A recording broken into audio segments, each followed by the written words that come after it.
Good morning. Good morning. Good morning, everyone. My name is Richard Lewis Brown, your Local 1000 president. Today is December 29th, 2021. Surprise! This evening at 6:30, we will have our special board meeting, one agenda item, which will be to ratify our 2022 budget for the year. So we sent emails out to let everybody know about this. We sent it to the board on two different occasions, and we sent the board an email at 10:31 in the morning on December 20th, and we also sent the board an email on December 27th at 5:42. We wanted to make sure the board knew about this special board meeting tonight at 6:30. As you know, this morning we sent out an email, and that was sent out at 7:06 a.m. this morning because I wanted to surprise everyone by giving people plenty of time to call and ask questions about the budget. And we'll get to the budget presentation here shortly, and then we'll do it again tonight at 6:30. And our controller, our fabulous controller for Local 1000, Chris Brackett, along with our VP Secretary Treasurer, David Jimenez, they'll talk about this budget presentation. So what we're gonna do today is go through the budget presentation over and over and over again. And we're gonna allow anyone to ask questions, whether you're quote, representative employee of Local 1000, or if you're on the board as a DLC president or a bunk chair, you can also ask questions. So this is fabulous. And as you know, we sent out these emails 7 times, 2 times to the board, and then we sent out 5 more emails to everyone. So the second email went out to everyone on December 20th at 6:19 p.m. And then on December 21st, we sent out an email to everyone at 12:41 p.m. And then we sent out December 21st, we sent out an email at 12:41. And then on December 27th at 9:01 a.m., we sent out an email to everyone represented by Local 1000. And then on December 28th at 12:54 p.m., we sent out an email to everyone. And then finally this morning, December 29th at 7:06 a.m., we sent out an email to everyone. Why did I take time to read all that? Because I want you to know that Local 1000, we will become a transparent union. That is what we will become. And I've been here for 6 months, and it's been an interesting day. Every single day I've come to work, and we want to become transparent. And so when people say they didn't get the emails, I want to make sure for this special board meeting to pass our budget for 2022 that everyone had an opportunity to know about it and come tonight at 6:30. This is going on our website, and it's also on my Facebook page, RL Brown. And people can register and ask questions through Zoom all the way up to 6:30 tonight. Now, this has been an incredible year for 2021 for Local 1000. I'm going to say it again. This has been an incredible year for 2021 for Local 1000. As the 3rd Local 1000 elected president in its history, I feel very honored to have served you from June 30th up to now. And I will continue to serve you and only you for the remainder of my term with my powers fully intact. Before I get started with the budget presentation, I was reading the impact statement on Wednesday night last week, and I didn't finish it. So I'm going to start over, and I'm going to read that impact statement again. We have all day to get through all this, so it should be fun. And I'll try to make it entertaining to keep everyone, excited and well enthused. All right, so here we go.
Reality is he's a throwback union reformer.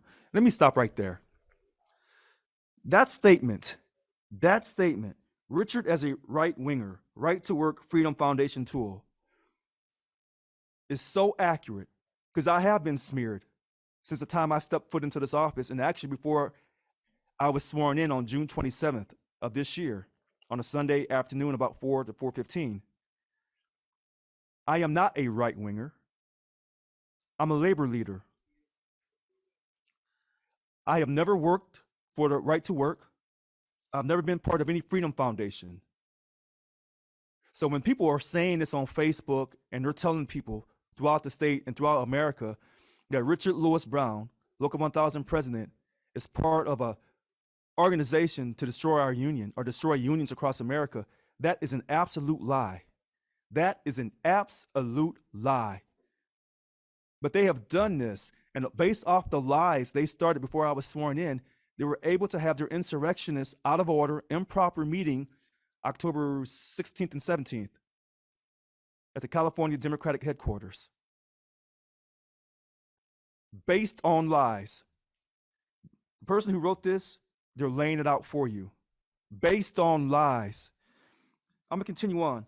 Unlike the aforementioned article, I lay out some facts that still have gone unreported for any news outlet. Local 1000 is painfully divided into warring factions. It has operated for the most part behind closed doors and led by a dictatorial union boss for the last 13 years. In this time, President Walker has been able to surround herself with sycophantic followers, all willing to sell out the membership if it meant currying favor with Mama Bear. That's this person's opinion. In 13 years, Yvonne Walker sat at the helm. Dues paying membership has nosedived to a fraction it once had. We're going to talk about this in this budget presentation. Since 2008, the trend has continued its downward spiral.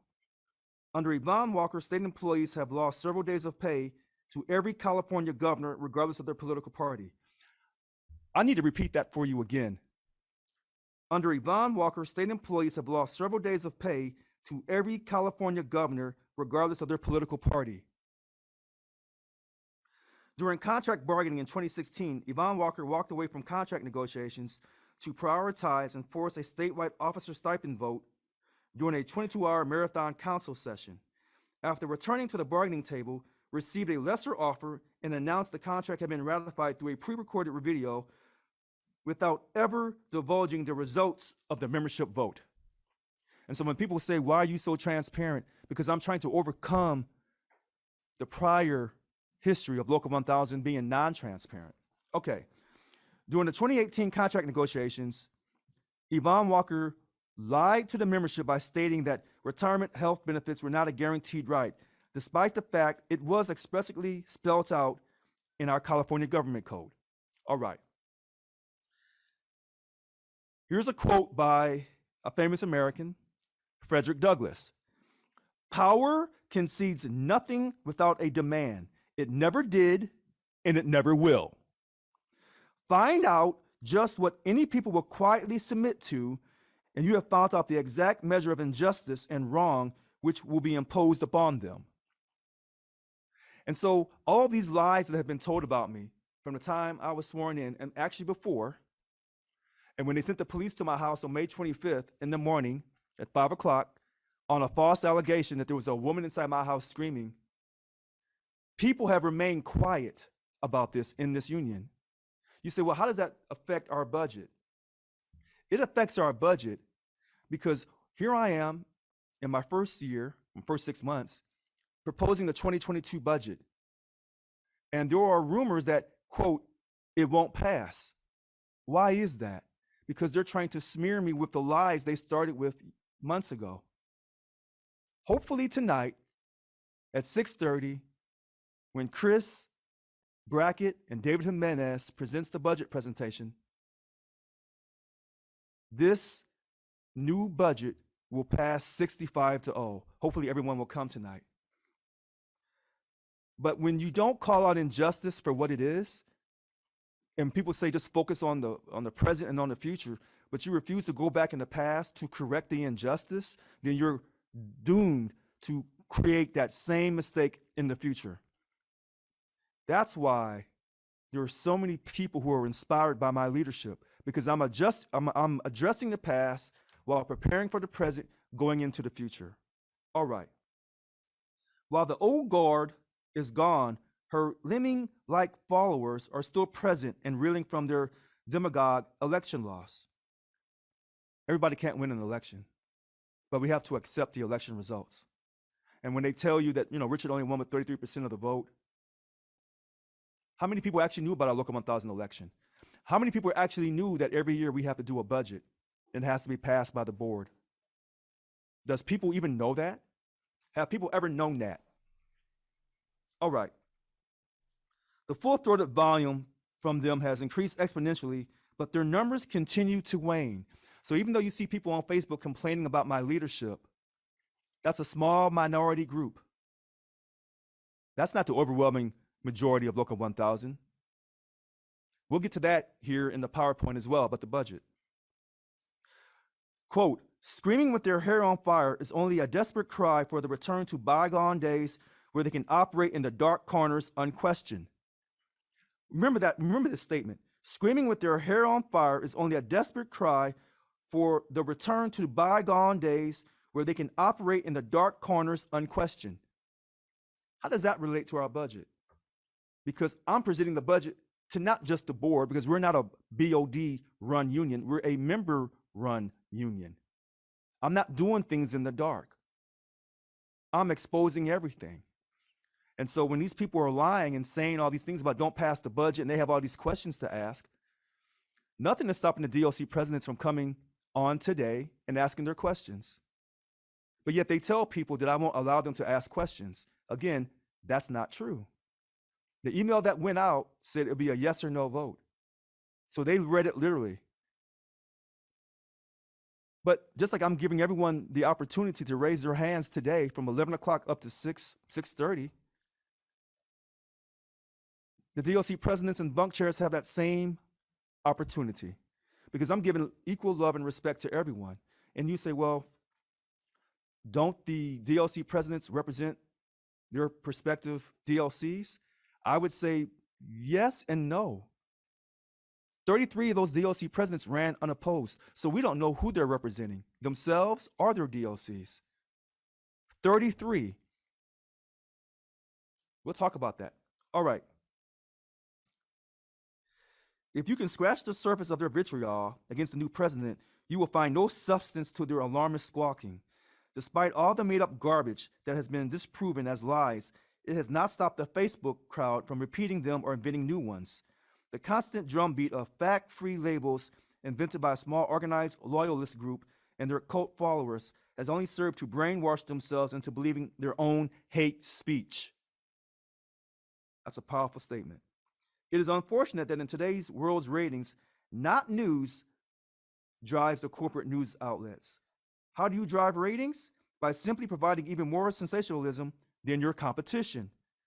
Look at our local newspaper here in Sacramento, SAC-B, when they said I had fired so many of the staff, and that was not true. That was not true. We have, I think, over 145 staff. We have 8 vacant positions right now. Since I've started, yes, we have dismissed some staff, but this idea that I dismissed this great number is factually untrue. All right. Anytime you have a new leadership, some of the old staff will be, quote, let go. We'll talk about that, though, because that's part of the budget, because they're saying that they're so concerned about the budget and that they don't know if they can pass the budget because of staff turnover. Again, in this thing here, in this impact statement, it says no substance to the alarmist squawking. This is laying it out, what they're saying. Well, actually, what, quote, a minority group on the board is trying to do. Not the whole board, because there's some really great people on the board of directors, incredible people. But sometimes their voices, well, oftentimes their voices are being overshadowed by those who are trying to, quote, create controversy under the guise that they're so concerned about their members. And some of the people on the board, a minority group, who talk the loudest are some of the same people who ran unopposed. All right, so here we go. It is by simply providing even more sensationalism than your competition. It also is equally true that cable news no longer tries to hide the fact that they are firmly captured by the two-party political system and owned by a handful of multinational corporations. What's more, if a person that questions the status quo, then you are instantly labeled as being the other in the other guy's camp, and by default, automatically attached to everything that camp believes, also known as identity politics. How true is that? Because you saw people criticize me for going on Fox News because they invited me, but I never got the invitation from CBS, ABC, NBC, or CNN. But I got an invitation from Fox News. Now, for instance, one particular theme that continues to surface is the article is Richard Lewis Brown's appearance on Fox News. The duplicitous use of Fox News is thrown out to churn the waters for readers who subscribe to one particular camp. If you follow this line of hypocrisy, then the label of Fox News automatically makes Mr. Brown a messenger for the corporate world, the RNC, a tool of the Koch brothers or the Freedom Foundation. Yet none of this has ever been substantiated, nor does any article even attempt to point to an instance where President Brown has endorsed such right-wing groupthink. In other words, there's no proof when they're saying that I'm supporting the quote Freedom Foundation, right to work. Where's your proof? They don't have any. But those are the lies that they're building so they can create confusion, but yet they tell you that they're quote so concerned about membership. But that's not the truth. I will remind readers that as late as August 2016, Fox News and the RNC ran on a platform of anyone but Trump. To be fair, yes, Fox went all in after the November election. I will point out also that Fox News has interviewed people like Bernie Sanders. I love Bernie Sanders. Okay, Glenn Greenwald. And before I finish this impact statement, let me say this, because my voting record is up on my website, Create Excellence 7437. You say, Richard, you love Bernie Sanders? No, I cannot just say that I love Bernie Sanders. I can show you to you my voting record. 2016 primary, I think he lost to Hillary. And in 2020, I voted in the primary for Bernie Sanders. See, I can show you the documentation that goes against this evilness and these lies that, quote, I'm trying to destroy the union. I'm part of the Freedom Foundation. I'm trying to destroy the budget. I'm going to take half the money out of the budget. That's not what I said. I ran on a platform to reduce your dues by 50%. That's what I ran on. But see, they take stuff and they lie about it, and then they sell it to you in a very sensational way. And then when they come on and they attack me on video, and I have to, quote, get at them, then they say I'm being unprofessional and I'm not dignified. While they say things about me, I have the document in front of me of the racist cartoon picture about me that was up on Facebook. And then you know about the other stuff that was said about me back in August. Okay. But I voted for Bernie Sanders. Unfortunately, he lost. All right. Dr. Cornel West and the esteemed philosopher, Professor Noam Chomsky. When is the last time you have seen a news segment on Edward Snowden or Julian Assange on CNN? If one of the approved media outlets had offered to interview President Brown, don't you think he would have accepted it? I'm going to tell you absolutely. Because by going on TV, now I can drive up membership for Local 1000. What's the fastest way to drive up membership other than word of mouth? Media. Because now people in the union will see that the status quo is no longer in existence. The same customs and practices about not enforcing our contract, that's over. The idea of calling for a strike and actually going on a strike after bargaining in good faith for a period of time and reaching a legal impasse, that will happen. But now we will go on strike and shut down the fourth largest economy on earth. That's why it's so important to pass this budget as to show our membership and our representative employees who we want to become dues-paying members that we're serious. The good old days of the status quo of us losing money while under a signed contract and losing jobs under a signed contract, they're over. Just look to Lansing County, to our prison up there, CCC. We've been fighting off that prison closure for months. We didn't just roll over and give up. Let me continue on here. because I would love for the news to call me, because I do have a story to tell about the union I belong to and about the hypocrisy that I'm under, because they tell you to accept the election victories when a candidate runs. And I did not cheat in this election. But yet, there are some people in this union, on the board and outside of the board, who cannot accept my election victory, who will never accept my election victory. But yet, they'll tell you to accept the victory of President Joe Biden. Let's move on. The leading statements are delivered with a stylized, outboxed, everyone knows Ben, but that is the extent of investigative and journalism one receives from these articles. Mr. Brown states very pointedly, if they swear me in, I'm going to go on national TV and give interviews to anybody that wants to know the truth about the corruption of this union that I belong to. That's true. Not once was it pointed out that CNN or any other left-leaning news outlet has reached out to interview Mr. Brown because he doesn't fit their already entrenched theme. In other words, I don't fit the status quo. Fox News was eager to interview Richard Brown for one obvious reason: a union president that has the audacity to not blindly support Gavin Newsom, who's a Democrat. And it should be known, before I start this budget presentation, it should be known that I am currently a registered Democrat. It's on my website, createdexcellence7437.com. You can look it up. I can verify my mouth. Other people who are claiming to be certain parties and this and that, ask them to produce their voter's card. See if they can. Ask them to produce their voting record going back in time. So when they say they want to see all this transparency on all these things in the union, but yet when you ask them same questions about show me your transparency on how you voted, if you even vote in this country, let's see what they show you. All right.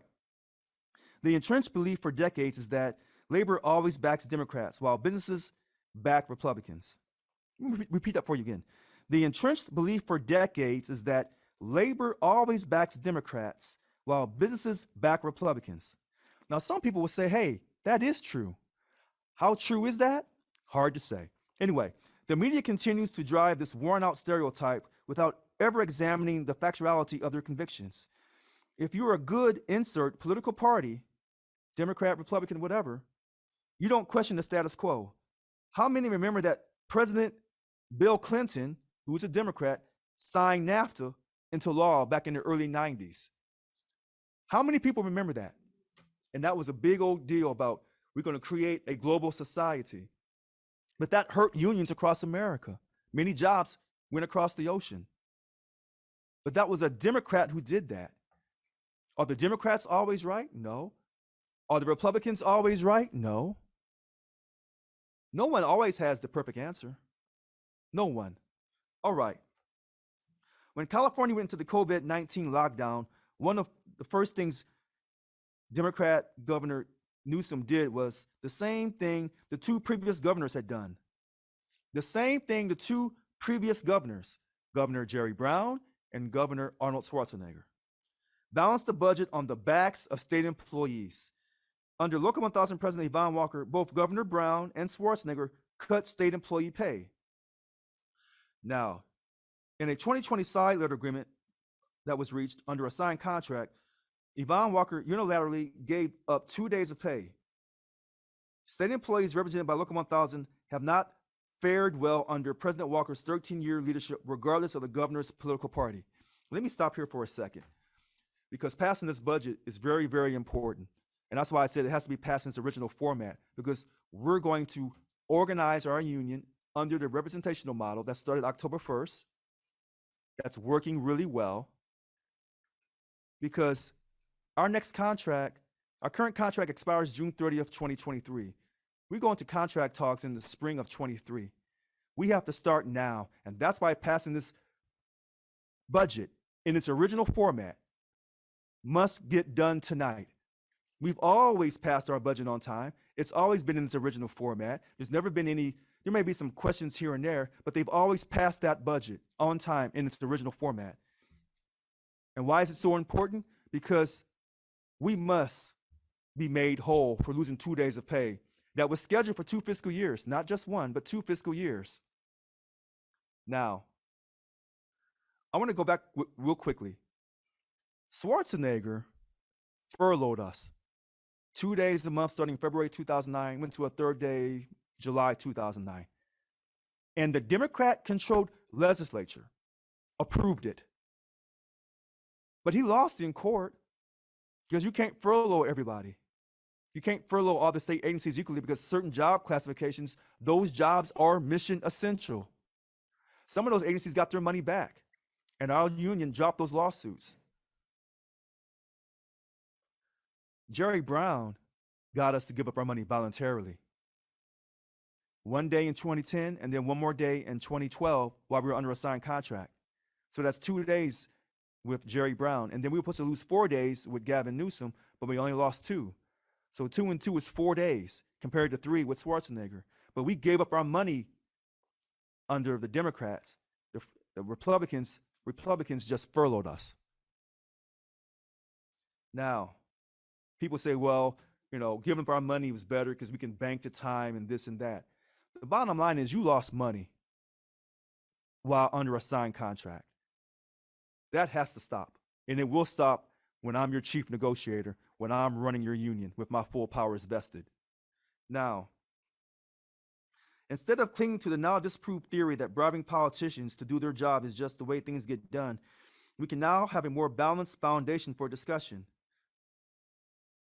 In other words, what this statement is saying is, just for the fact that we're showing you our budget in front of the whole world because we have nothing to hide, and our intentions are honorable to, quote, help the working class obtain a substantial pay increase, that tells you that we're not, quote, bribing politicians, that we're not doing backroom deals. I'm doing this out in front of you.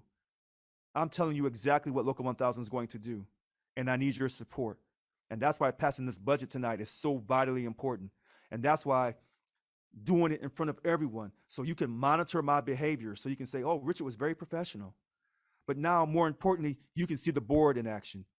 You can see how they raise their questions. And now you will find out that Richard was never the problem.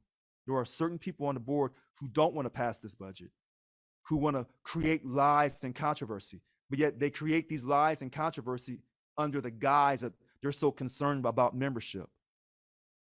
But that's not true. The article went to great length to emphasize Richard Lewis Brown's cardinal sin of not supporting Gavin Newsom, but only Fox News reported Brown is not endorsing any candidate in the recall election. That's accurate. This important piece of information wasn't even mentioned, nor does it fit the characterization the opposition so desperately wants to prove. The characterization. Characterize. They're trying to portray me as this out of control character that's driving our membership down. That's an absolute lie. We talked about this months ago, how membership has been going down in decline over the years. But this characterization that they're creating for you about me is not the first time a person who looks like me has been portrayed as being a detriment to society. It's not the first time, nor is it the last time. When you look at the foundation of this country, people who look like me, we know how we'll be portrayed. And oftentimes it's not in a good light. All right. Sure, the Koch Foundation, Rush Limbaugh, Sean Hannity, or fill in your own ideologue will rant about special interest donations while at the same time looking the other way for approved funding of corporate dollars into Republican coffers. The truth, according to OpenSecrets.org, Labor has consistently ranked 12th. Listen to this. Labor has consistently ranked 12th in total lobby dollars since 1998 and remains such a small amount to other sectors like health insurance, banking, and defense. Remains minuscule. Okay. Now, how well has Yvonne Walker's campaign donations helped with lost days of pay or contracts that don't outpace inflation under Democratic governors? Moreover, under Yvonne Walker's administration, the Republican governor Schwarzenegger furloughed state employees, costing them 3 days of pay each month, and some lost even more. Let's talk about that and why passing this budget is so important. tonight at 6:30, when we do the budget presentation,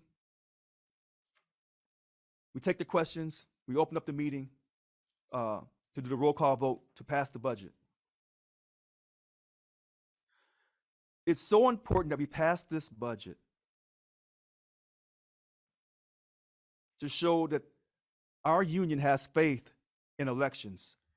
Our union has faith in its new leader, myself. That's so vitally important. See, when we lost 3 days of pay, 2 days initially, then to a third day under Schwarzenegger, some people said, well, that's just 3 days of pay while under a signed contract. That's horrendous. No, let me tell you what's horrendous. To everyone in this union who voted in this election, because you were inspired by my leadership, by the things that I said, many of you lost your homes, your cars, your marriages during that furlough fiasco. I said 30,000 of you, and I meant that. And you've never recovered from that. And here I am today because of you, 2,637 voters who did not lose faith in Local 1000, who did not lose faith in their country or in that great ideal of voting. We won't lose faith now tonight when we pass this budget. We will not lose faith. We will pass this budget tonight.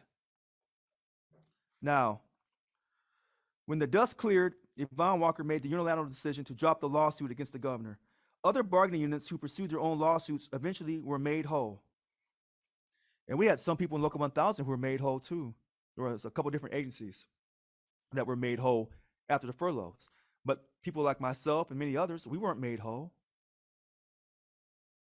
And we had called for a strike back then, but we didn't go on strike. And then we called for a strike on December 5th, 2016, but it was called off on December 2nd, 2016. We didn't go on strike. Every time we've called to go on strike, we haven't gone on strike. That's why passing this budget is so important, so we can create our strike fund. Oh, praise God. All right. Speaking afterwards on Local 1000, dropping the lawsuits against the state of California, here's a quote from Lynn Jolly, the spokeswoman for the State Department of Personnel Administration back then in 2011. The agreement is a good deal for the state on two fronts. Listen to this.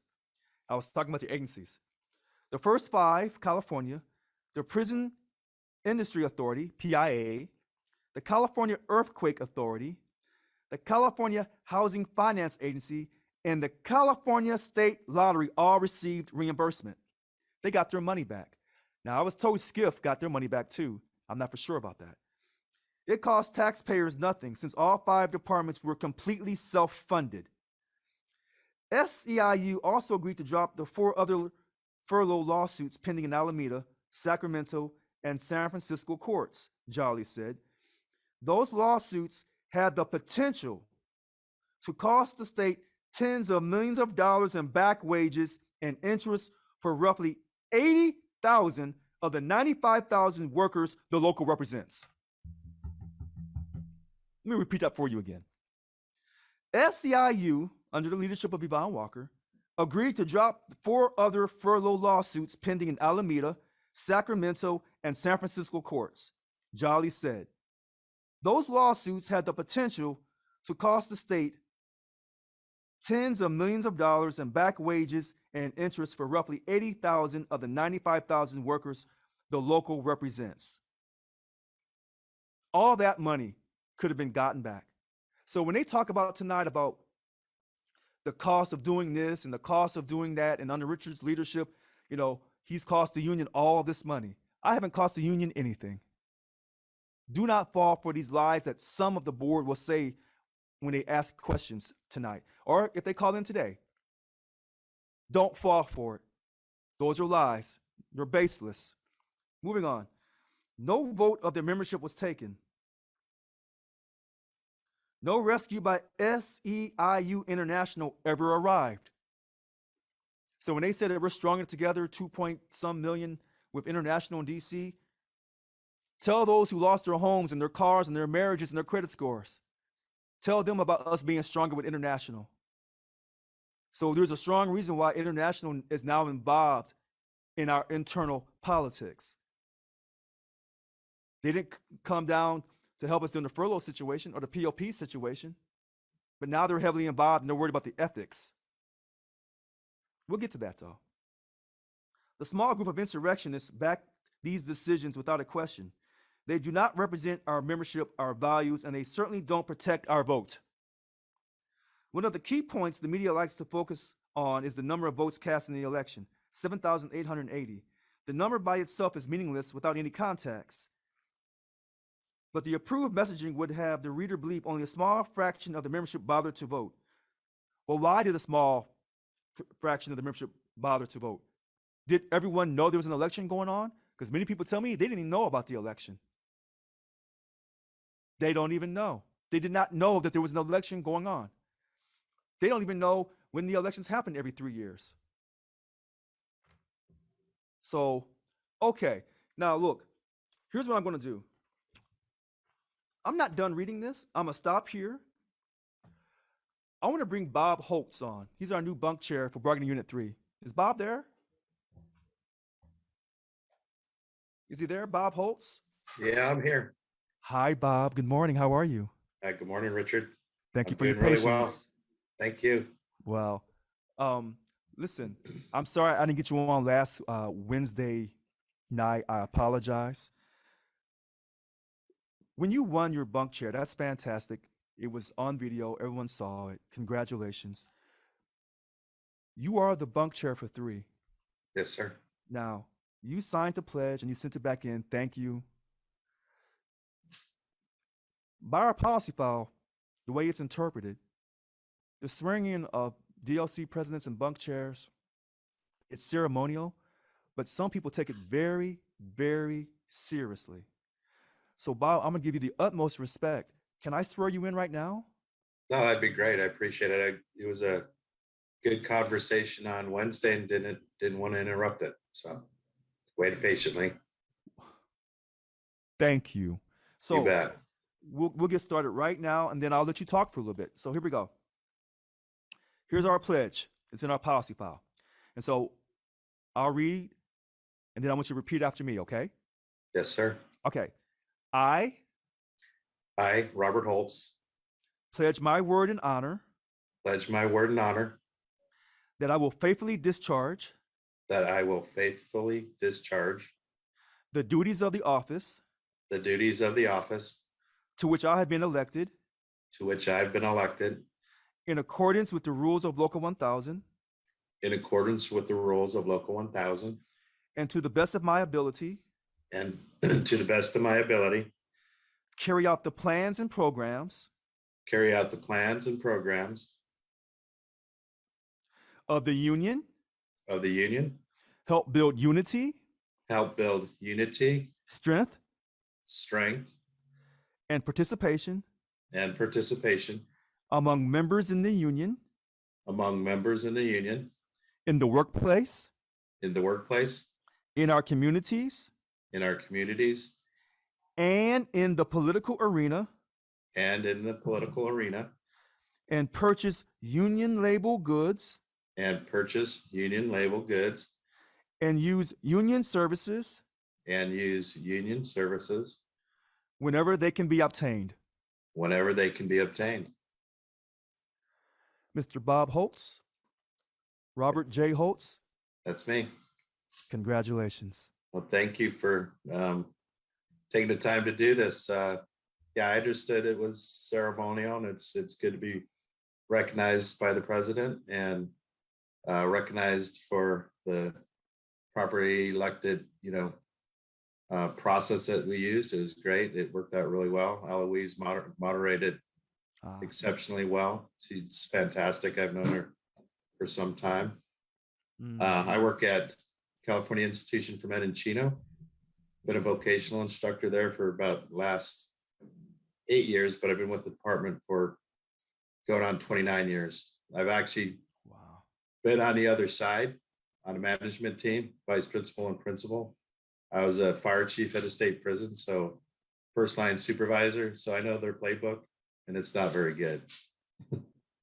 So I think we could do better. I think we could, if we come together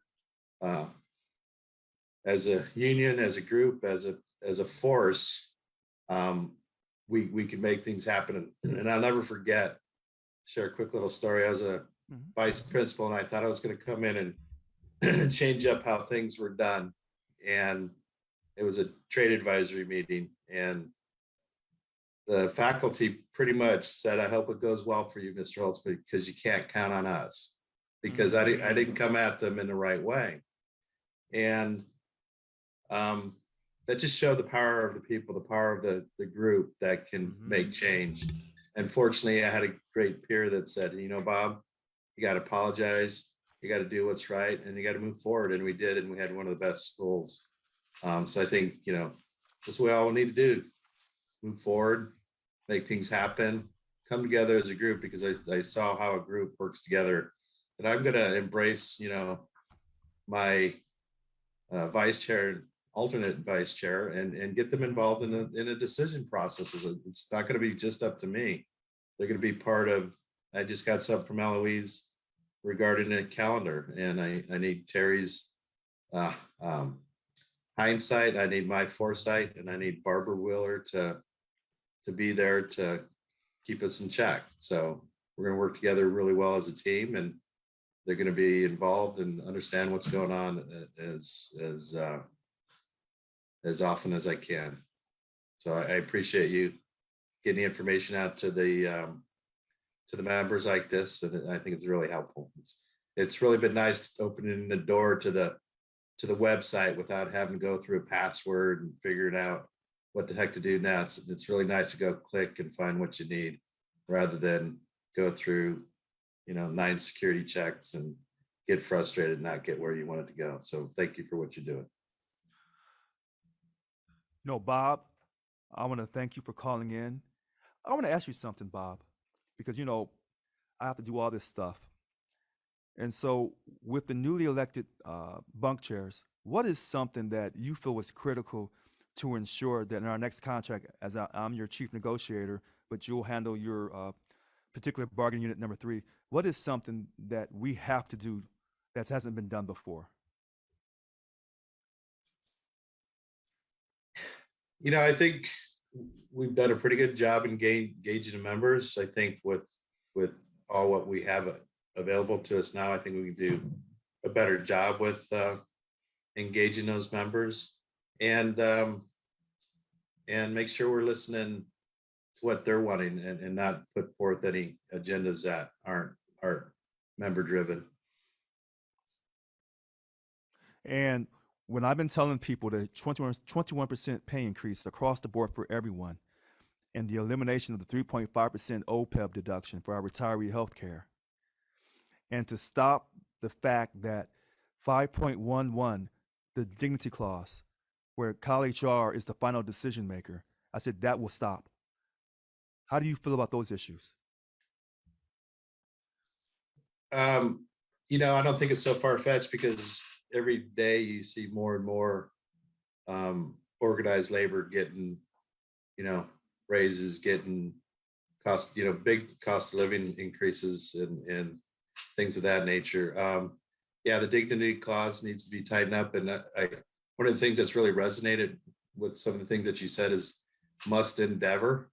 That language has got to go, because it says we could really, really, really, really, really try hard, but we don't have to do nothing.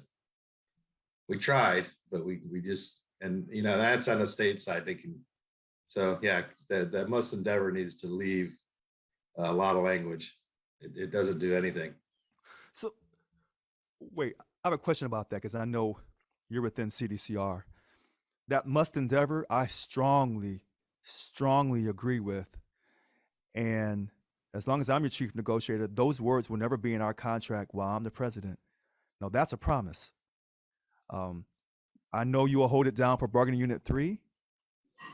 I hope that the bunk chairs for 17, the RNs, the bunk chair for 20, the LVNs, and the other job classifications within bargaining unit 20, and hopefully the bunk chair for 15. hopefully they feel the same way as you do, because I feel very strongly about that. That word, that phrase, must endeavor, that is ridiculous. I don't know where it came from. I don't know what it means. Like I said, it says endeavor means to try really hard. It doesn't necessarily mean to get anywhere. And yeah, it's soft in its language. Gotta go. Oh, Yep. oh, I don't okay. have to go, but that language has to go. Oh, okay. So is there so is there anything else that you want to talk about? No, I'm just thankful to be representing Unit 3. Good people. I believe we have a pretty strong membership in that group. I would like to take a close look at it and find out if there's members that they're employees that aren't members, because they definitely should be. So that's going to be top of my list. Well, anything I can do to help you, Bob, I want you to reach out to me, and I'll do everything I can to make sure that you have the time to reach out to everyone in bargaining unit 3. And I know it's not easy working behind those prison walls. So I greatly At appreciate 29 years, it's routine for me. I can do it. I can navigate. I've sat Okay. in front of, my dad taught me real early on to sit across from the person that you're going to have these discussions with face to face. So when you go to, and everybody out there listening, you go to sit down with the warden, if the seat is directly across from them, Right. take that seat, because then you are on equal footing. If you take a seat to the left or to the right, you're at a disadvantage, because you're not his equal at that point. So always sit across from that person you're going to talk to. Don't take that seat off to the side. And do you still feel comfortable when you sit down in the prison now that you're the bunk chair? Do you feel more empowered, or do you still feel that you're just, fighting for people the way you've always have? I'm fighting for people the way I've always have. I've always been at the forefront, and I'm going to do the same thing, and probably better now though. Got to do it for more people, and I realize that kind of it's where I need to be. It's a place that I've actually, my career kind of drew me to this point in my life. Finish out a good contract, work real hard for the members, and take care of the people that work for the state. Well, I'm glad that you called in, and I'm really happy that you won. And I'm glad that you brought up your vice, Terry Hibbert. And then you said your alternate vice chair was, you said Michael? Barbara Wheeler. Barbara Wheeler. Barbara Wheeler. Okay. She's great. Okay. And I'm sure you have a great bunk team as well. So, We do. all right. Well, fantastic. I won't hold you. Thank you. And I'll see you tonight at 6:30. Yes, sir. All right. Thank you so much. Thank you. All right. Bye-bye. All right. So I was on this impact, but here's what I want to do. We're going to change things up, because I don't really do stuff scripted. You see all this stuff laying around me. All right. So I see another person with their hand raised, and I believe that's Vanessa Seastrong. And I see Eric Murray. So it appears to me that we have bunk chairs 17, Vanessa Seastrong, and bunk chair 15, Eric Murray. Good morning, Vanessa. Good morning, Eric. Good morning, Richard. How are you? I'm doing just great. How are you doing, Great. Eric? Doing great, thank you. Very good. Is she able to come on? She's on too. Good morning. Good morning, Vanessa. All right. So the staff is talking to me. My phone's ringing off the hook. First things first. Well, I wanted to say you just swore Robert in, and you could have swore us all in at once, because we haven't been sworn in. I'll get right on it, Vanessa. I'll get right on it. I'll get right on it. All right. So let's try it. Because I know Bob, I didn't see Bob Wednesday night, so I was trying to get Bob in. All right. So let's get started. Are you excited? Absolutely. All right, so here we go. Repeat after me. I I, I, say your name. Vanessa C. Strong, Eric Murray, Pledge my word and honor pledge my word pledge and my honor word and honor that I will faithfully discharge that I'll faithfully that I will discharge faithfully discharge the duties of the office the duties of the office office to which I have been elected to which I've been which I have elected been elected in accordance with the rules of Local 1000 in accordance of the to rules of Local rules 1000 1000 and to the best of my ability and to the best of my ability, carry out the plans and programs. carry out Carry the out the plans and programs programs here That's fine. Yeah, I'll throw my words down. Okay. Of the union, of the union, of the union, help build unity, help help build build unity, strength, strength, strength, and participation and participation and participation among members in the union, among among members in members the of the union, union in the workplace, in the in the workplace, workplace, in our communities, in our community, and in the political arena, and in the in the political political arena, arena, and purchase and purchase and purchase union label goods union union label label goods goods and use union services and use union services whenever they can be obtained. whenever whenever they can be obtained. Congratulations, bunk chairs. Thank you. Thank you so much. You're very welcome. I'm glad that I saw you, the staff saw you right away. Your hands were raised. Thank you for your patience. I was trying to get through an impact statement before I got to the budget proposal for this evening at 6:30. Hopefully you'll be able to join us tonight at 6:30. And can I ask one question? Yeah, absolutely. The papers that I received, from my understanding, there's more supposed to be to the budget, and I haven't received them. So I was just wondering, will I be able to get them? I don't know if anybody else got more. Right. I So no, only got Vanessa, them everything that you received is the entire the balance statement. It's called the statement of assets. Oh gosh, assets and liabilities and net assets.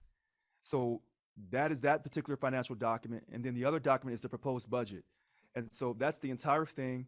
Is just simplified compared to years ago. And then actually, I was told by staff that in 2019, they simplified it the way it is now. So this idea that there's other financials that I'm hiding or holding back, that's not true. Okay. Just want to make sure I have everything for Oh tonight. yes. Oh yeah. Yeah.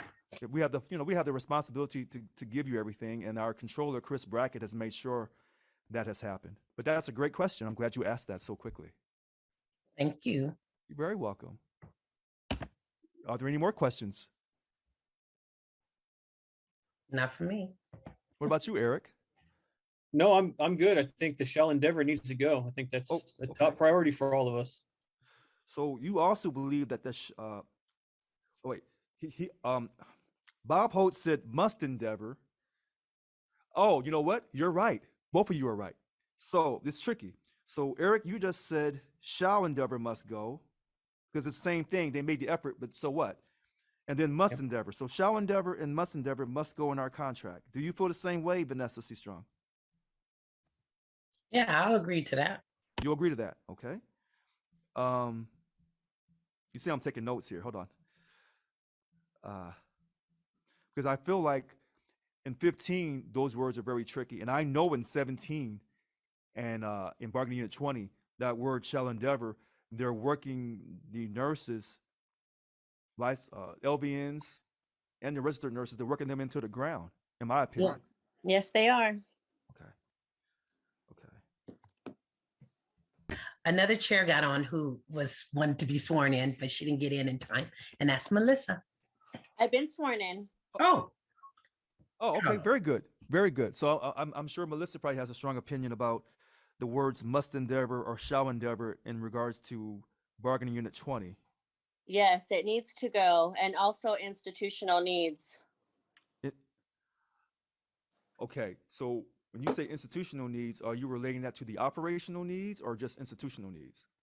They use institutional needs for everything to get away with everything. To be able to mandate the nurses, to be able to move the nurses, to be able to do whatever they want to the staff. It's always falls back on institutional needs. Or operational needs. Well- It depends on what department you're in. So it could be operational needs too. So you can use both institutional and operational needs. So, you said operational or institutional. Okay. Both, because like in corrections, they use institutional. In other departments, they use operational. And sometimes we have good language, but they put that one thing in there and it ruins the whole thing because that's what they fall back on, to ignore the language that we've created. The operational or the institutional part. For CDCR, CCHCS, they use institutional needs. Okay. So I'm glad that two different bunk chairs agree on this critical word. And that's why passing this budget tonight in its original format is so important, so we can get the year 2022 off to a great start, so we can, quote, heal our union, not point fingers at people, come together, work together. And I'm not so sure if ever in Local 1000 history, if we've said certain words out in the open and basically said, we're not doing it this time. And that's why I feel like, in a sense, this effort to remove me from office, because they know, the state knows how serious I am about getting a high quality contract, and not just about the money, but getting people to respect in that contract. And when you have two different bunk chairs, along with the third, Eric Murray, also saying the same thing, now you're starting to see us come together.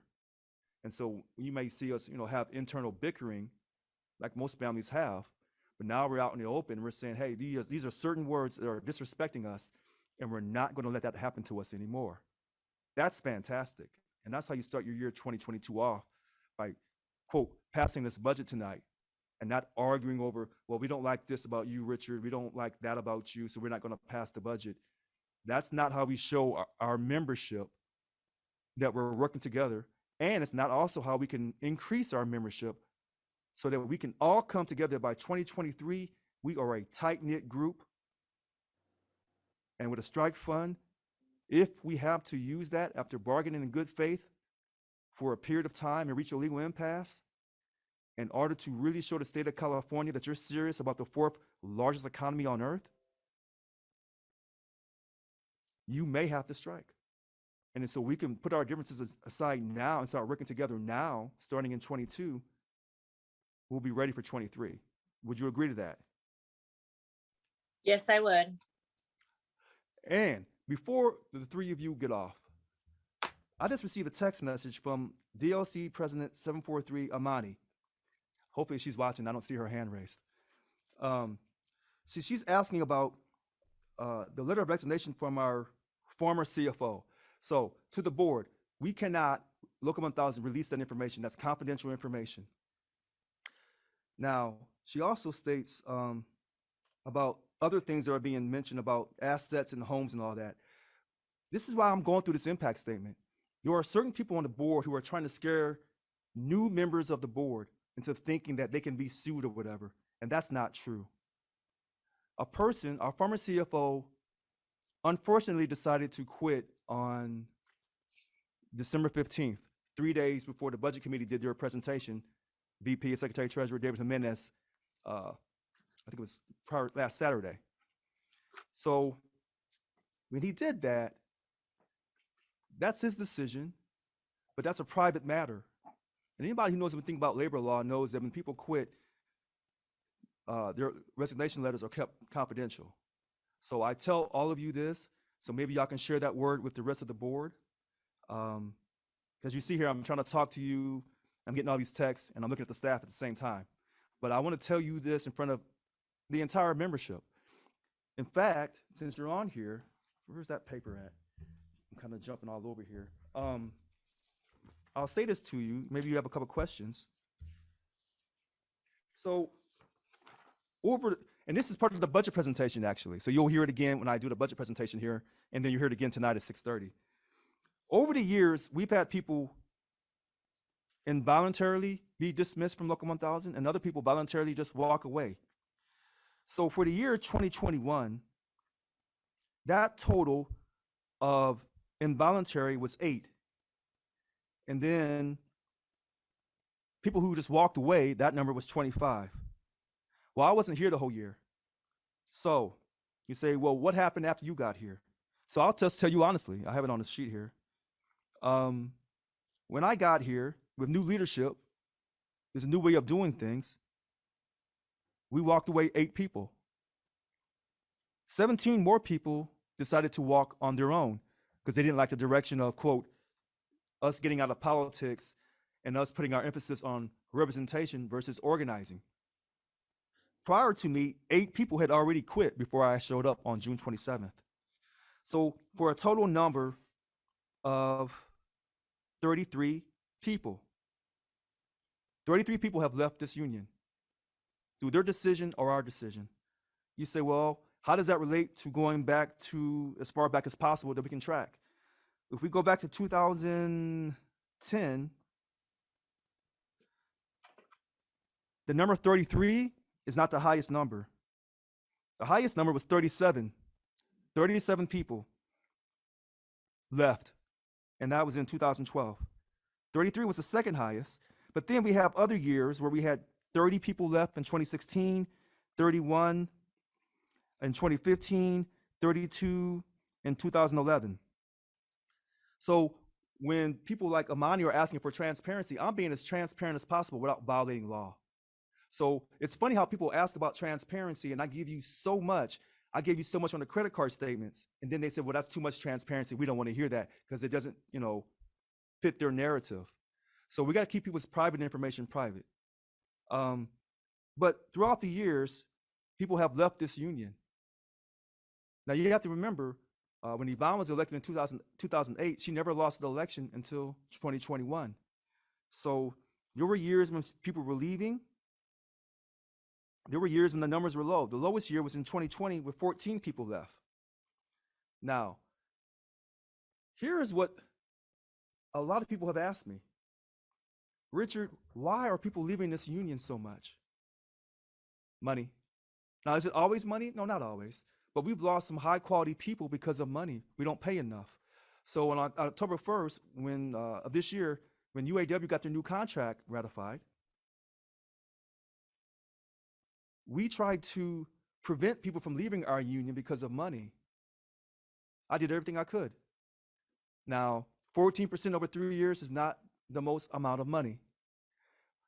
UAW 2350 had not got a pay increase since 2006. So, we've tried to make up for that. Why did they not get a pay increase when we're demanding from the state that you pay us substantial wages, but yet we don't pay our own staff substantial wages? That's a possibility of being a hypocrite. So when people are asking about, transparency about a private matter, I can't show you that transparency. But people know that I'm the most transparent president you'll ever have because remember, I'm on Facebook doing these meetings. I don't have anything to hide. Now, with paying them 14% over 3 years, we hope that's going to prevent our staff from leaving in regards to money. And then the other thing is sometimes it's not about the money, it's about the satisfaction of working in a good workplace. And that's why we ensure that the staff have the telework agreement. Because we can't be demanding from the state to give us a telework agreement that we're fighting for now, a substantial telework agreement for all of us, if we don't practice what we preach. And so hopefully Eric and Vanessa and Melissa, you understand what I'm saying. We put that part of their agreement.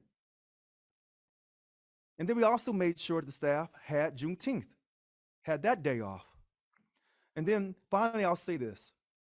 There's been questions about the staff getting off time, getting off days before the holidays.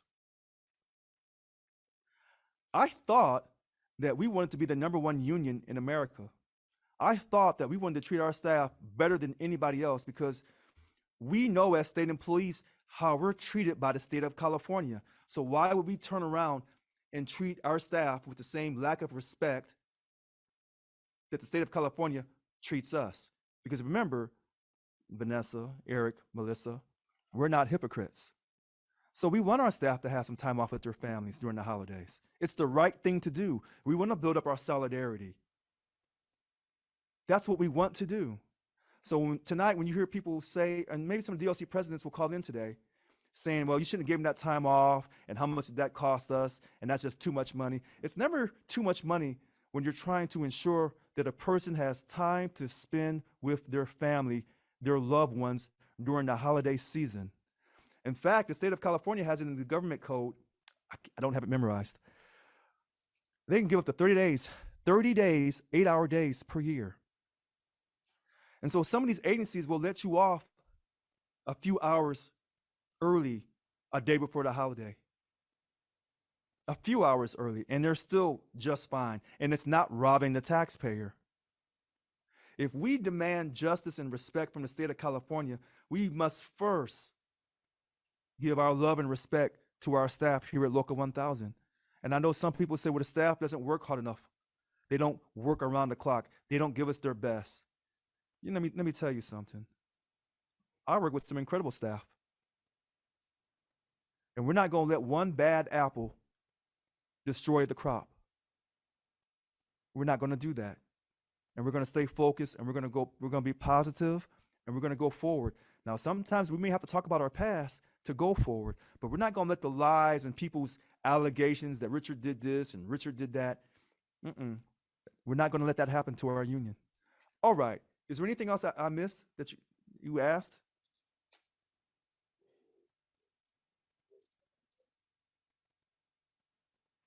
Melissa, Vanessa, Eric, is there anything else you would like to talk about? No, I agree with what you said. And whoever's complaining about them being able to spend time with their family should actually be ashamed of themselves. All right. So thank you for calling in.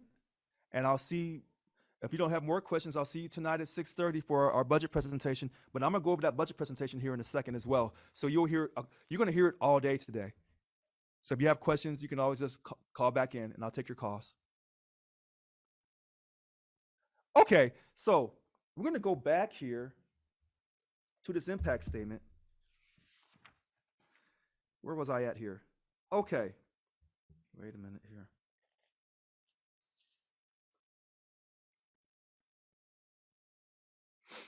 Here it is. One of the key points the media likes to focus on is the number of votes cast in the election, 7,880. The number by itself is meaningless without any context, but the approved messaging would have the leader believe only a small fraction of the membership bothered to vote. Okay, the last statement is true. Only a small fraction of the membership voted. All right. Now, just like in the previous elections, 2018, 7,230 total votes, and 2015, 4,475 total votes, all organized under Yvonne Walker, and places the 2021 total at the top for voter turnout. So in the last 3 elections, this was the largest voter turnout. And I would say it was the largest turnout, second largest turnout in Local 1000 history. I think the largest turnout was in 2011. All right. A centrist approach would be to ask the former president why previous elections under her leadership cannot record a paltry 15% of the union's eligible voters.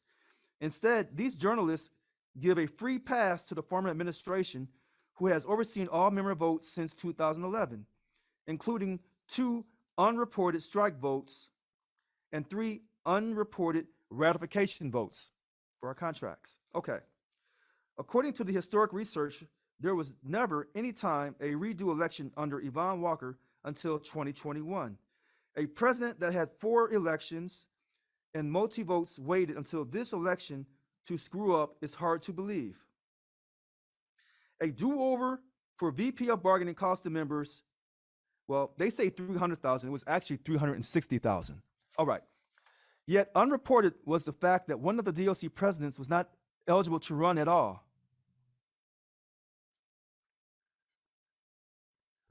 This information went unreported while under her name, while while her name was found to be attached to a list of anti-democratic agenda items submitted in August. A year after Governor Newsom had taken nearly 10% from state employees in a post-election lame duck emergency session, the union leadership rushed to express their fealty to the governor and donate $1 million to combat the recall attempt against him. The call for the emergency board meeting was delivered on the same day it was announced that Richard Lewis Brown was declared the winner on Friday, May 28th, 2021. You know what? That's a great point. I forgot. That's a great point. The call for the emergency board meeting was delivered on the same day it was announced that Richard Lewis Brown was declared the winner on Friday, May 28th, 2021. Now, you say, is that just a coincidence? I don't know. I don't think so. This was also Memorial Day weekend, which meant that the only board members could have possibly polled their membership was Tuesday, June 1st, 2021. That one day was clearly not enough time, which means that the board acted on their own interests and not in their member interests as it is specified in the policy file.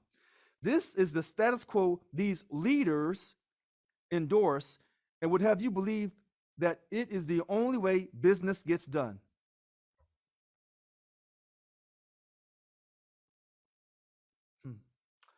Many board seats changed on June 30th, so not every current board member ever had a vote on this matter. However, membership should know that many of the loyalists who also ran unopposed also still hold a board seat and still cling to the status quo.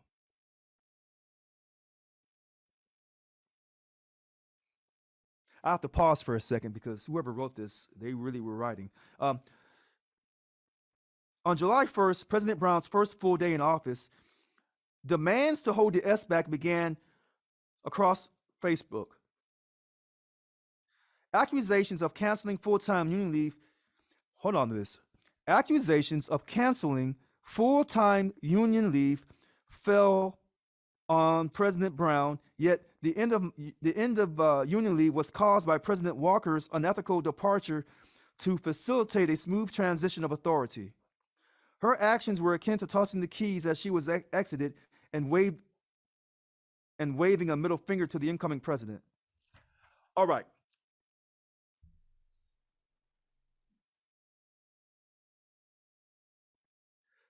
People have asked me, what training did I get when I took over?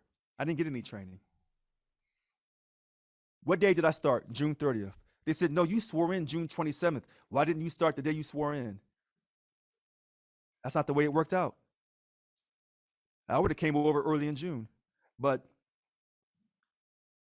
the former president said you'll start on June 30th, which was the same day I found out that our former chief of staff, I was told that she had been terminated. I don't know if she was terminated or quit.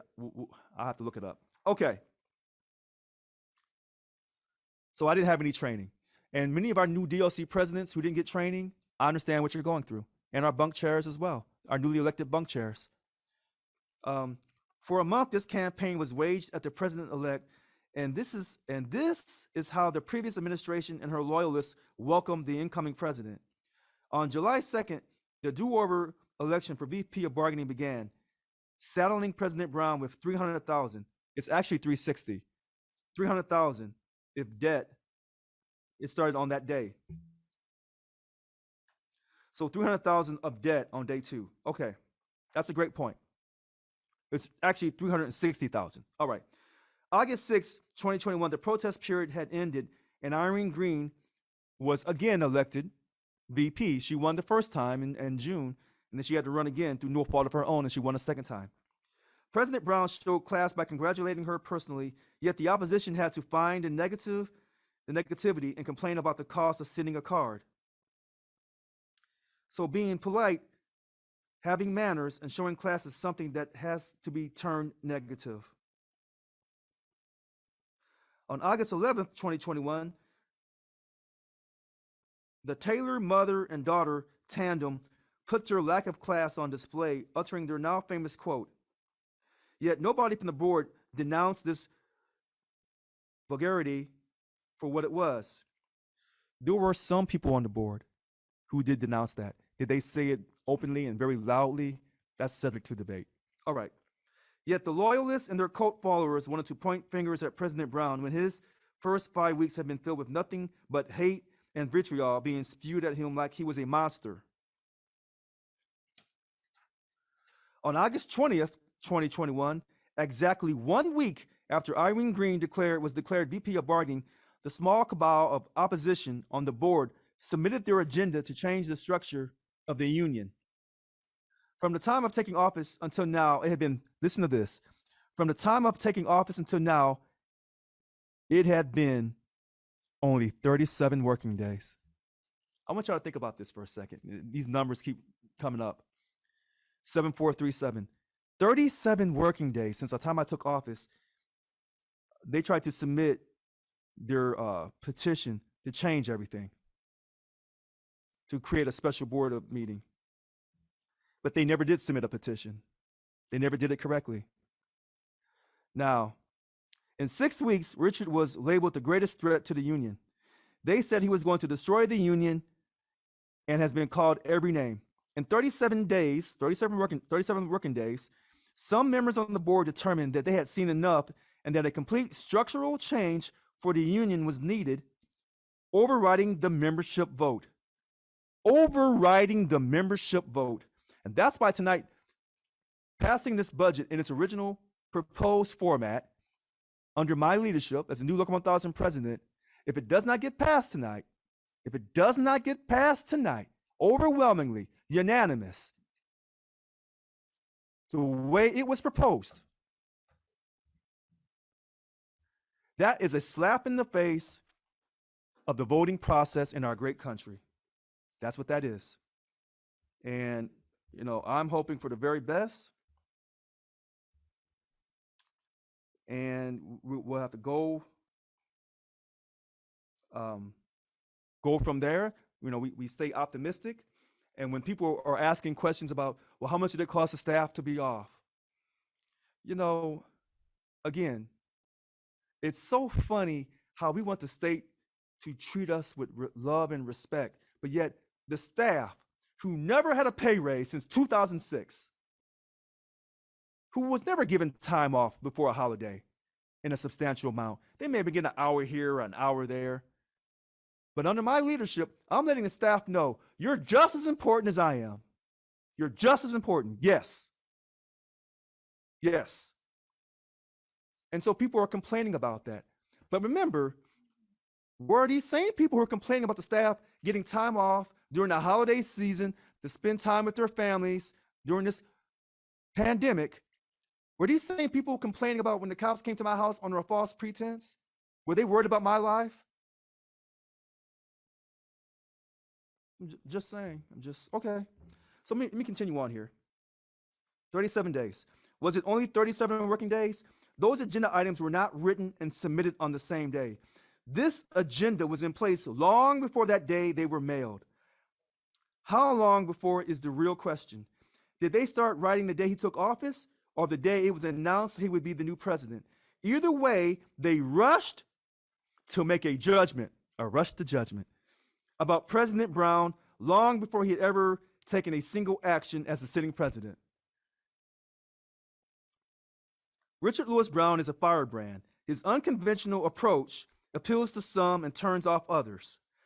The controversy that surrounds him is fed by entrenched loyalists spewing the same old hollowed-out, bombastic rhetoric, benefit for only the fringiest of QAnon subscribers.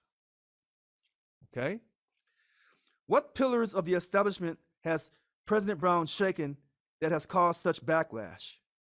His 10-point platform has such audacious goals like union transparency,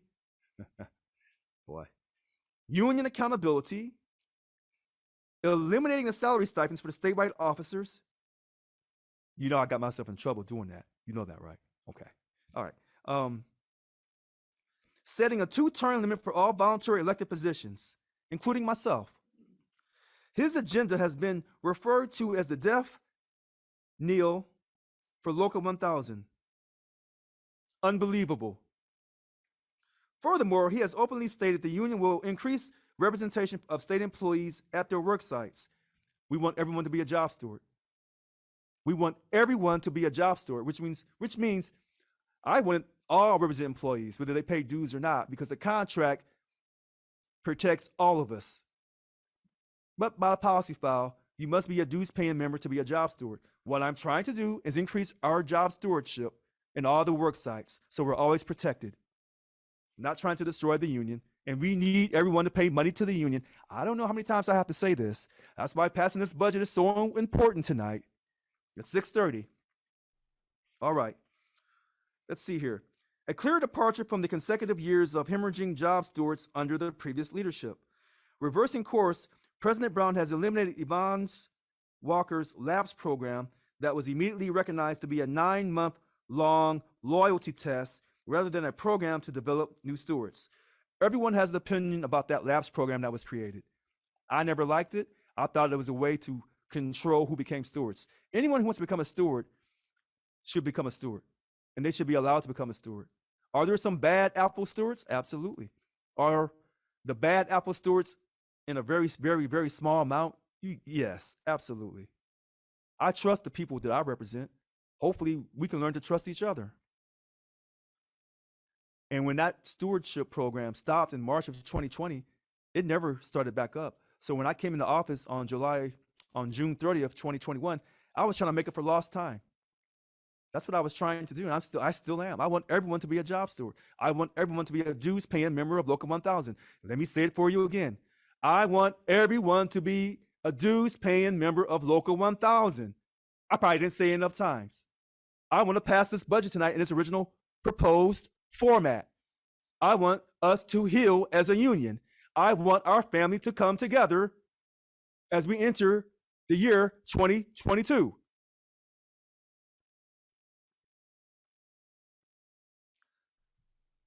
I want everyone to be a dues-paying member. Did y'all hear that? Okay. I'm just saying, just in case you missed it. All right. He has stated anyone that wants to be a steward can be a steward and has restored many employee stewardships since his first day. That's absolutely right. There are many people who were former stewards under that LAPS program lost their stewardship. Why? They should not have lost their stewardship. They were reinstated. And many of you have been doing stewardship work for all of these years and was never recognized for it. You know the contract better than a lot of our stewards. You know who you are. Under Yvonne Walker, 100,000 state employees were represented by less than 500 job stewards at 2,100 job sites statewide. You do the math. That's what it says here. 100,000 state employees, under 500 job stewards. And then we wonder why some of our job stewards are being worked into the ground and why they're so tired all the time. All right. So this is just about done here. This impact statement has leaned heavy into the former union leader. And why shouldn't we? Yvonne Walker had 13 years. She justified by saying she wouldn't have changed a thing. That was her article in SAC-B. Yet candidate Walker never once put out any publication in the last several elections stating what her position was on any issue. Instead, she only promised more of the same. This was accepted by the media and her loyalists at face value without ever attempting to examine her track record. Even before Richard Lewis Brown was sworn into office, Old Guard loyalists and other factions screamed ad nauseum their opposition to term limits. No side letter agreements, opposition to more representation, and strong bargaining power. Screamed ad nauseum about their opposition to term limits, no side letter agreements, opposition to more representation, and stronger bargaining power. Is it too much of a stretch to consider President Brown's agenda might not be the problem in SEIU Local 1000? You know, we're getting to this budget here. I have the PowerPoint. Trust me, when I call it, they're going to bring it up. I'm going to talk about something real quick. Hold on. Give me 1 second. That impact statement, when it talked about any publication, you see this? The same picture, same little tan suit. I didn't take my new pictures until after this brochure was printed, the 2021. had the blue suit with the orange tie. All right. You see this? This is what caused me all my problems. See that face? See that? I'm just smiling. Okay. In a tan suit, I didn't have on the traditional blue or gray political suit. I had a tan suit on. I was wrong for doing that too. And so it says here in 2018, don't stop believing. And then in 2021, I said voting matters.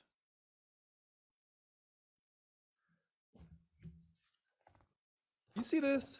It says this union print label that you can call that company because I believe in unions. So when we talk about SEIU Local 1000 and this pledge, use union services whenever they can be obtained, and you see people campaigning and they don't have a union label on their flyer or on their brochure, because I'm the only person who ran for Local 1000 who printed his own color brochure. Oh, that's a guarantee. With the union label, because I'm not a hypocrite.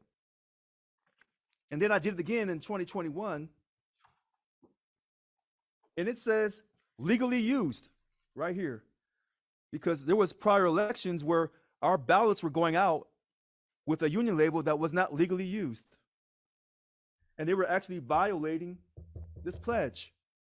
So when these people are telling you that I'm violating all these pledges and I need to do this and I need to do that, they're not telling you the truth.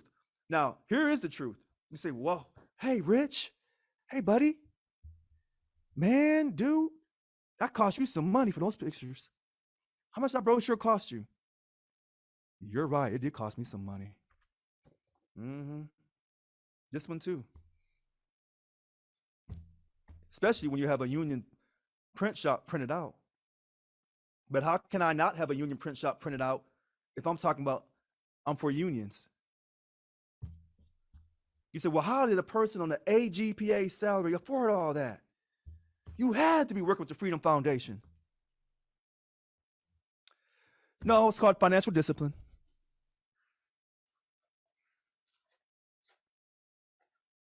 It's called financial discipline. You say, well, we don't believe you, Richard. I know, you don't believe nothing I say. You know what I would tell you? Pull your credit report. Let me see your credit report, and I'll show you mine, and then we'll see who's talking. A lot of people are doing a lot of talk on Facebook. And all these lies that they're talking about, lies. They told you that those brochures were printed by money I received from the Freedom Foundation or the Right to Work and all that. That's an absolute lie. I have a college degree in finance, 4-year degree, Arizona State University. A lot of people will come and tell you things, and they may have a little bit of truth, but they'll mix it with a whole lot of lie. And then they'll let you try to figure out what part they're lying on and what part they're telling the truth on. We will pass this budget tonight. I have full confidence. And with the new DLC presidents and our new bunk chairs, 6:30, Chris Brackett, David Jimenez, they're going to present that budget, take the questions, and then we're going to do a roll call, and we're going to pass that budget. And everything's going to be out in front of you. See, what they try to do is they try to close things off. They try to get to a closed session. Remember when we were doing the UAW 2350 contract ratification, and they wanted to go to a closed session because they didn't want you to see how they were going to act and how many of those same people voted against that contract because they didn't want the staff to have that pay increase?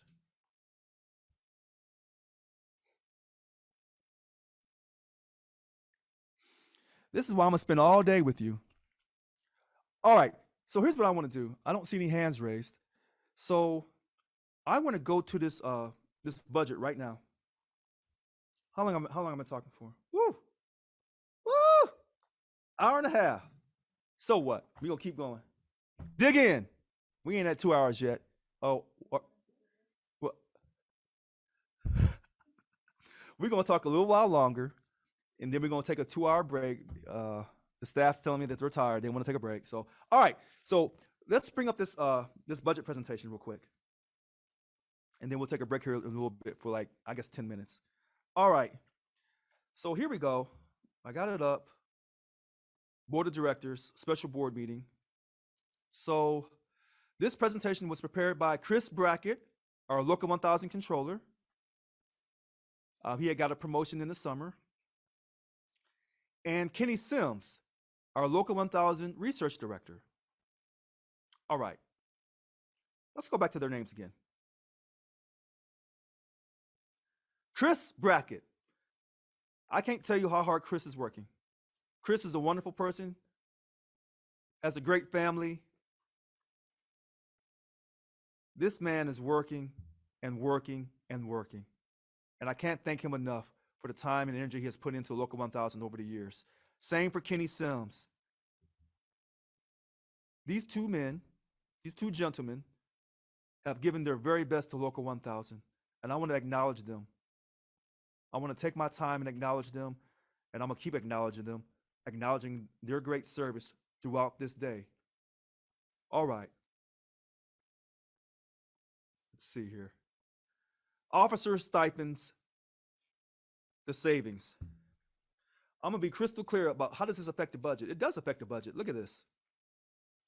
If you're wondering why they're trying to strip me of my powers and why they're trying to run me out of the union, look to the money. Since I started, we've saved $72,000 from July through December. $72,000. Is that more than the $51,000 we spent for the last rally to protect those jobs at CCC? Yes, it is. Is that $72,000 more than the $55,000 we spent on the CalPERS election to inform you of other candidates that was running, to give you a different perspective, so you would have more information to decide who you wanted to choose for those two positions on the CalPERS board? Okay. All right. Now, is that $72,000 in savings? Is that less money than that $360,000 we paid for that redo election for the VP of bargaining? A mistake that could have easily been caught if someone would have taken their time and manually looked at everything versus just letting the system do everything for them? That $360,000 for a recall for the VP of bargaining that could have easily been caught if they would have announced who was running for what offices back in January instead of holding it a secret until those ballots went out in April. $360,000 could have been prevented. Let's go out into the future. 2022 is next year, and then we have budgeted 2022, 23, and 24 officer stipends, the savings. We're going to save over $500,000 for the whole year of 24, all the way through 22, 23, and 24. $526,000 in officer stipends that won't be paid. We're going to save that. $526,000. Let me salute David Jimenez. Let me salute Annika Walls. And let me salute Irene Green for not taking that money. Now, many of you say, well, what happens if they do create this new structure, Richard, and they create that chair position? What's going to happen? The chair is going to take the money. That chair, if they think, anyone that thinks that when they tried to do that illegal meeting, which they did, the illegal meeting, and they created that chair position that's not valid, that means nothing, they want the money. They want the officer stipend savings. They want that money. They don't want to save that money. They want the money for themselves. Let me say it for you again. I counted my money out for, I think it was for this year, I was going to forego $46,646. Here, let me look at it here. Here it is.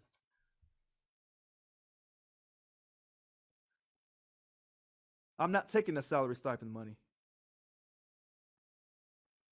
If we had reelected our former president for this year, her regular salary this year would have been $58,600. But her salary stipend would have been $68,800. She would have been making $10,000 more in salary stipend than her regular salary on a job.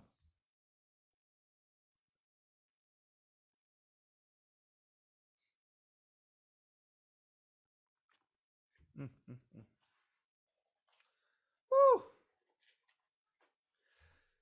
This is maybe the reason why they're trying to run me out of office. But there's a number of reasons. They can't accept the election victory. But this very important fact of the savings and officer stipends that should have never been established to begin with, because this is a volunteer position. I'm getting paid my regular salary. The dues paying members are paying my regular salary plus 35% for retirement. Why do I need a salary stipend as an officer? Well, you already know about the credit card. No one ever posted those credit card statements before. So when people say, well, I don't want to, I think Richard's spending money wrongly, I'm showing you where I'm spending the money. But you don't like that either. We're getting ready to save $526,000. That's $500,000 over the next several years, because we're not paying out stipends for the statewide officers. Maybe that's why they wanted to create a whole new structure and create the chair position so the chair could get that stipend. I'm going to say that for you again. $500,000. Look, this is California. $500,000 for a home. Well, it may not get you that dream home, but I tell you what, $500,000 is $500,000. In today's time, we're in 1970. That's a lot of money. You give me $500,000, I'm gonna do something. I'm gonna come up positive somehow, some way. That tells you my sincerity. If I was trying to destroy the union, then why would I not collect that salary stipend? If I was trying to destroy the union, if I didn't care about you and your money, then why would I not take the salary stipend? You know I'm working. The VPs didn't take the salary stipend.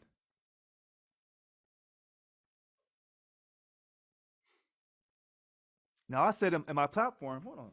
I think it's in my platform point. That's super important to me. I'll tell you my sincerity. So when these people say I'm doing all these things wrong, eliminate the salary stipends and time requirements for all volunteer elected positions. That's number 2.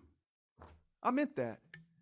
And I'm verifying my mouth. So when they say he's not doing anything, he's not getting anything done, how am I going to increase membership? Working with you, of course. If I'm taking a salary stipend and I don't have your essential worker premium pay petition, I don't have your money for those 2 days of pay you lost for a whole fiscal year, then how am I taking a salary stipend? How am I doing it? How am I taking a salary stipend when I don't have a guaranteed telework agreement? I'm not taking no salary stipend. I'm serving you. I'm not serving myself. I volunteered for this. And as I'm reminded every day, you brought this on yourself, Mr. Brown. You knew what you was getting into. You knew they weren't going to treat you right. I knew they weren't going to treat me right. Having the cops called to my house, no, you've gone too far, because I could have lost my life. You've gone too far. I could have stayed back in St. Louis and lost my life. I came out west looking for a new life, a new beginning, to create a new way of doing things. Officer stipend savings. We're saving that money. Long-term membership rate. Now take a look at this. They tell you ever since Richard has come into office, he's destroying our membership. I told you back a few months ago, membership has been on the decline for years. Now I told you from 2017 up to now, it was a 2.2% decrease. This goes back to 2009. We had a high number of 65.8%, 2009, September. Now, we went down in August of 2014. Then we went down to about 60%. Then we went up to 64% in June of 2017. It looks like we kind of stayed nearly the same, 64% of June of 2018. And then we started going downhill. You said, well, that's the Janus. Well, wait a minute. Wait a minute. The Janus is for non-members, not members. That Janus decision said you can't collect money without someone authorizing you to collect that money from them, because you're using that money for politics. So you can no longer just take money automatically from someone's check if they belong to a union and that job classification is represented by a union. So all of your fair share in your NGOs, they went away. But they were never members to begin with. But we started going downhill after that. Maybe some people said, you know what? We don't want to pay any money to this union. And it started going downhill. Now, if you look at this, we're at roughly 55% or 54.7% here in December. But look at this. That thing's been going downhill and downhill before I even arrived on the scene. I believe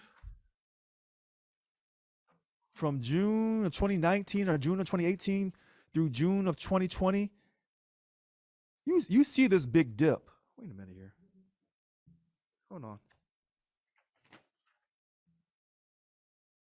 Here we go. June 2018, 64%.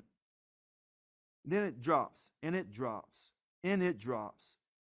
And then it gets to about 56% by, 56% by June of 2021. Well, hold on. And now it's December, it's at 54.7. I can't do the numbers fast enough in my head. Bear with me. So since I've taken over, it's kind of really gone down 1.3%.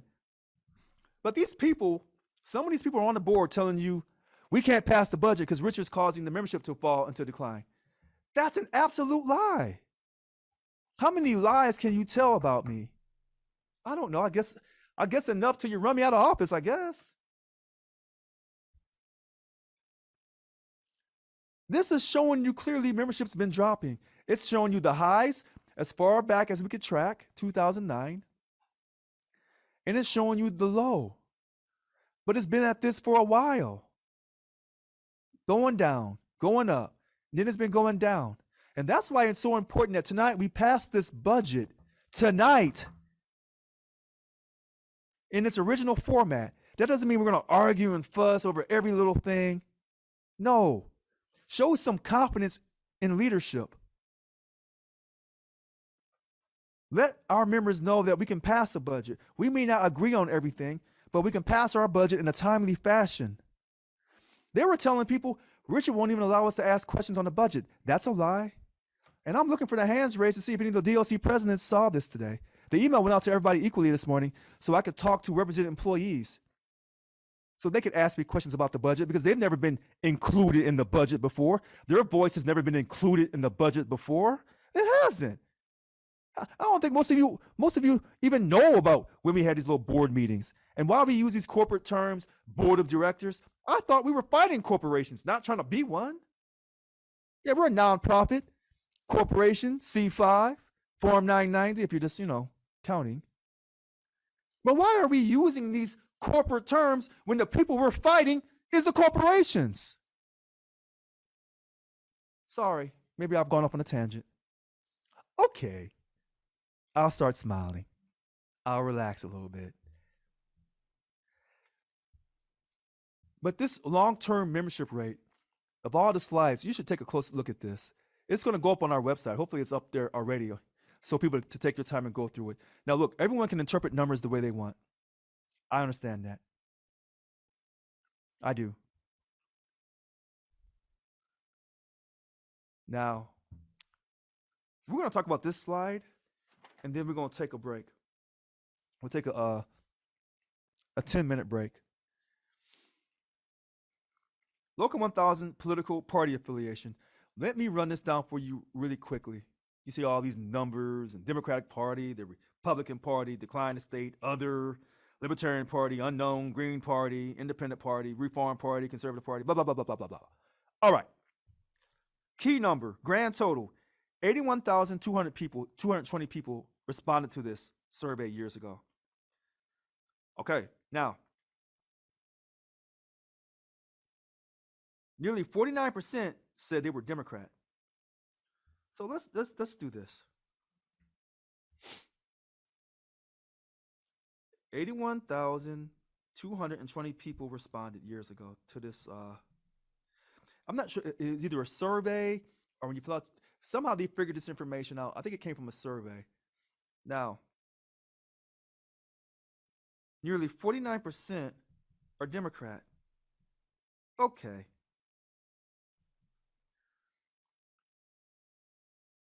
We're going to go non-Democrat. And you'll see where I'm going with this about increasing our membership and how we have to get out of divisive politics, out of partisan politics by always supporting Democrats. So here we go, non-Democrat. 21% Republican. 23 says they don't want to tell you. Could that be a Democrat or a Republican? I'm going to say that's a Republican, but I could be wrong. Anyway, they're not telling you they're a Democrat. All right. And then we got other 4. And so I'm going to take that Libertarian, make that 1% rounded. And then I'm going to take the Unknown and the no party affiliation, and I'm going to round that to 1. Hold on 1 second here. And then we still have that 0.4 of the Green Party. Okay. So what I want to do is I'm going to do 21 plus 23. What is that? 44. And then I'm going to take 2 and 6. Okay. So I got 50.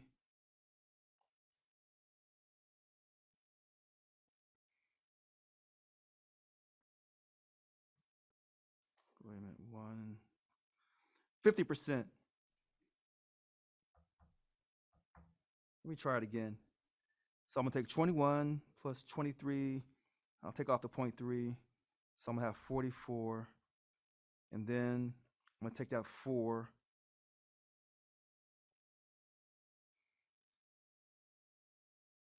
And then I took the 6 and the 0.6 and the 0.4 for 1. And then I took that 0.9 and made that 1. So that's 6. Yeah, 50%. All right. A little bit over. So this is what I've been saying to you. So when they say that Richard's crazy, I'm not crazy. Half our union is not a Democrat. You say, well, you don't know about that 23.3% decline to state. I'm going to say, yes, I do. Oh, yes, I do know. All these Democrats in the state of California who stick their chest out, who are proud to be Democrats, and they will tell you quick, we're a blue state. They're not ashamed to tell you that they're Democrats. Half our union is non-Democrat. So every time we support all these social justice issues and all these things that are, quote, Democrat-based, you're alienating half your union. All right. Now, here's where we go back for a second. Let's go back for a second. Let me see if I can go back. Remember we had a high of 66%? You say, well, those were all Democrats. No, they weren't. Not all of them. That was during the time period, during the Schwarzenegger situation, the furlough. And then it started going downhill. Not all of our members are Democrat.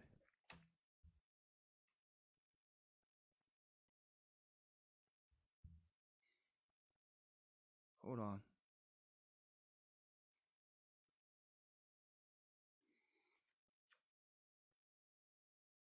When half our union is non-Democrat. So when I say that, being involved in political spending is alienating half our union, this is what I've been telling you for years. This is what I've been saying to you. And some people have said, no, we have to do all the social justice. No, that social justice is something that comes from international. That's what they do. But since we're a franchisee, we carry out their political agenda. You say, well, if we carry out their political agenda for international in DC, then why can't they come and help us when it comes to enforcing our contract and not going through the POP or the furlough? That's when they tell you that that's a local's business. We don't want to get involved. So it appears to me international gets involved in things that they want to get involved in, and other things that would cause them to really show that they really care for you, they don't get involved in. Let me say that for you again. When we were being furloughed, 2009, did international come down and say, hey, we're going to help you fight that furlough off? No, they did not. Did they help you fight the 2010 POP or 2012 POP? Did they help you recently fight this 2020 POP? No, they did not. If we're going to increase this membership, and I mean increase it substantially, we cannot be involved in politics that favors one political party over another. Why is this so important? Because we have to pass this budget tonight. And that budget is a sign of us coming together and recognizing, in order for us to increase our membership, we cannot do things the way we used to do them in the past. The status quo is over. It's over.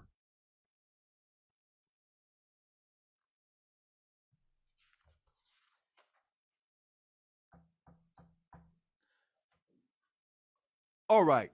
So I have 12:53. I'm going to shut it down. I'm going to come back at 1:10. 1:10, I'm going to come back. So we're going to stop here with this budget presentation because I have a lot more pages to go through, and then I'll keep going through it over and over and over again. So if you come on late, you can catch me talking about this over again, and I get you caught up. All right. So we'll take a break right now. We'll come back at 1:10. I'm Richard Lewis Brown. Today is December the 29th, 2021. It's 12:53. Thank you.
Hello, everyone. I'm back. I'm Richard Lewis Brown, the Local 1000 president. Today is December 29th, 2021.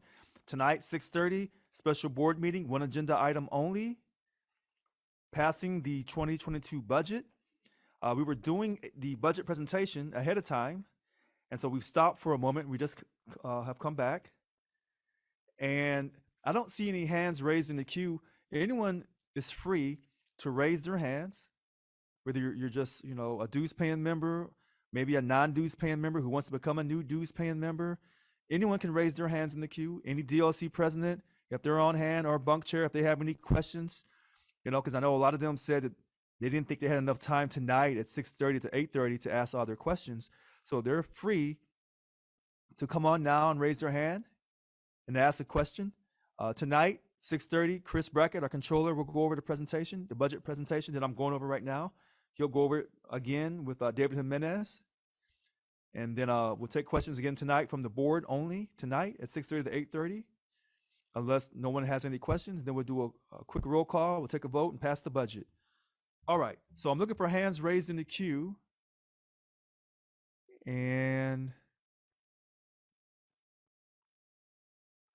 I don't see any hands raised at the moment. All right, so how important is it to pass this budget? It's very important. It shows that we have confidence in our leadership. It shows we have confidence in our elections. As you know, I won the election, so I'm the third Local 1000 president in Local 1000 history. And unfortunately, we were not able to get to all of our routine business last weekend. We ran out of time.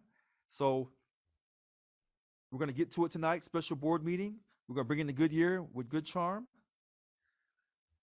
I want to, before I go back to the budget presentation, I'm going to read another impact statement. And then I'll go back to the budget, and you'll see me going back and forth. And then anyone has questions, please raise your hand. And I'll try to check my phone to see if people are sending me questions on my phone as well. All right. So here's another impact statement. And it says, Dear Mary Kay Henry, as a board of directors member and a DLC president, I fully support Richard Brown. Our members voted him in for 3 years, and I respect their votes. I do not respect or agree with the way that Bill Hall and Teresa Taylor handled and arranged their meeting with the entire board on October 16th. I have never met or spoken to either of them, but somehow they think they speak for everyone on the board. After reading the transcripts of the meeting, it is still clear to me who was actually present. It is still not clear to me who was actually present in the meeting and how they actually voted. Let me stop here for a second. And that's the great thing about when I do videos. You don't have to guess who's there and who's not.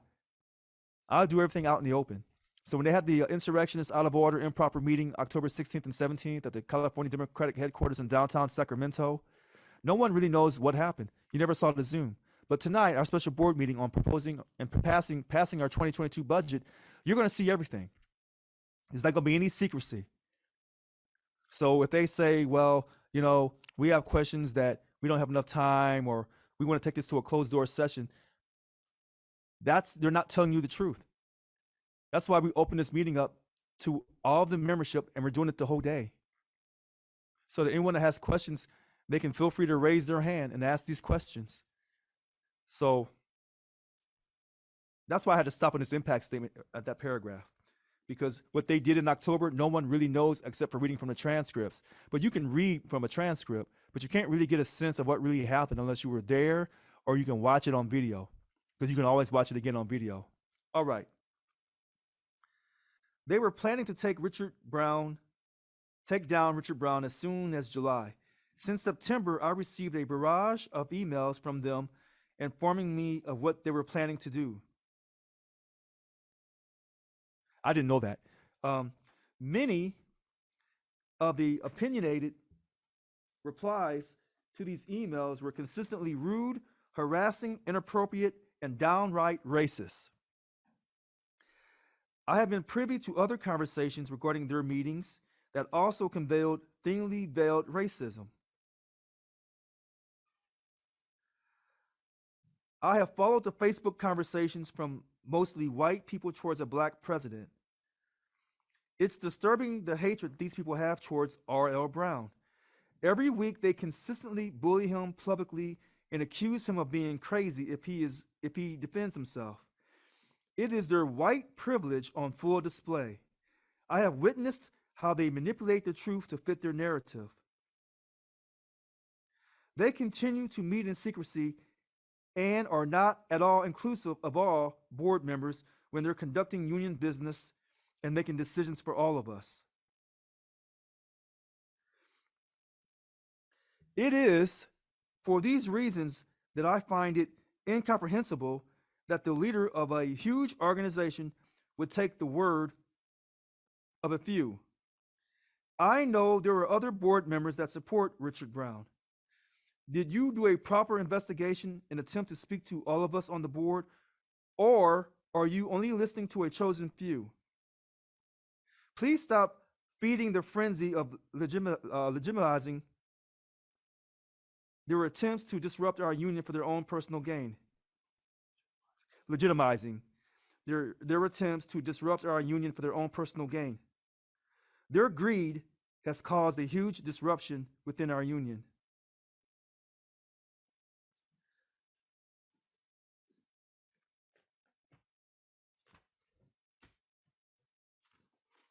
I hope that you will stop the division that the Bill Hall and Teresa Taylor crew are promoting and keep them from destroying Local 1000. Now, this person wrote this, and I'm touched by it. I'm not going to say the person's name, but I'm deeply touched by this. This statement, I followed the Facebook conversations from mostly white people toward a black president. I think we've been here before in this country. Every week they consistently bully him by publicly, they bully him publicly and they accuse him of being lazy if he defends himself. It is their white privilege on full display.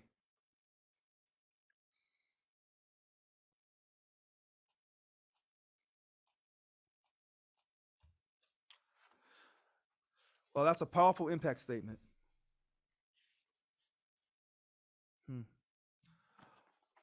Okay, so we're going to read some more impact statements, but I'm going to also go back to the budget here.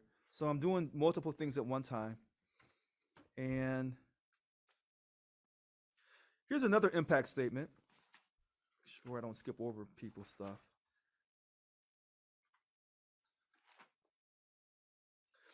If you get rid of the new president, like it seems like you're trying to do, who seems to be the only one who fought for us in recent years, I will never join the union, and you will lose the support of many, many state employees. Prior leadership before the current president is the root cause of most of our problems.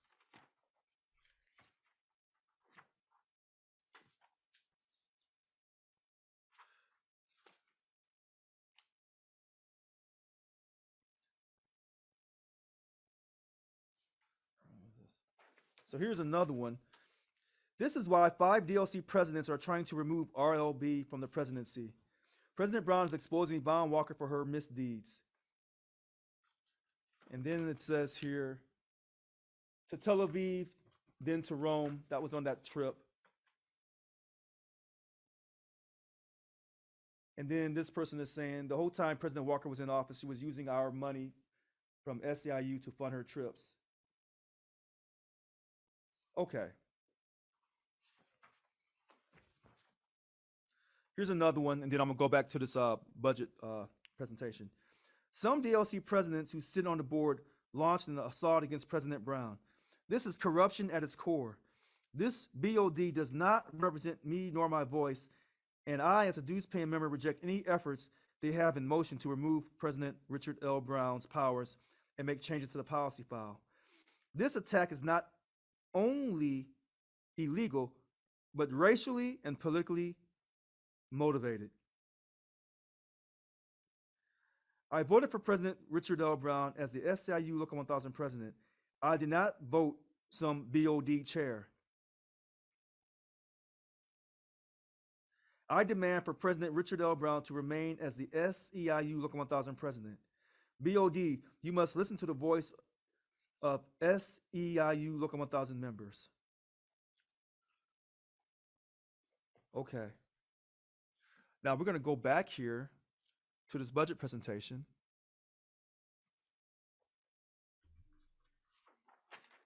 Now, we're at the political party affiliation. We're talking about that. So here, let's go back for a second here. I'm trying to go back. Okay, because I want to give credit. This presentation was prepared by Chris Brackett, our Local 1000 controller. He got a promotion in the summer. And by Kenny Sims, our Local 1000 research director. These two people do great work, like 99.9% of our staff. And hopefully the staff is listening because I want to give you credit. There's so many great people working for Local 1000, and they don't really get credit for it. And when I get a chance to give them credit, I am going to give them 1,000% credit.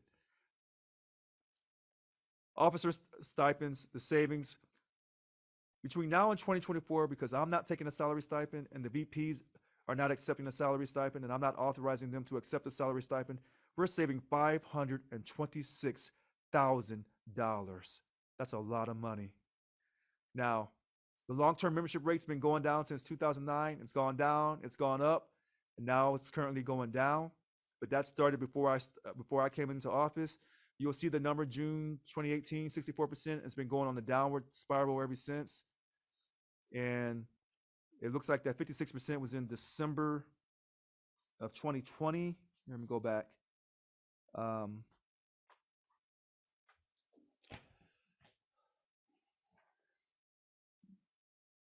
December of 2020 was at 56%, and it's gone down 1.3% since I've arrived in June of 2021. So I am not destroying the union. When people tell you I'm destroying the union, they're basically slandering me because that's not factually true. All right. And then we talked about the Local 1000 political party affiliation. 81,220 people, 81,220 people responded to a survey years ago, and 49% Democrat, 50% non-Democrat. This is why we can't be involved in political partisan issues that favor the Democrats, because we're alienating half our union. If we're going to grow our membership past that high number of 66% back in 2009 September, we're going to have to do a lot of work, but it can't be involved in political situations. It can't be involved in social justice issues. And listen, there is nothing wrong with social justice issues in our great country. Some people say we were founded on the social justice issue of religious freedom, freedom of speech. And of course, we wrap all that up into one word: democracy underscored by capitalism, or capitalism underscored by democracy. You tell me. All right. Staffing. There's been a question raised about our former CFO who left on December 15th, 3 days before the budget committee meeting on December 18th. He left. People want to see his resignation letter. That's a private issue. It's a labor issue. That letter won't be revealed. He is not the first CFO to leave.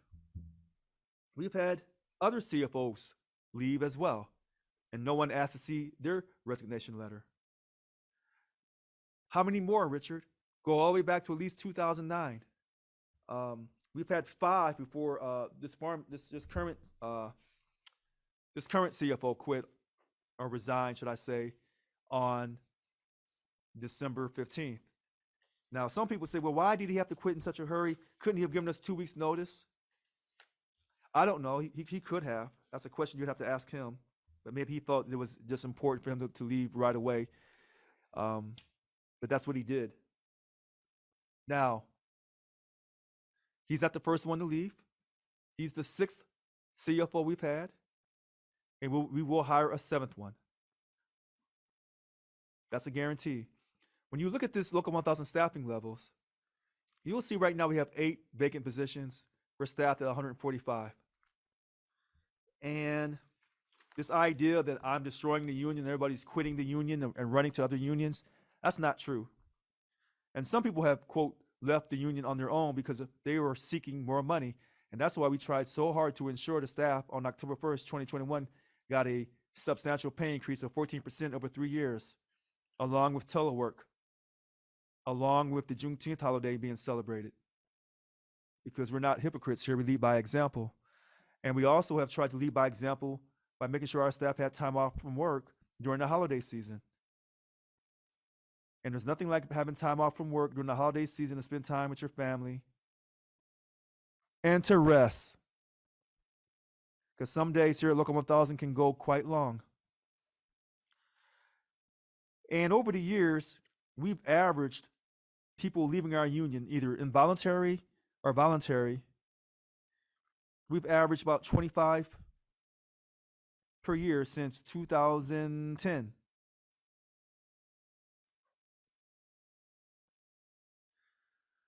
You said, what about this year? 33 this year. You say, is that a high number? The second highest, but we've been in the 30s for several years. The highest year was 37. The number 37 appears. And you say, well, I only took over for half the year, so what am I on the hook for? 8 people we dismissed because of new leadership, and then 17 more decided to leave on their own, either because they didn't like the direction of the union or they were seeking money elsewhere. And then before I arrived, 8 people had already left. Okay. But our staffing is doing just fine. So this idea that, we're understaffed or staff's not getting paid correctly, that's not true. But we want to make sure we pass our budget tonight, our 2022 budget, to ensure the operations for Local 1000 go undisturbed, not interrupted. We've always passed our budget, our original budget, every year. It's never gone a year where the budget wasn't presented in its original format and not passed. Why would it be any different tonight? Why would it be any different tonight for this budget in its original format to be passed? Why? And then they tell you, well, we only got the budget a couple days ago. There have been times in Local 1000 history where they've never received the budget until the day of the meeting. But they don't tell you that part because they only tell you what they want you to know. And there's been times when they've been given the budget the day of, and then the budget was returned back to Local 1000. They didn't have a chance to keep the budget in front of them. All of our information, everything I'm talking about right now in this PowerPoint presentation is up on our website because I'm transparent. But then I can't show you the former CFO's resignation letter because that's a private labor issue. And not being advised, you cannot share that issue. But that's no reason to not pass this budget. So when they tell you we're losing membership, we can't pass the budget. They tell you Richard's working with the Right to Work Foundation. That's why we had the insurrections meeting in October 16th and 17th to strip him of all his powers. That is a lie. All these lies that they've made, talking about I'm declining the membership, that's a lie. Staff's leaving, that's a lie. Lies upon lies upon lies because they're spreading fear. You cannot increase your membership by creating fear. You increase your membership by being inclusive, by being transparent, by showing people their voice matters for the first time in Local 1000 history. All the voices, not just the Democrats, not just the Republicans, but everybody's voice matters. And we want everyone to be a dues-paying member of this union. We must increase our membership so we can show the state of California we are a united union.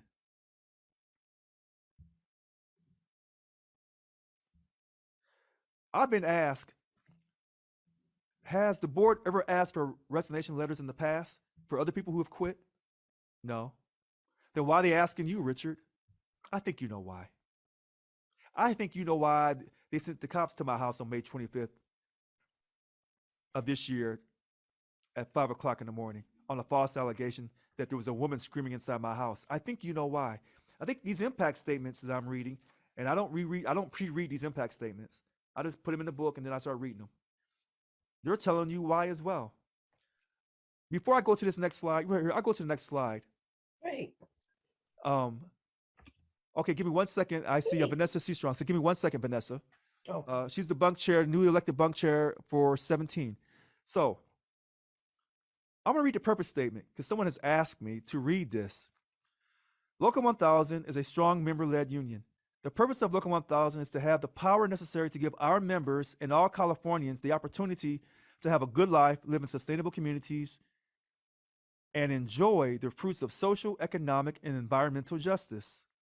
We will achieve this by engaging and developing our members and by creating strategic alliances with key leaders and organizations who share our purpose and values.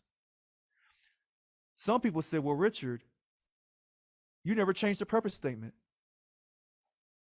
They're right. I never changed it because I know people feel quite strongly about this.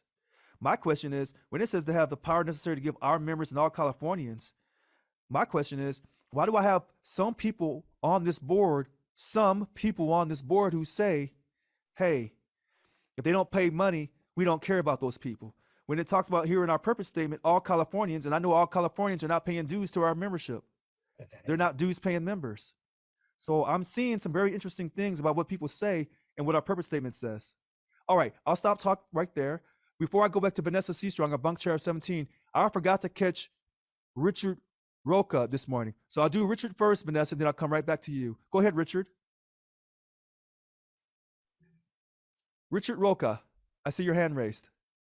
Hey, Mr. President, thank you for having me. I apologize to anybody else. I know I'm not a board of director or any of that. I just, I really wanted to exemplify what, how truly thankful and happy I am personally as a state employee, and I represent many veterans in my unit and my department, and of course the committee, in saying that we've never had this transparency. In fact, we've never known truly where our money went to, other than what we're told, mostly by the previous administration. And while I know most people really don't want to go in the past or review the past, I really want to exemplify how many people really truly do want to know. They want to uncover this because it was a slap in the face to most that our money was sent to a governor in a fight that, as we've seen, many political alliances That was those who contribute to.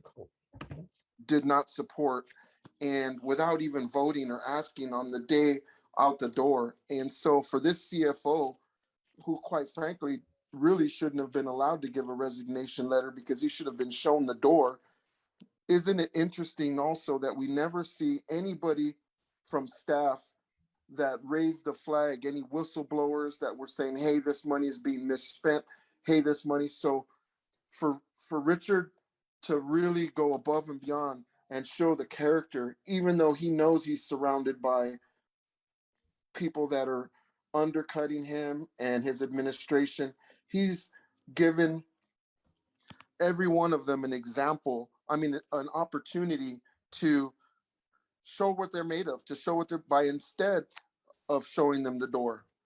He's been willing and open and transparent in every step of the way to work with people, even though they may not be on his side. While I beg to differ, I would have cleaned house, starting with the attorneys and the representative or lack thereof, your opinion, because we were screaming from the mountaintop as veterans and a unit and a department, all sinking exactly the discrepancies that we were shielding from this management group, where nobody came and fought. Half of the veterans had to go and pay for their own attorneys, well, even though we were still paying to for representation from these lawyers that quite frankly treated us as though we served them and they didn't serve us. So I have nothing but great accolades to share, and would like to add an exclamation point to all of this administration for not taking the stipend. What an outstanding show of character by all of you, and should be applauded. So I just wanted to get my point that I didn't get to make earlier this morning, Rich, on the things that you asked that I thought were important. And the most important thing is, I agree, is we need to get membership up.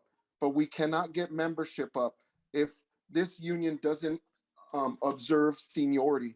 I can't tell you how many 15, 20-year employees that feel as though this union doesn't represent them or doesn't put seniority in every single line of business. Everything that it should be predicated should be based on seniority. Any change, as an example, when the veteran staff was selected to go first and serve in the unemployment insurance department, it was interesting that there were 3-month, 2-month, 1-month employees left behind. Could you imagine how the 15-year veteran felt? It almost feels as though the union doesn't care about them. And that's the thing that I will sign on as my exclamation towards Richard and how to thank him for positioning me in a veteran committee is by standing confident that I'll be able to get our veteran state employees at 80 or 90% but when my term ends as a committee chair. That's how we thank the union president. That's how we thank this administration, by getting membership up. And it's not that we don't care about non-paid members. It's that we all are smart enough to recognize that there will be a fight that will come probably sooner than later, that we will have to strike, and we will need a membership fund unlike any previous. So I just want to let anybody who's on the board of directors, anybody who's a decision maker in our contract, we had better put in the language, the veteran committee had best be recognized in the next contract. Supra, seniority speaks above everything else on the contract.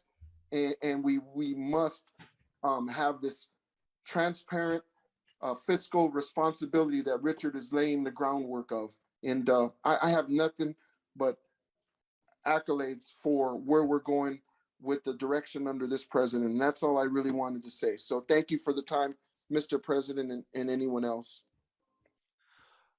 Richard Roca, thank you for calling in. He makes a great point about the veterans. Before I go back to Vanessa, a lot of people feel like Richard, who are not veterans as well, about seniority for our union represented employees, that should be spelled out in our contract.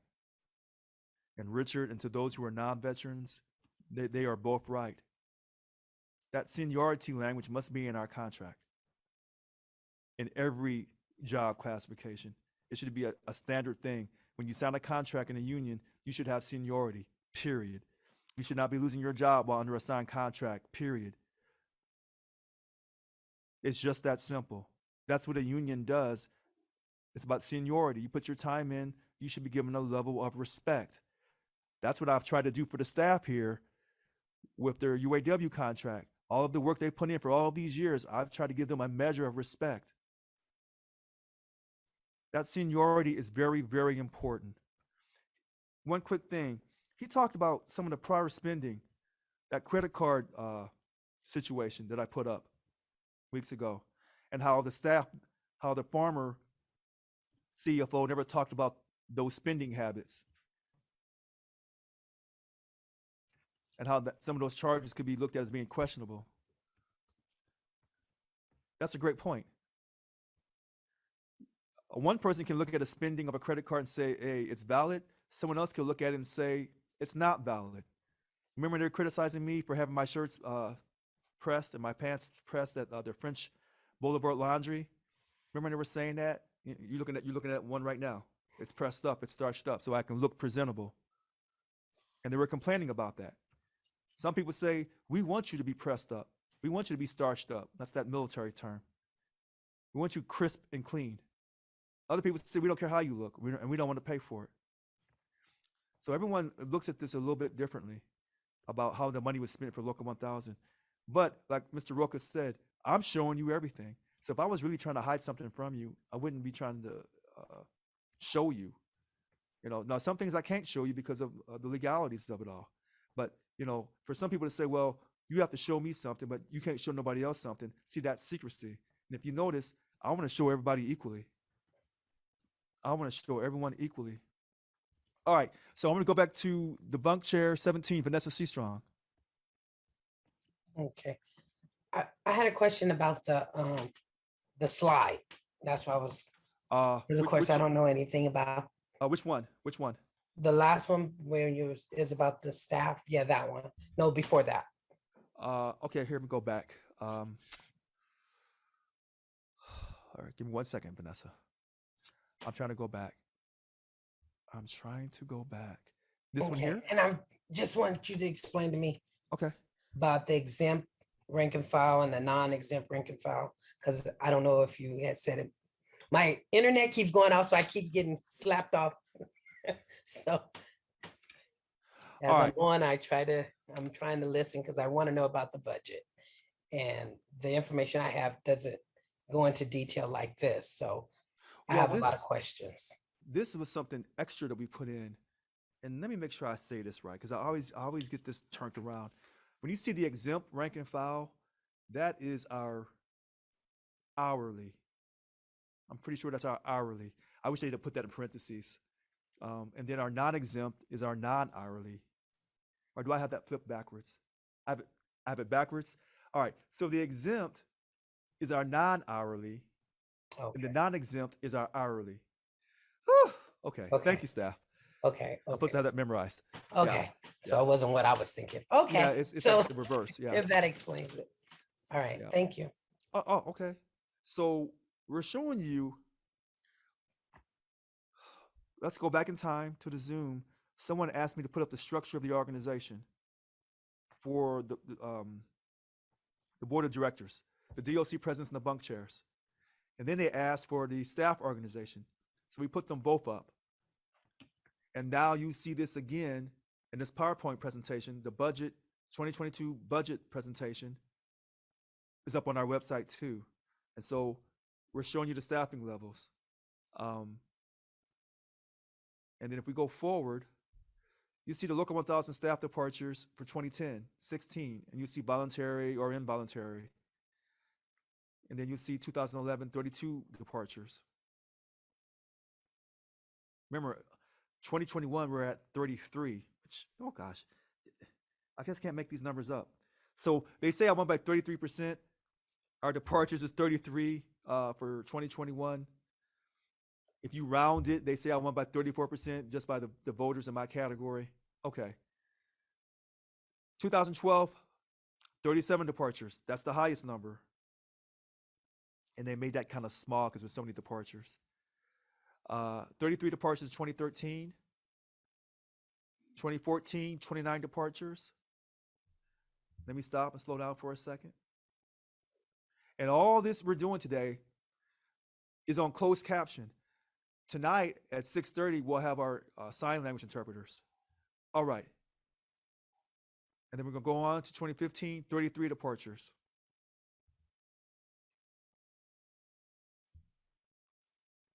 Wait a minute. 2015. Okay. So on these departures, this is including those who didn't give us the reason why they left. That's why my number is a little different on my paper. Okay, so 33 departures in 2015. And then I said 33 for the year 2021. Okay. So we've had 33 twice. All right. 31 in 2016, 2017, 15 departures. 20 departures in 2018, 2019, 19 departures. 2020, 14 departures. That's when the COVID kicked off in March of 2020. And here's our 33 for 2021. And then the highlighted stuff is for those concerning the CFO. Okay.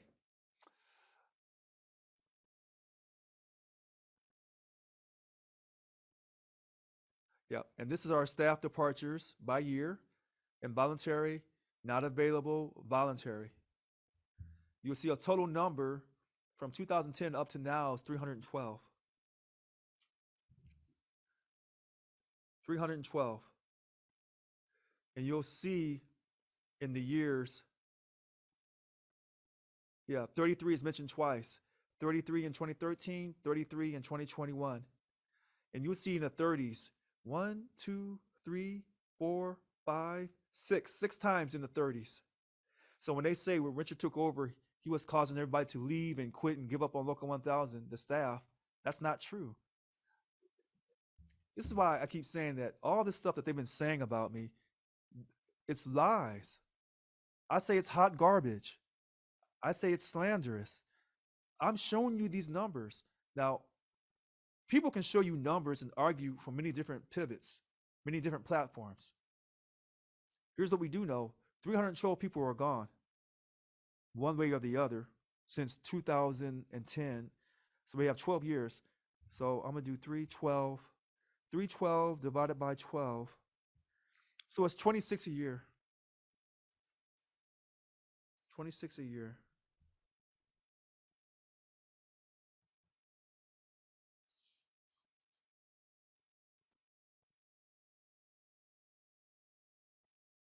$26 a year, people leaving one way or the other.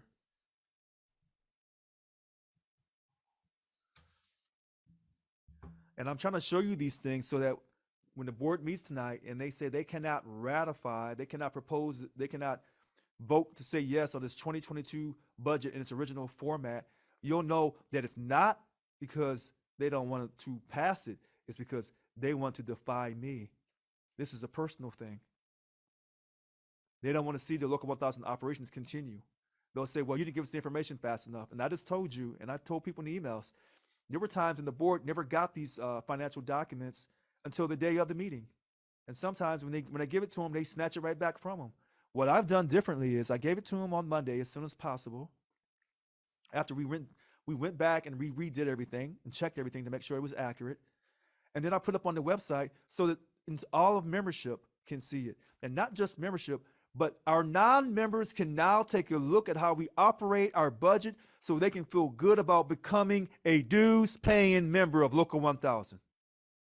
This information cannot just be hid or kept by the president or the 3 VPs or that 65-member board that includes the president and the 3 VPs and the 51 DLC presidents and the 10 bunk chairs. You cannot keep hiding information from our membership and then expect to grow membership by gaining their trust if they don't know how you're spending the money.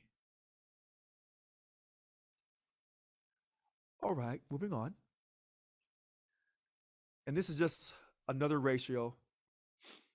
And they did a 25.3. Okay, so with this particular graph, it doesn't include the 8 that did not give us the reasons. And that's why that top number is 304 and not 312. Okay. For some reason, some people didn't tell us why they were leaving. We don't know why they left. It wasn't recorded in our system as voluntary or involuntary or whatever. And that's how we recorded our system. All right. Now, someone's asked me this question. As you see, I'm on the phone, taking text messages, trying to keep up with everybody. Hold on one second. Okay, I won't say that.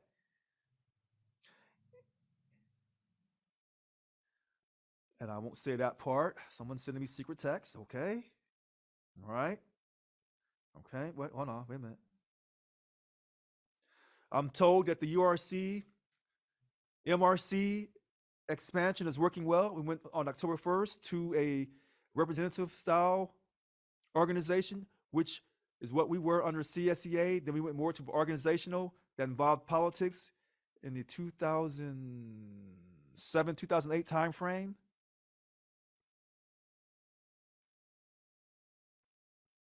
And so this is good. And now we have maybe 1, maybe 2 reps per DLC. Some DLCs are so big, we need 2 reps. I don't really know what I'm doing. Now, this slide here. All right. Let me try to regroup here. Representing employee voices. I have stuff everywhere on this desk. As you can see, there are certain DLC presidents in orange who ran unopposed. Now, what does that mean? Does that mean they're doing the job so well that there's no one in their DLC that wants to compete with them for DLC president? No, but some would say yes. Some of these DLC presidents who ran unopposed ran again. They've been DLC president for years. As I've stated to you, many people in our union didn't even realize we just went through an election. Okay? So when we see the people who ran unopposed, which ironically the number 33 appears again,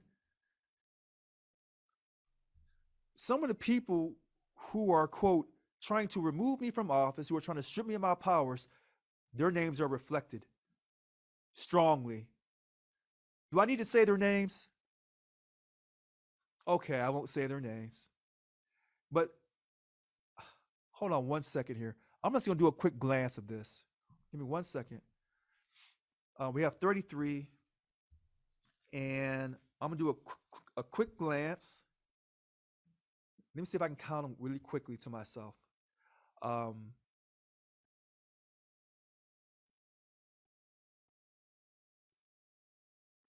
Okay, so I give me 1 second.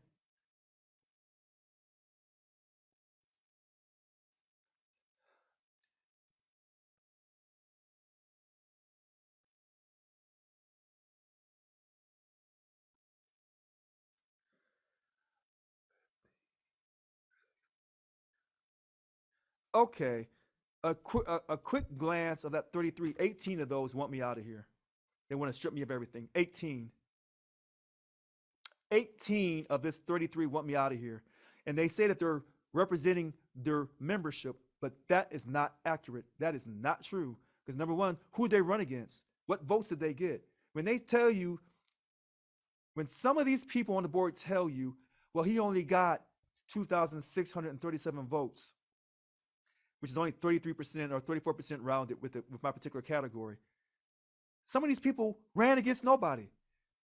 I had more votes than them. They didn't have any votes together. 33 of these presidents had no votes. And 18 of them want me out of here. They want to, quote, destroy your voice in a democratic process. Now, I still love them. I still want to work with them. I'm still going to work with them. And I can forgive them for trying to have an out of order illegal meeting in October. Oh, yes, I can. Remember, fear overcomes anger and madness? But if I'm looking at this and these people are telling you that they're representing their membership and their DOCs, that is not true. No, they're not.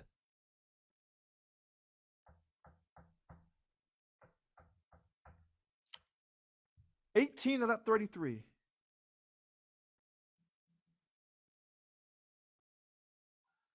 And you notice, now here's the funny thing. I'll call on anybody right now and let them come on and let them talk. And you don't see no hands raised.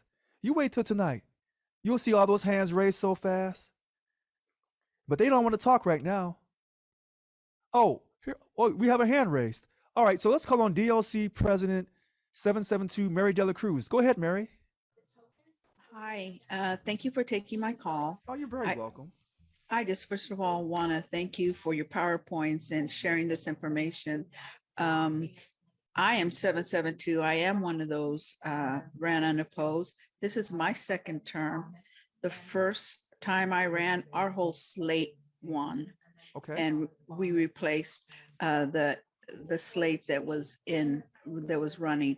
But I will tell you that we support 772. Our e-board supports you 100%. Thank and you. Thank you for educating us and being transparent. Thank you so much. You're very welcome. Now, I'm glad that you called in. When we sent the email out, where's it at? Give me 1 second here. Because I know a lot of people are talking, and I want to make sure, because, you know, when I lay things out, I'm going to lay them out. Here, let's go back for a second here. Because I said an email went out. I'm going to go back to it. I'm going to read it. This morning, an email went out. I asked the staff to send it out. They did it perfectly. Here we go. December 29th, 7:06 a.m. The emergency board of directors meeting will be held by Zoom tonight only, December 29th, while the board of directors meeting itself will run from 6:30 to 8:30 to authorize only the board to vote to pass the new budget. Local 1000 President Richard Lewis Brown will begin the meeting at 11 a.m. to allow a lengthy discussion about the proposed budget with represented employees and board members alike. I'm gonna read it to you again because I'm going to show you tonight, and I'm going to show it to you in front of everybody. I'm going to show you about people. An emergency board of directors meeting will be held by Zoom only tonight, December 29th, while the board of directors meeting itself will run from 6:30 to 8:30 p.m. to authorize only the board to vote to pass the new budget.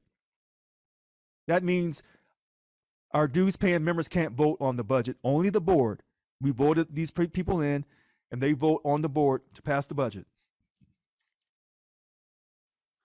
Local 1000 President Richard Lewis Brown will begin the meeting at 11 a.m. to allow a lengthy discussion about the proposed budget with represented employees and board members alike. So today, it's open to everybody. So they have plenty enough time. When they were saying that I wasn't going to allow them, the board, to ask questions and stuff, they were wrong. But that's the narrative they want to create. Now, this will mark the first time in our union's history that everyone will be able to view and ask questions about the new budget. Listen to this. Everyone will be able to view and ask questions about the new budget in the most transparent manner available to the public without any backdoor agreements or side letter handshakes. To register for this important financial meeting, please click here. A Zoom link will be sent to you after you register. To review the 2022 proposed budget, including a statement of net assets, quote, the balance sheet, and a statement of proposed activities and proposed budget, click here. The only item on the agenda for this special board of directors meeting is to ratify the proposed 2022 budget, which requires a simple yes or no vote to ensure the operations of Local 1000 continue without delay. In its entire history, Local 1000 has never failed to pass a budget that was presented in its original format. In the spirit of transparency, it should be duly noted that proposed financial budgets have rarely, if ever, been presented to represent employees prior to discussion, and oftentimes financial budgets have been retrieved from board members after they were allowed to view the information. I look forward to seeing you later.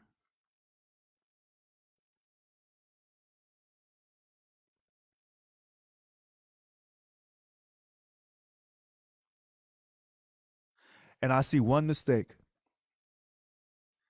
I've been telling you that oftentimes the board does not get these financial budgets until the day of.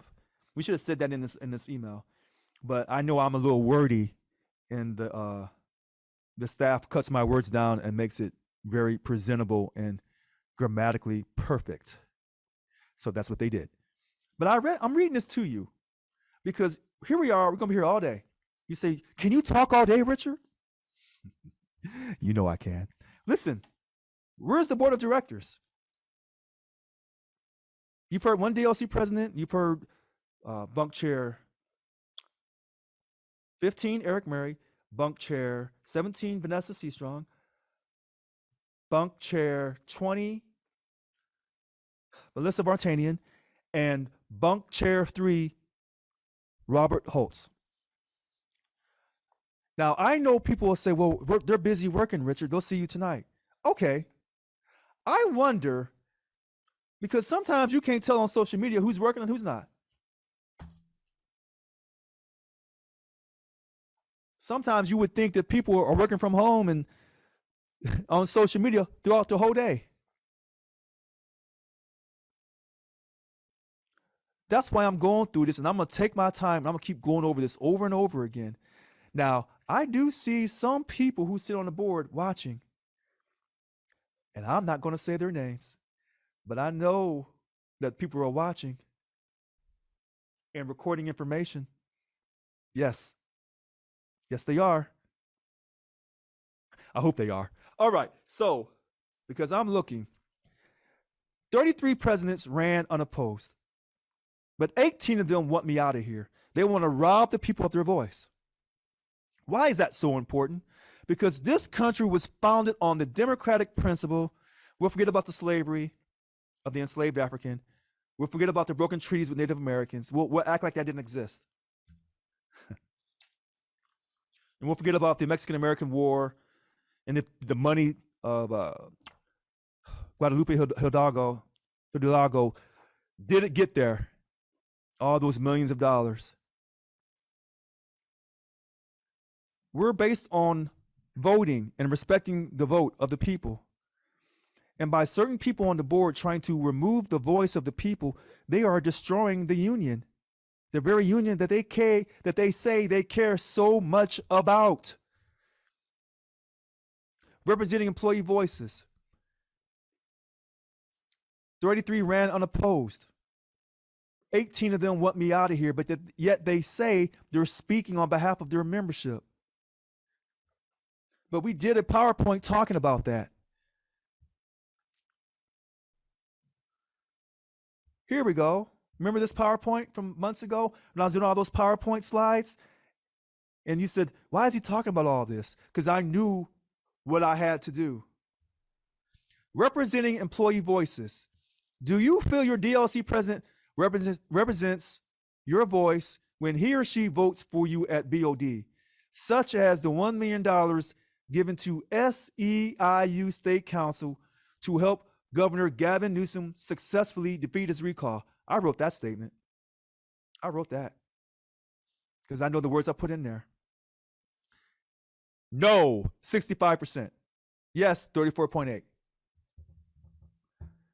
65% of the people who responded said no. Okay. Hold on one moment.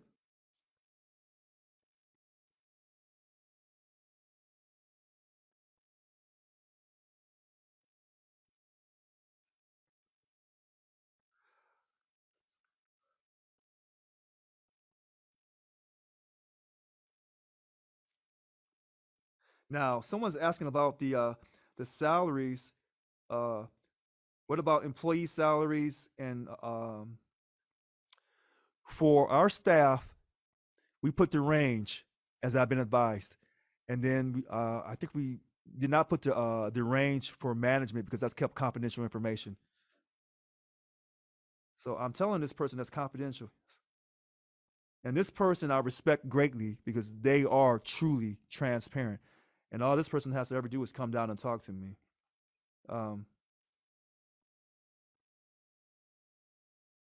So this person is saying, it's pathetic your gossip presentation rather than a budget presentation. You need professional help to talk about the budget. Please stop embarrassing. Now, this is someone texting me this. Obviously, she doesn't care about my degree in finance. Listen, this is the type of people that text me. But yet, when they come on video, they try to act professional. Okay. And, you know, I've already said that tonight our controller is coming on at 6:30, but I'm starting out ahead of time. How can I start out ahead of time talking about the budget presentation? Because I've gone through it with him already. Who do you think helped him prepare it? He's not the only one who's college educated. I can see things and say, hey, listen, the way you're presenting this, you have to present it a different way to make it more clearer. He's still overall responsible along with Kenny Sims, but who is the person who's overall responsible over everything? Is it Chris Brackett, the controller? Is it Kenny Sims, the research director? Is it our VP, secretary treasurer, David Jimenez, who's also college educated in finance? No, the president of Local 1000 is overall responsible for every single thing. All right. Moving on.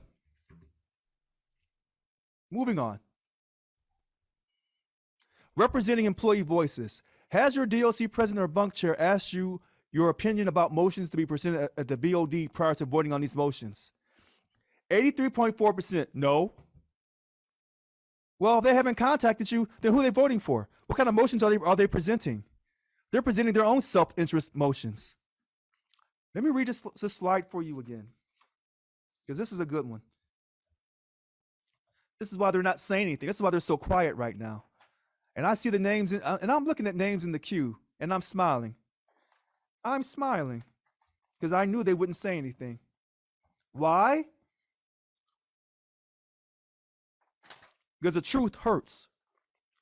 Has your DOC president or bunk chair asked you your opinion about motions to be presented at the BOD prior to voting on these motions? 83.4% says no.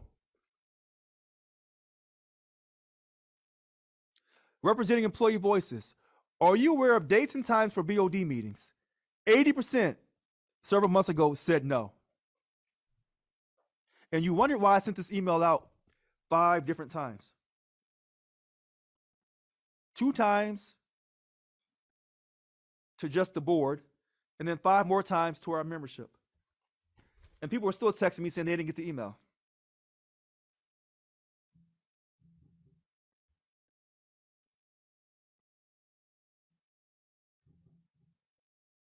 Now, how long has this been going on for?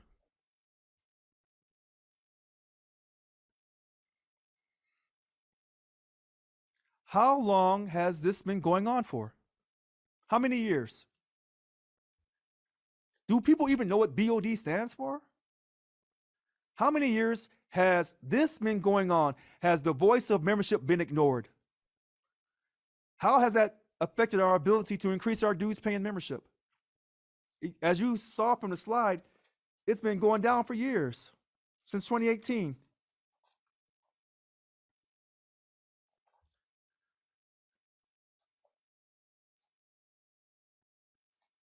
Let me go back to it.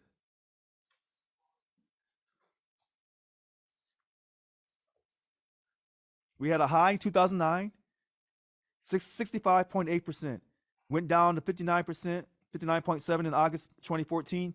Went up to June 2018 at 64%. It's been going downhill ever since. Ever since. What happened? Why have voices been ignored by our union? And you kind of wonder when it went up. It was a high at 66%, rounded, September 2009. Then it went down to 59%, 59.7%, or 60% by August 2014. Then it went up in June 2017 by 64%. Did it really go up, or did we increase our hiring for the state of California? Well, I wish I had that information. I wonder, when we increased hiring, that's when our numbers went up. So if you increase hiring, then you have a chance of increasing your membership. But if your membership stayed the same, and then your membership went up, then you could truly say you were increasing membership. But how are you really increasing membership when the hiring for the state of California possibly went up during that same time period? You didn't think I knew all that, huh? Okay. All right, so let's go to the next slide. Are you aware of the contents of the BOD agenda and current events involving the union and its represented employees, including dues paying members that will be discussed at the board meeting? 85% said no. Have you been invited to attend and given the opportunity to provide feedback at the BOD meeting prior to voting on issues? 81% said no. So, what's going on here? Oh boy. So, it's about keeping people in the dark. Here's the funny thing about people. They're texting me saying, how much did my salary increase by? And it tickles me because sometimes I look at my phone and I see the hypocrisy and the lies that they say. How much increase did you get by representing the members? Now, this person obviously didn't hear my the previous video where I said that my salary stayed the same. I didn't take a salary stipend. My money didn't go up at all. But see, that's how they're so fixated on trying to sell their narrative that I'm making all this money off of you, and it's an absolute lie. All right. Now, have you been invited to attend and given the opportunity to provide feedback at the BOD? 81% said no. But here's the thing about this. When has a person ever been invited to a BOD meeting? You never have, and you never will unless I'm your president. I'm just telling you this. There's a reason why there's this concerted effort to run me out of this union. Would you like to have a voice at the BOD meeting to speak on matters that concern you as a represented employee or dues paying member? 71% said yes. And so when I was reading those impact statements, because we're a member ran union, we're not a board of directors run union. When I was reading those impact statements and I couldn't get through, and I wasn't able to get through all the routine business last weekend, there were some people who had a fit and said, he's destroying our union. But that's not what this survey says. I'm letting people's voices be heard. And remember, today is an open day. Anybody can call in, DLC president, bunk chair, dues paying member, a non-dues paying member. They can talk to me about what I've said so far on these budget presentation slides. No one's really calling in. See, that tells me something. That tells me a whole lot. You say, well, maybe everybody's at work. I don't think so. And you know that word spreads around when I'm on Facebook. Oh, yes, it does. All right. Statement of assets and liabilities and net assets. Now we're getting into the budget part of this. And when I was showing you these prior slides, I'm showing you why there's no reason why we cannot pass this proposed budget in its original format tonight at 6:30. It's always been passed before in the past. So why is it now all of a sudden a problem? Statement of assets and liabilities and net assets.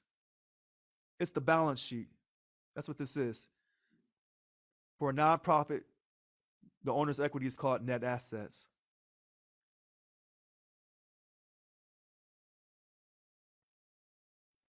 October 31st, here's our cash. Unrestricted, restricted.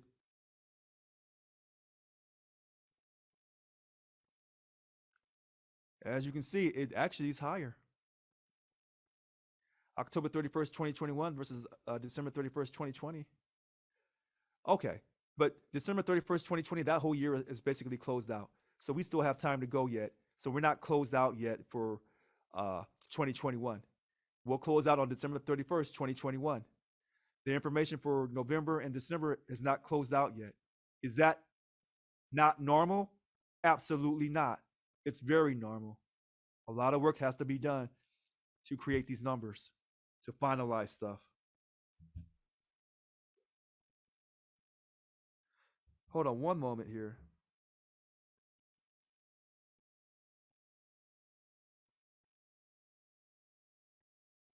Okay. Now this person now has said they're sorry, and so I'm saying I accept their apology. Hopefully she's watching the video. We cannot post the salaries for our staff. We put the ranges up.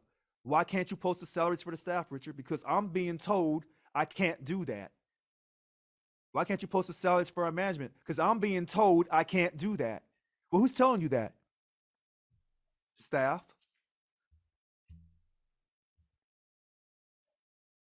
Is it true? That's what they tell me. I'm being legally advised. Okay, I'm just saying.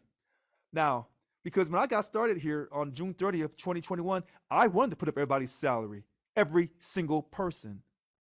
I was told, can't do that, Richard. Can't do that. All right. And here's the thing. No matter what we're paying this staff, it ain't enough money. Because if it was enough money, they wouldn't be leaving all these years. It's not enough money. And all these unions in the state of California that's been coming to Local 1000 and picking off our best people, we're going to stop all that madness.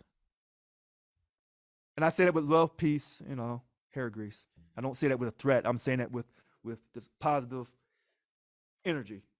Yay, yay.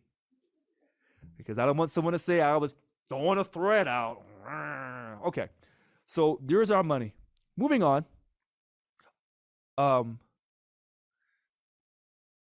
Here's our current assets.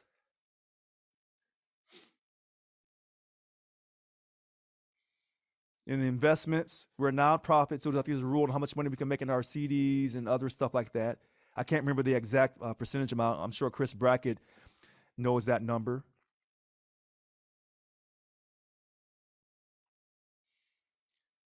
Our money that comes into us October 31st, 2021, we're right on time. And you'll see that that number is a good number. Now, you notice how I'm doing this. I know what I'm doing. I'm letting you guys take time to look at it, see if there's any questions.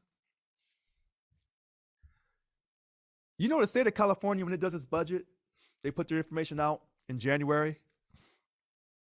And then they do the, I think, the revised in May, and they finalize it. And they give you all the numbers. So what we're doing is no different than the state of California. This is our balance sheet for a period of time.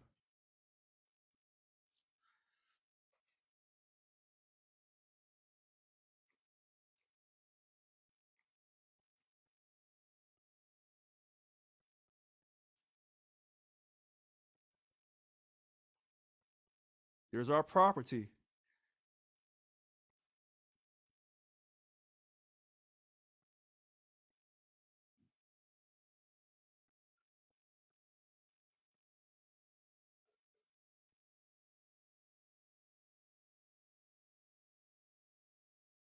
Here's our number for October 31st, 2021.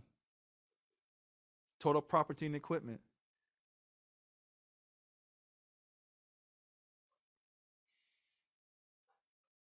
And then there's our closeout on December 31st, 2020.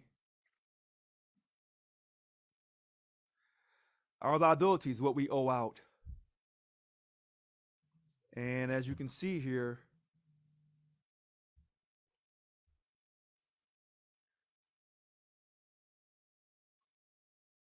that number is a little larger than December 31st, 2020, our accounts and union leave payable. And then our total current liabilities is larger for the closeout of October 31st, 2021.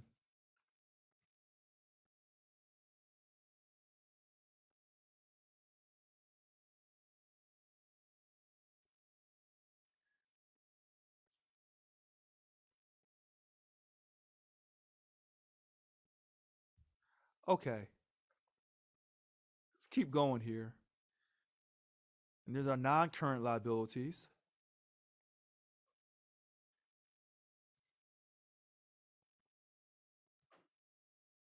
Let's go back for a second.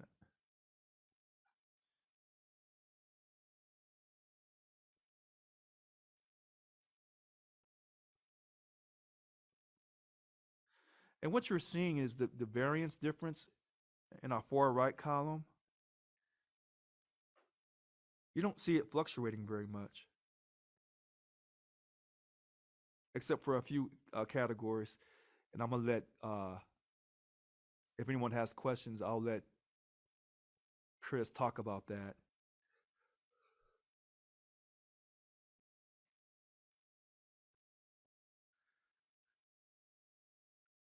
And then there's our net assets for a nonprofit.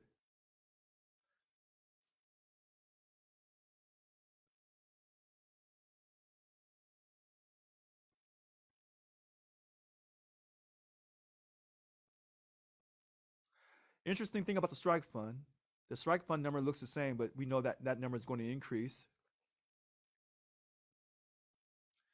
Interesting that they say that they had $4,381,598 on December 31st, 2020. That's interesting that they say that, because they never had a strike fund before. So mysteriously now it shows up. All right.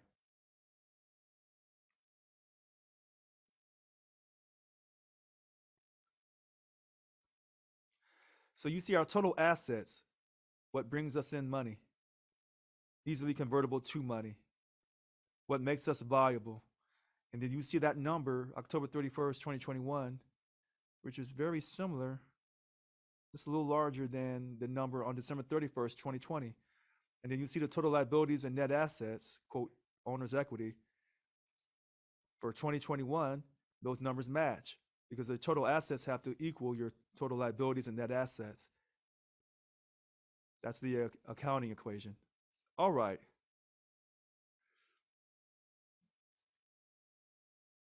Now, what we just went through was basically a balance sheet. Now we're going into, quote, the statement of activities and proposed budget.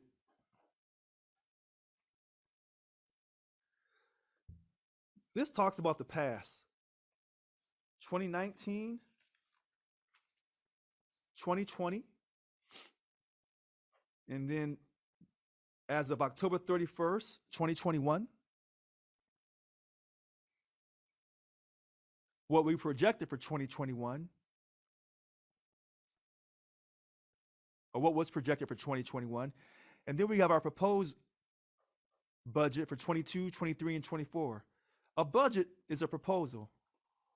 You say, hey, we're budgeting this much money. Do you make your budget? Do you break your budget? It's hard to say. It's no different than you having a household. You say, we're going to spend, I don't know, $2,500 every month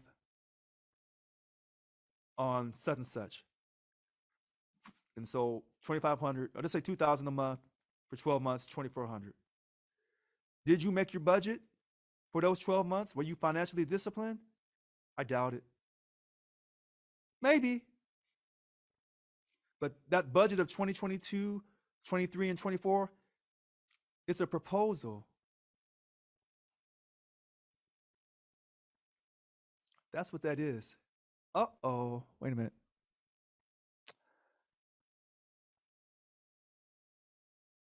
Oh boy. Okay, so, hold on one second here. This is what happens, you do things out ahead of time. So, I don't know who's looking at this really closely, but I'm looking at it. So we are on slide, let's see here.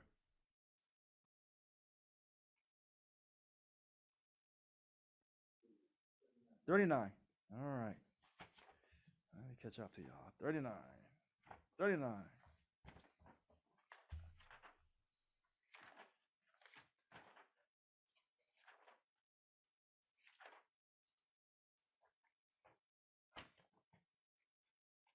Give me 1 second here.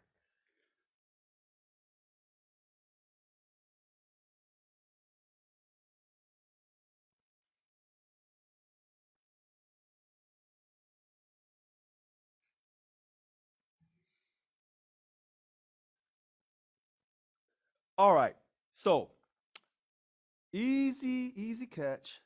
Slide 39. Budget 2022. Oh, that's me. Okay, so it's good. It's good. And what you're seeing is a budget forecast for 22, 23, and 24. That's what you're seeing. So when you see 2019, and let me take my time when I answer this, because this is for one particular person that sits on the board. A lot of people are very intelligent, but sometimes you can't be intelligent in every aspect. 2019 dues revenue, 46,500,000 something. Okay. Now, you went down in the money we received from our membership to 45.2 in 2020.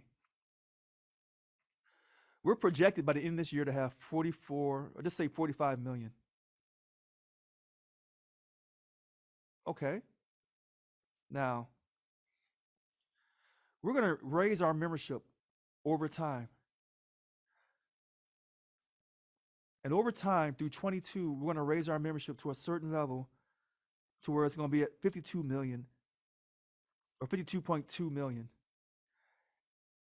And by the grace of God through Jesus Christ, if you believe like that, I do, whatever belief you have in, then I want you to stick to your belief that we can raise our membership to 65% by January 2023.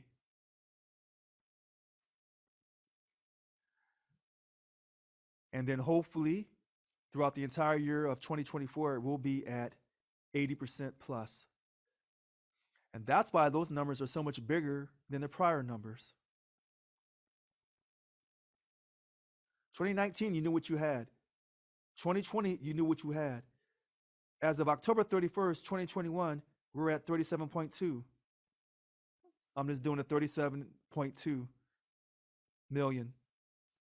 $37,234 and 613 $37,234,613. 37.2 million. I'm gonna stop for a second. We're gonna pause. I'll say it again. At the end of October of this year, we're at $37,234,613. So I'm saying 37.2 million in dues we received. We're budgeted. Oh, I should have this number in my head. We're budgeted for the end of this year to have basically 45 million, $44,942,638. I'm trying to remember our monthly figure. All right, moving on. Now, you say, well, is this good or bad? It depends on how you look at it. On our Form 990s that goes back to 2009, 2008, that's on our website, we're telling you what we collected from our membership on our taxes. And you can look this information up on the internet if you go to any of those certain websites about nonprofits, because a nonprofit has to post their tax forms so they can keep their nonprofit status. So what we're talking about here is not nothing that's secret information.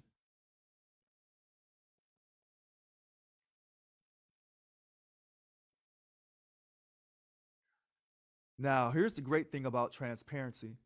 Remember when people were telling you that we don't use your money for politics? And I said, yes, we do. And they said, no, we don't. This is where you catch people. And this is why you don't see people asking me questions and trying to dig on my chest, because they know that I have the answer for them. Listen to this. Dues and refunds. If you leave state service, you go to a different bargaining unit that's not represented, a different job classification that is not represented by our 9-10 bargaining units. Like I said, you retired from state service, you separated, whatever. We have to pay you back some of this money that we took from you that month.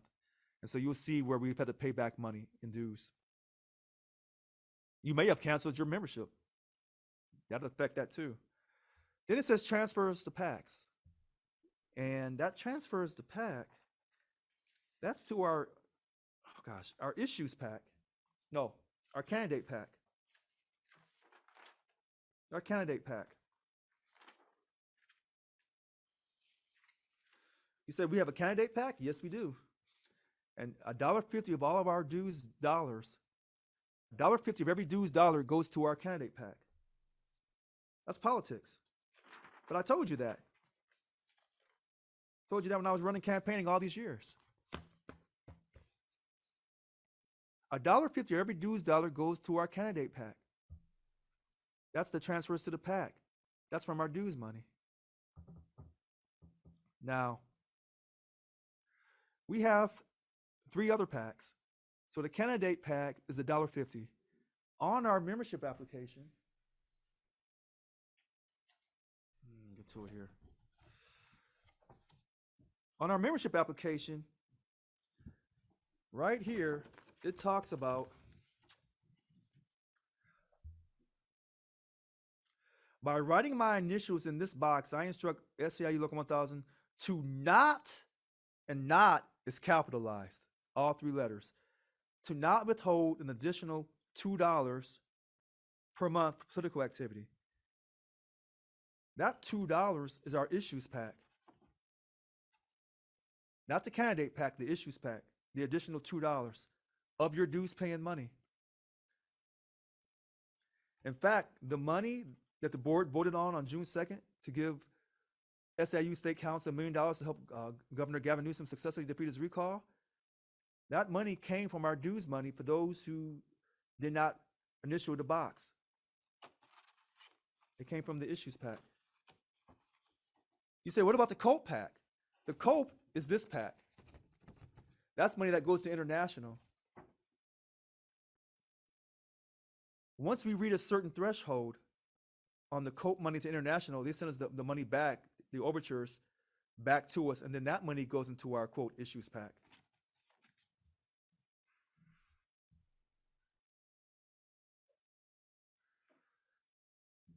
All right. And so you look at the dues revenue, and then you look at the total revenue for the years. And we have budgeted for 22, 23, and 24. Hold on one moment here. Because I know I have it right. I just want to re-verify.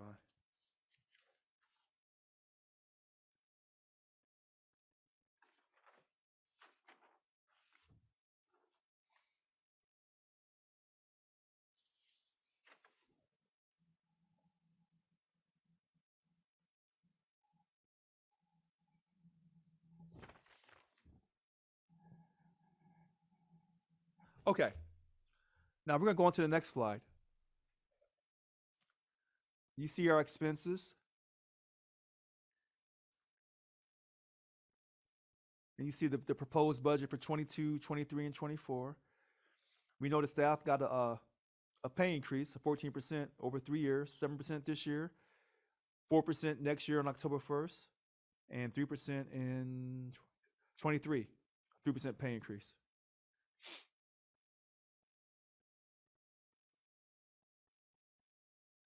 And that's the proposed, what you're estimating the costs are going to be.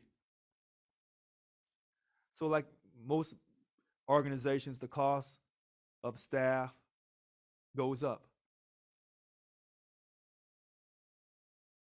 It's no different than our salaries. Well, we got a 4.5% this year because it was a 2.5 for, July 1st, 2020, then a 2% for July 1st, 2021. So they added it all together with a 0.05 for the POP. So we had a 4.55% pay increase on July 1st, 2021. Next year, on July 1st, 2022, we'll get a 2.5% pay increase. So our salaries will go up, and so will the staff and management salaries of our staff here.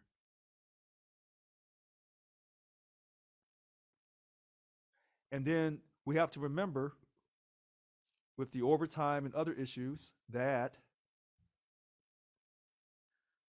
when we start organizing, ramping up in 22 for that contract negotiations in the spring of 23, that's going to increase costs too.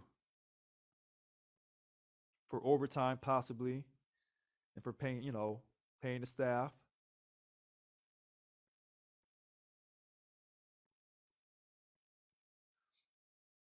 Other compensation, that's in regards to staff. In order to be lucrative and to keep our staff here, sometimes you have to offer incentives to keep staff, particularly management. And that's what you're seeing here on other compensation, and that cost is going up in 22, 23, and 24. That's the projected cost, and that's the budget that we have for that. And you'll see here,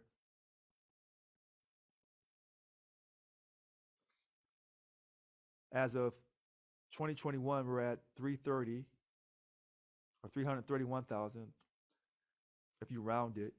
So we just say 330.9. We were projected for 391.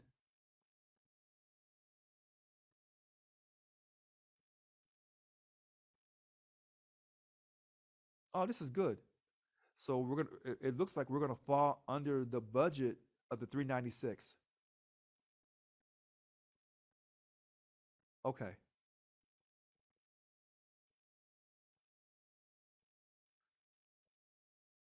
Then you have the health insurance waivers.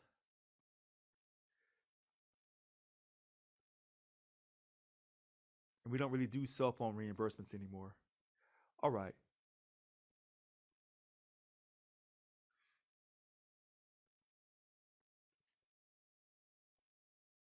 And that's the retirement and taxes.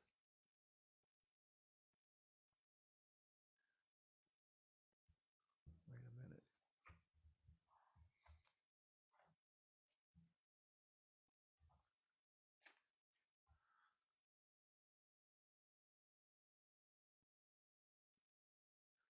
And you see we're projected to go up in those numbers as well. because everything goes up. All right. Wait a minute here.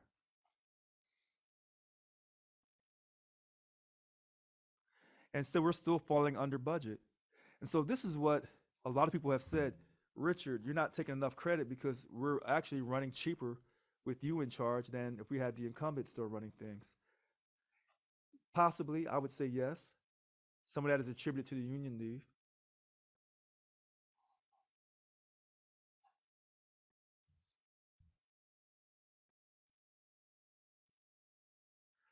Union leave, okay, that pops up. Okay. So let me say this for hopefully the last time. I started office June 30th. I did not end union leave. I just didn't extend it. Their union leave ended when I started. And the former president left it up to me to create new union leave for the bunk chairs and anyone else that was on full-time union leave. Which, you know, I see her viewpoint in doing that. I guess a lot of people would say, well, if that was the case, then why didn't you hire your own CFO versus the former CFO who left on December 15th? He was hired on June 8th. Why didn't they allow you to make your own hiring decision on your own CFO? That I can't answer. And I can't answer with only 21 days of training from the former CFO before the current CFO resigned on December 15th.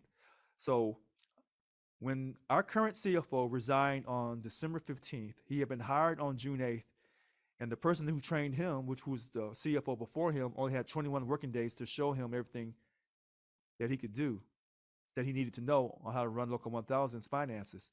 Unfortunately, that CFO had been here, fortunately, that CFO had been here for 7 years and over 9 months, but yet he only had 21 days to train our current CFO, who resigned on December 15th. So how much training did he get? I don't know. So as far as the union leave, I did not end union leave. I did not extend it.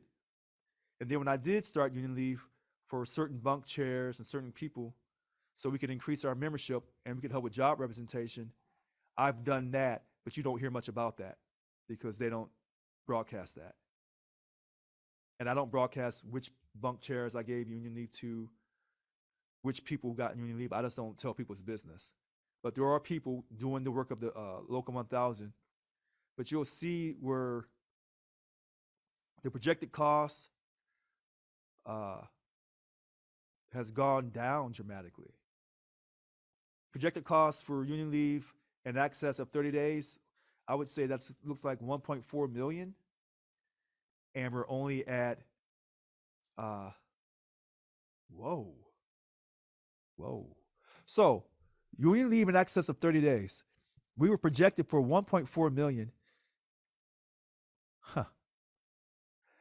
And we're only at 1.3 around it.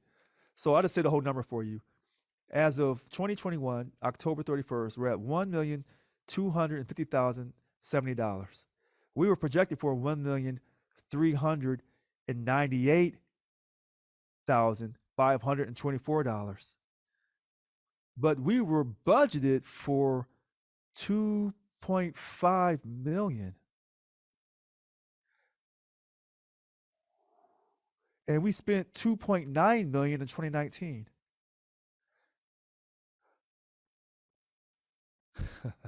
So, you know, I'm smiling because when I tell you they have to run me out of office for a number of reasons, this is one of the reasons. So we're budgeted for 1.1 million in 2022, 1.2 in 2023, and then 1.1 in 2024. Now remember, our contract is up, so we're going to have more people on union leave in that year of 2023. That's a really low number compared to 2.9 in 2019.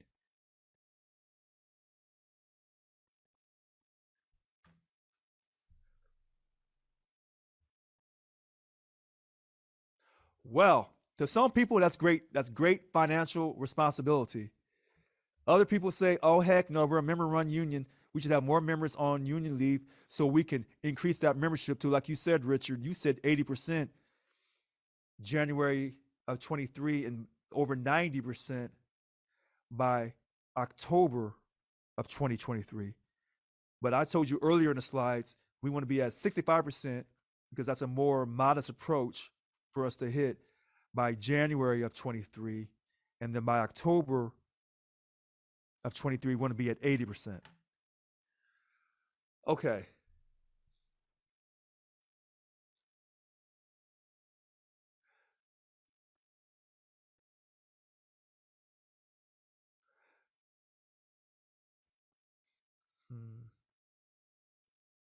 So I'm looking at the union leave board of directors.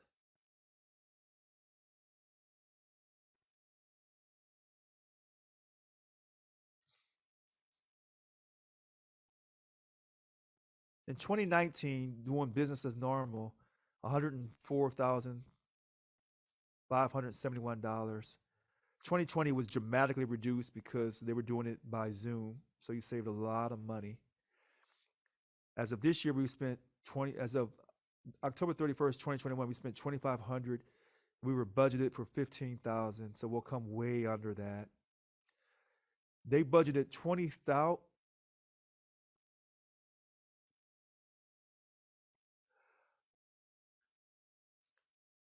They budgeted $20,000 in 2019, but they spent $104,571. And then in 21, they budgeted $3,000. Okay. And so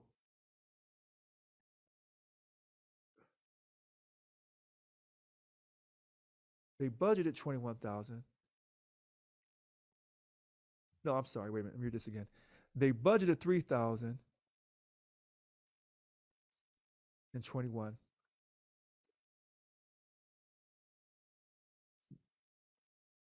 But they had projected $15,000, but we only spent $2,500. Okay.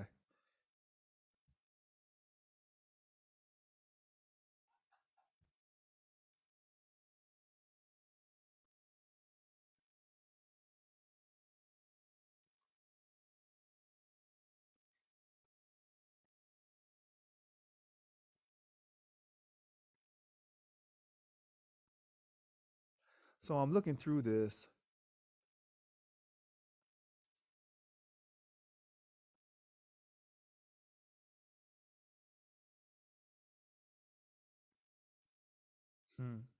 All right.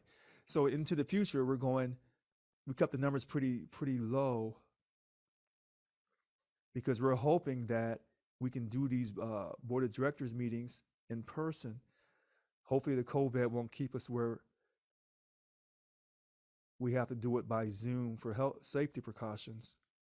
So I see where those numbers came from for budget 22, 23, and 24.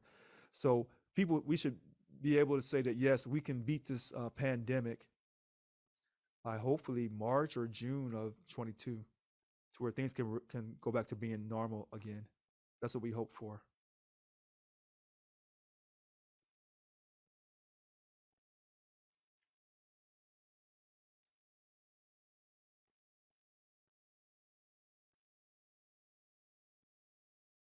All right. So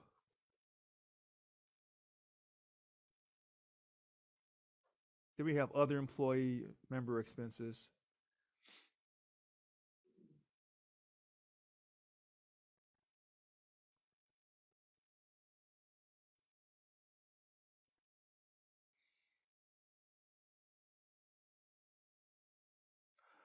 All righty then.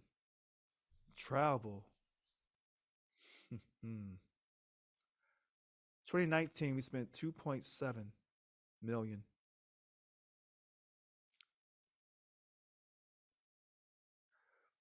Now, someone has just reminded me that, Richard, we also we had bargaining that year.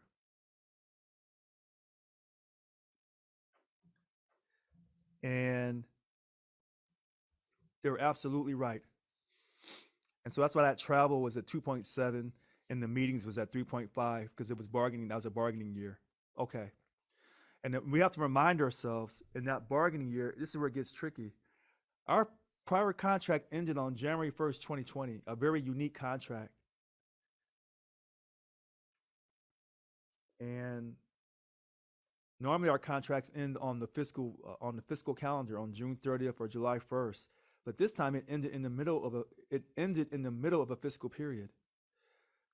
So I want to say it started, was it July 2nd, 2016 through January 1st, 2020?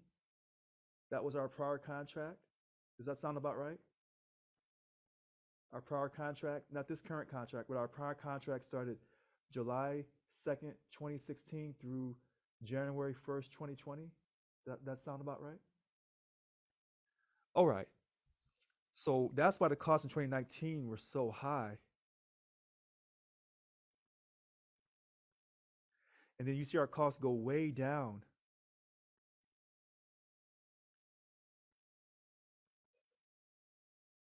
In 2020. Wait a minute.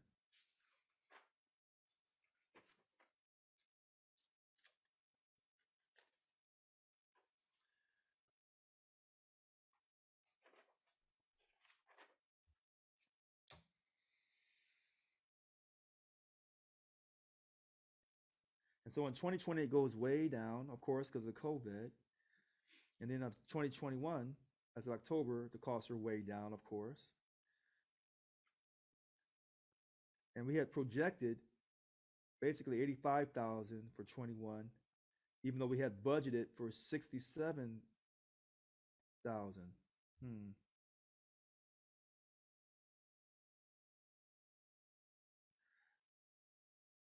So you can see the effect that COVID has had, or the pandemic.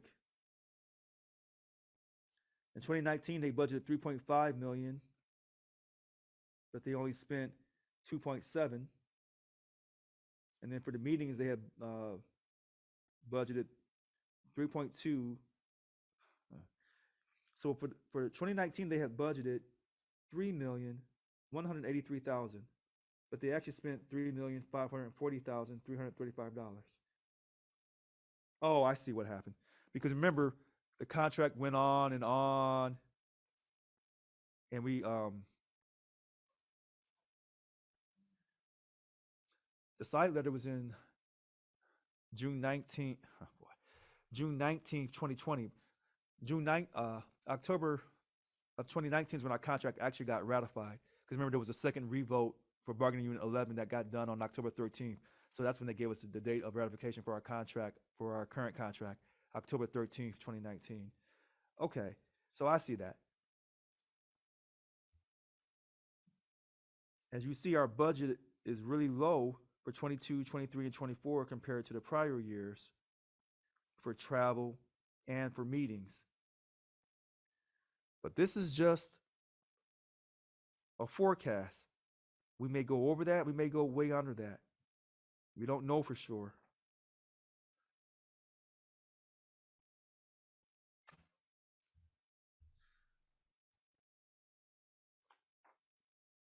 And this is about office supplies. Okay. Communications, how we communicate our message.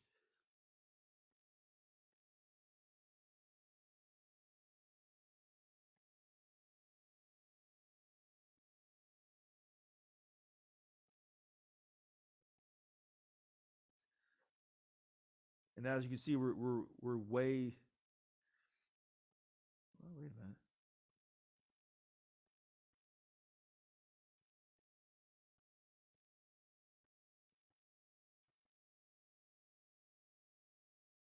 So we're under budget in these areas that was projected.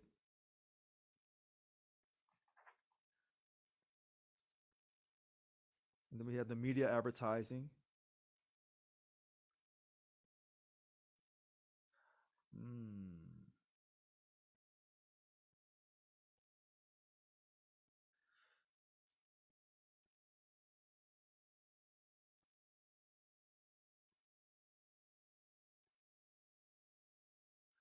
And so you see, we're increasing our costs because we want to make ourselves more visible to increase our membership. So that's why those costs are budgeted a little higher.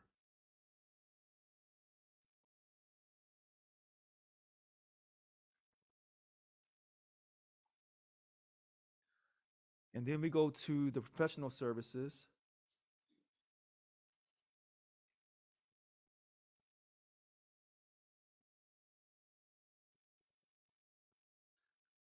And everything looks pretty.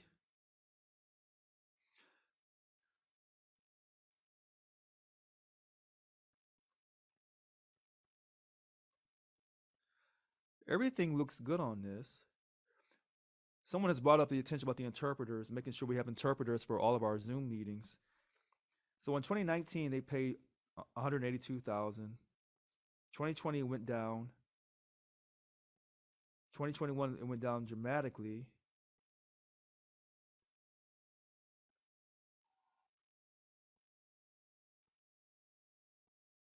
And so, we can always afford to ensure that we have interpreters. Even though all of these Zooms are also closed caption. So when we were doing our Zoom calls before me and they weren't doing it by Zoom, I'm not sure how those Zoom calls are being interpreted for those who are hearing impaired. Okay. And then we have professional services, page 2 of 2.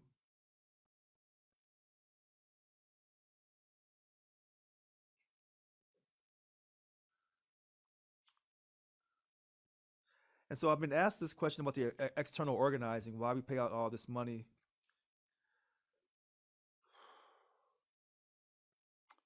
Because this is a political situation. And that's an agreement, I believe, that we have with International.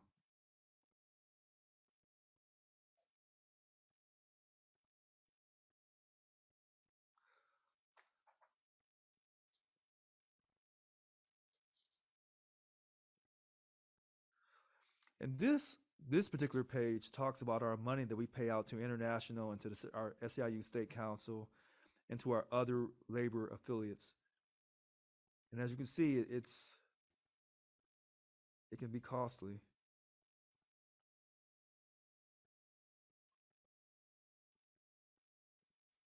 And it's based off our per caps, how many dues paying members we have for SEIU International. That's the 7520 per caps dues. And you can see the number is going up and up. So, regardless of how Mary Kay Henry may feel about me personally, financially, the money is still being sent every month in a timely fashion to SEIU International and to State Council. And when our membership goes up, their money goes up as well. The money we pay them, because that's part of our agreement.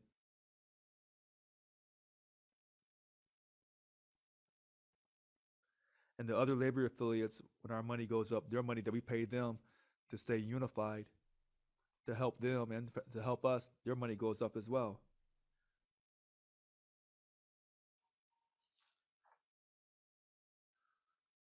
Okay, that's the CSEA part.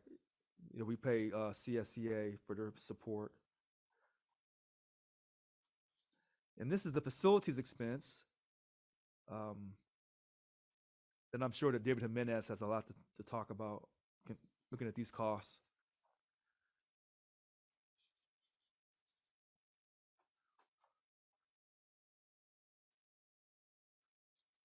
And then these are other expenses.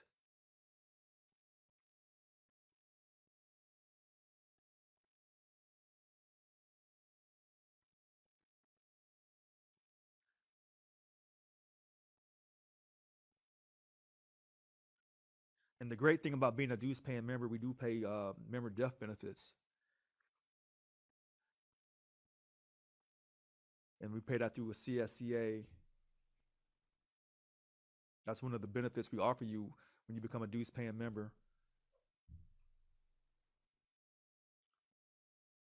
And then you see our donations and all this other stuff.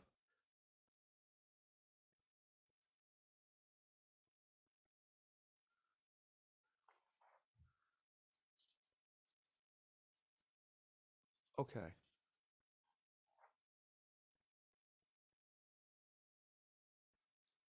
This is our amortization and depreciation on on the things that we own.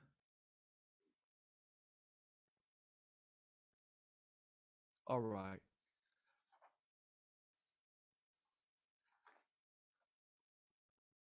And then we have other income.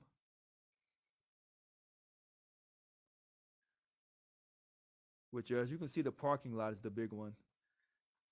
People are not coming to work, so we collected 89,000 in 2019, and only 25,258 in 2020. And then we thought we was going to get 17,000, but we're only at 14,000 right now, 14,684. So it doesn't seem like it's a lot of money.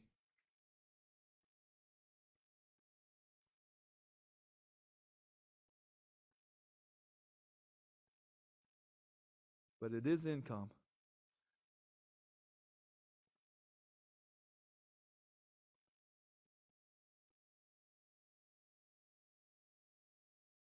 All right. And then this is the last page. And I'm going to go through this again. We're going to take a break, but this is the last page. And you can actually see where we didn't do so well. We didn't do so well in 2019. We did fine in 2020. And we're projected to be just fine this year, change in net assets. And then as you see with the projected membership increase for 22, 23, and 24, it's really going to really dramatically increase our change in net assets. All right. You've been patient.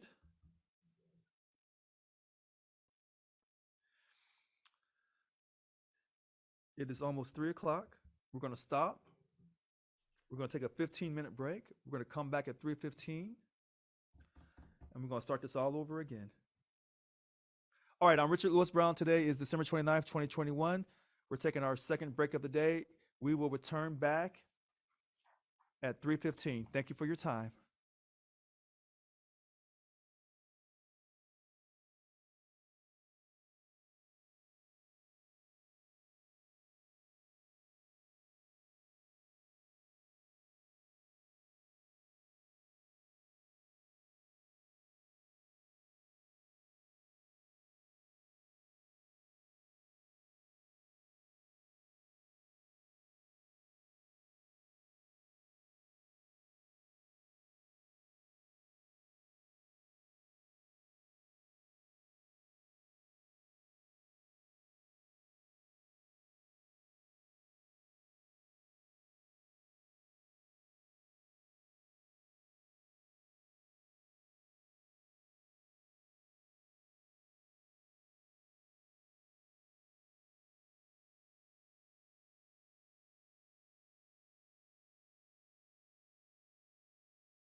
Hello, everyone. We're back on.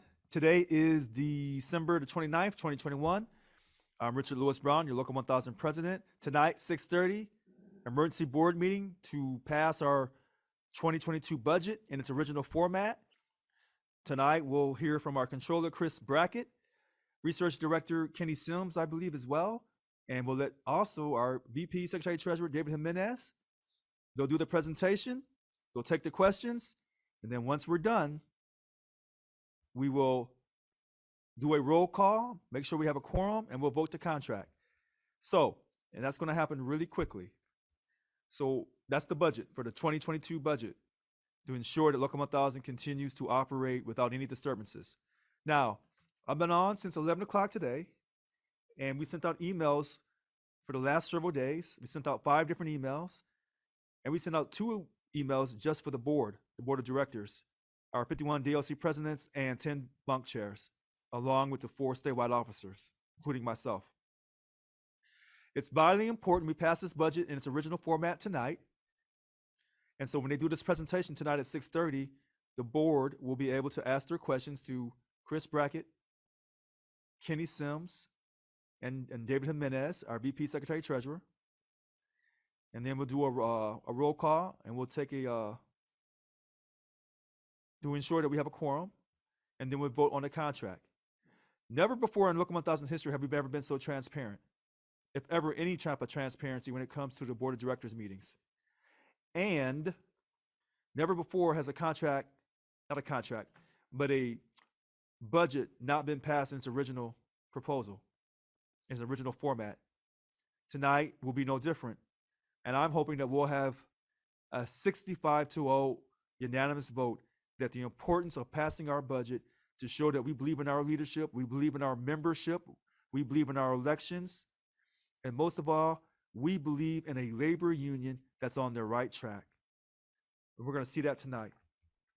And what you're going to see tonight in front of the whole world, you're going to see our board come together on a meeting that I called for as the president of Local 1000, and we're going to get this budget ratified really quickly.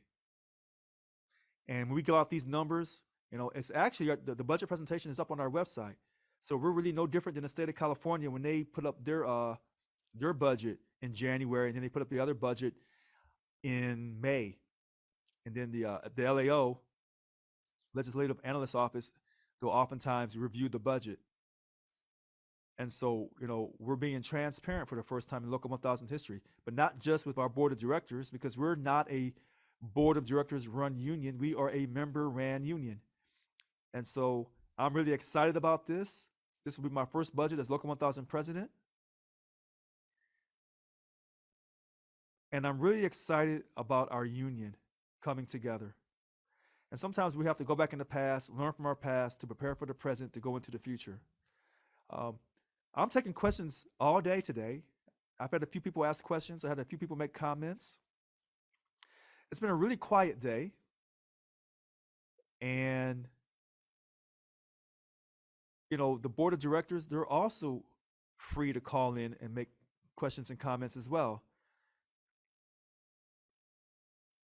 So before we go back to the PowerPoint, I want to talk to you about the importance of passing this budget. We've always passed the budget in a timely fashion. And when people say they don't want to pass this budget, the people on the board, what they're saying when they say that is they're not believing in our union. And many people on our board, a number of them ran in unopposed elections, 33 of them. 18 of this 33 want to strip me of all my powers and remove me from office. This is a travesty, because they're ignoring the will of the voters. And you've seen people say many disparaging things about me, some of it racial, some of it just flat out evil. But we're going to stay positive. We're going to stay energetic.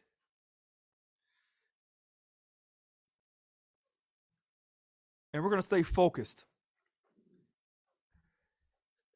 Passing this budget tonight means that we believe in our essential worker premium pay petition drive that's still going on to the end of the month. And some people say, well, did you get way past 17,000?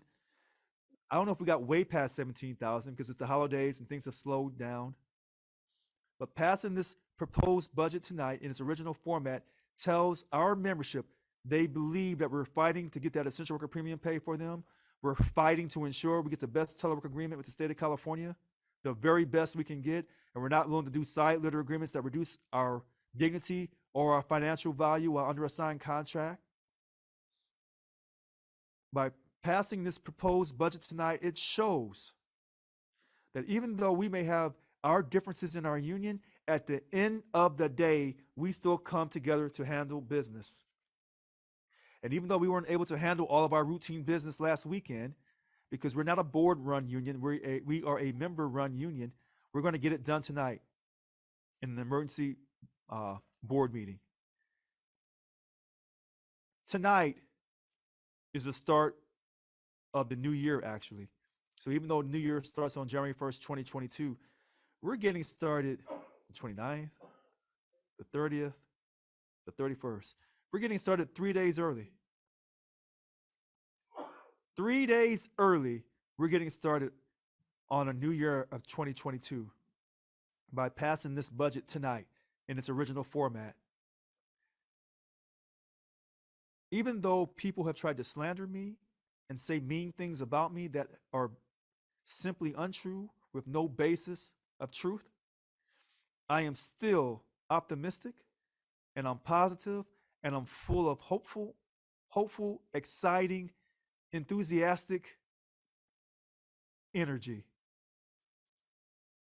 We're going to get this done tonight. I know we are. And we just have to keep the faith. And as we say on this journey in life, don't stop believing. The PowerPoint presentation, I went through it once already.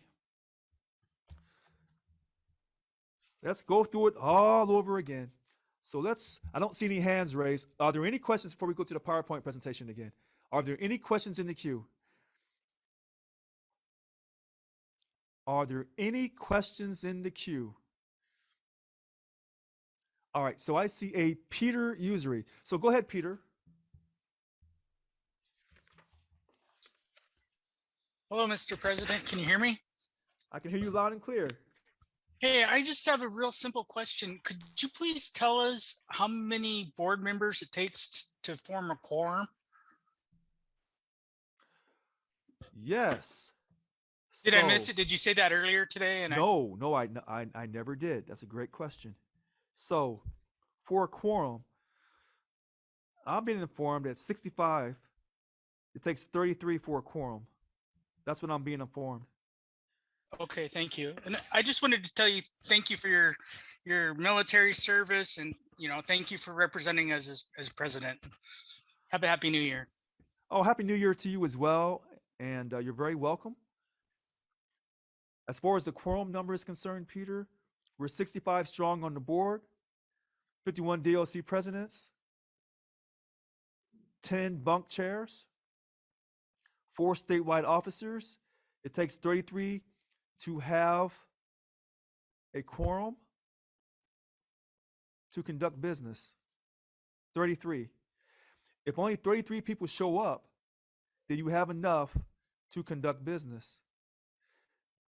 But of that 33, you say what would constitute a quorum of that 33? It would only be 22. So if only 33 show up, then only 22 would be needed for a quorum.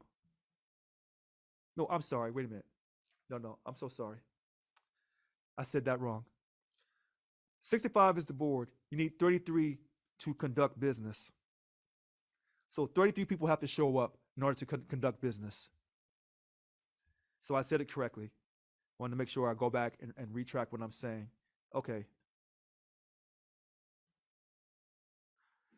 Are there any more questions tonight, or this afternoon, should I say? So we're going to try to go back through this again. I'm going to say what I said all over again. Hopefully I can say it faster, be understood better, more clearer. To drive this point home, so that when people come on tonight, the board of directors, and they ask these questions, hopefully I've answered some of the questions, maybe not every single question, but if I can cover at least 80%, that would be great. All right, so we're gonna bring the PowerPoint back up. All right, so here we go. This presentation was prepared by Chris Brackett, our Local 1000 controller, Kenny Sims, our Local 1000 research director, and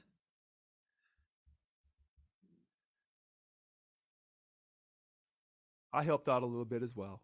All right, so the importance of passing this 2022 budget, we have to ensure that Local 1000, its operations are not discontinued, and it won't be discontinued, and that we will continue into 2022 with none of our operations being interrupted at all. At all. And it's going to show that we are a unified union. This budget should pass 65-0 tonight. And anyone who's voting against this budget and they're saying because they're afraid of this or they're afraid of that, that is not the truth. This budget every year has always passed in its original format. And it's always been done on time. If anyone says that they can't pass this budget tonight, that they cannot feel the enthusiasm to pass this budget because of baseless allegations, because of hearsay, because our former CFO quit on December 15th, didn't give us a 2-day notice, and we wish our former CFO nothing but success in the future with his next job. But if they say that that's affecting them on their ability to vote yes on this excuse that they dress up as a valid concern is not a valid concern. That's an excuse. There's no excuse to not vote this budget in its original format, 65-0 tonight at 6:30. No excuse. We have had other CFOs quit in the past or retire. 1, 2, 3, 4, 5 CFOs before our current CFO resigned on December 15th. 5 former CFOs. Okay? Our current CFO who resigned on December 15th. I keep saying this over again. That person had only been with the union since June 8th. That person had 21 days of training from the former CFO who retired on the same day I started, June 30th. Our former CFO who resigned on December 15th, 3 days before our budget committee meeting last weekend and before this budget presentation, had only worked with us for maybe 190 days. And his letter of resignation cannot be disclosed. It's a private, confidential matter, not even to the board. That's what I'm being advised. It cannot be disclosed. So if someone tells you they can't pass this budget because of the CFO resignation letter, that's not true. They're just looking for an excuse. That's just an excuse. And this is why you don't see no hands raised. This is why there are people who are watching who are texting other people on the phone saying, he's saying this and Richard's saying that. So this is how you attack him tonight.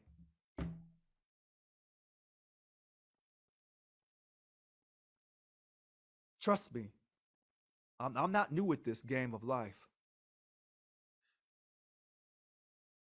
A CFO resigning is not an excuse to not pass the budget. And I want to thank Chris Brackett and Kenny Sims and David Jimenez for working and staying diligent. And David Jimenez for him handling that budget presentation last weekend for the budget committee. He did a fantastic job. And everything that was being thrown at him, he stayed calm, cool, and collective. Now, that's not hard for David Jimenez. If you know David, you don't rattle David. But you know they're coming for me tonight. And you know what? I still love them anyway. All right. We've had 5 former CFOs. The 6th one recently resigned on December 15th. We'll hire a 7th one. In the meantime, we'll keep going.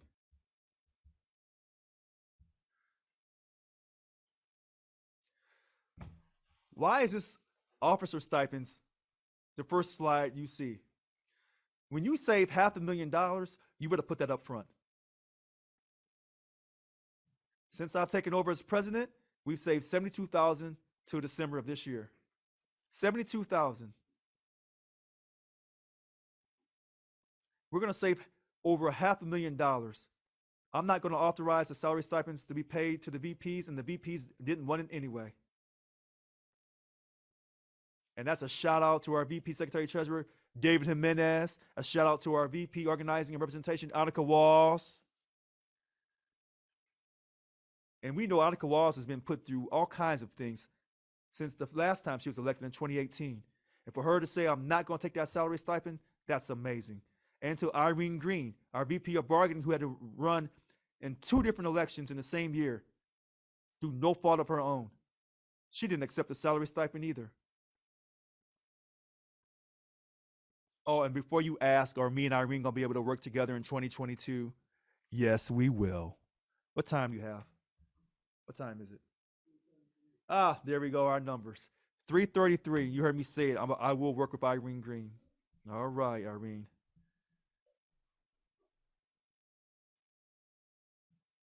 Hold on, I'm writing it down.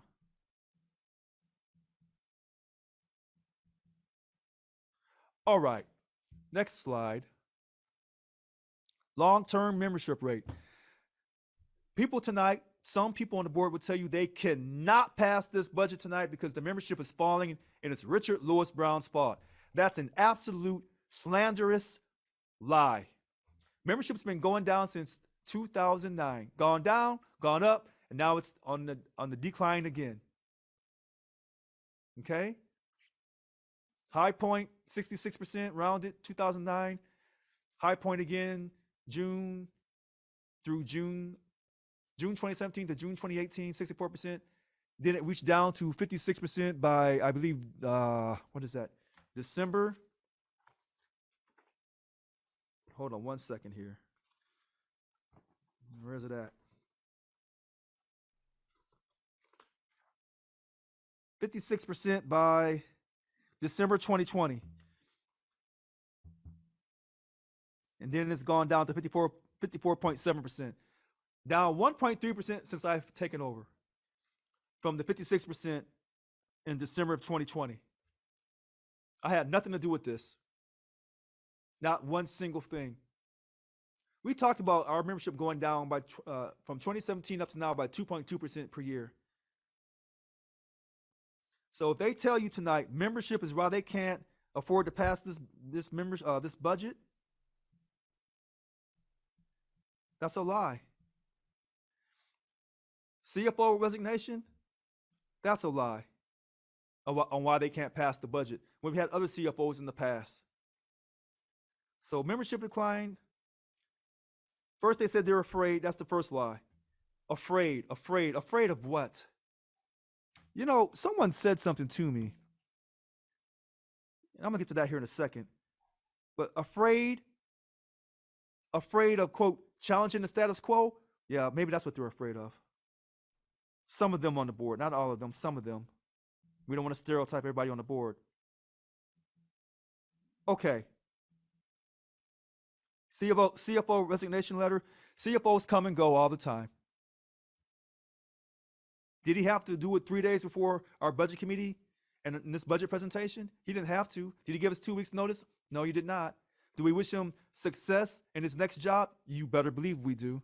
Every job is not meant for every person. So just because a person couldn't make it here at Local 1000 and they had to quit, doesn't mean they can't go somewhere else and have a tremendous career. And I say that wholeheartedly. This idea that the CFO resigned and we want to see the letter. If you don't show us the letter, then we're not going to pass this budget. That's a selfish, egotistical, self-serving person who would say that 9 times out of 10. Is there that 10% chance that they're being sincere? Sure there is. But I'm telling you, I don't believe that. Number 3, membership decline. That's not true. That's an absolute lie. Number 4, they say, well, Richard's under those lawsuits. And you know, I can't talk about the lawsuits as I'm being advised by the attorneys. There's lawsuits all the time in every organization, all across America. And there's allegations against people's character all the time, all across America. So for them to tell you they can't pass this, and that they're so afraid and they're so concerned, and that they're going to get sued, that's an absolute lie. Were they this concerned over those credit card charges years ago? Were they concerned about the dues paying membership suing Local 1000 for the prior president giving $4,528 as a gift and another $1,800 as a gift to leaders of this union? Were they that concerned then?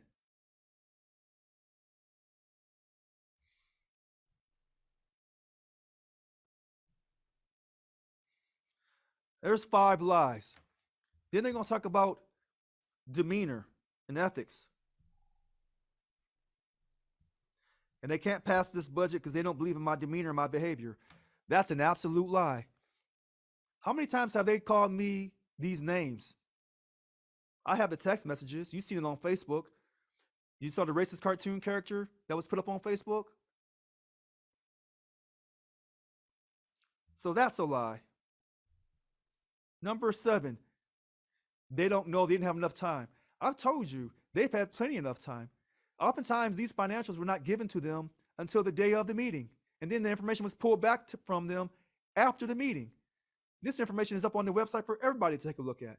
Everybody, not just the board of directors. Every single person represented by Local 1000 can take a look at how we're spending money so that can help us increase our membership to our non-members because they can have faith that we're doing the right thing.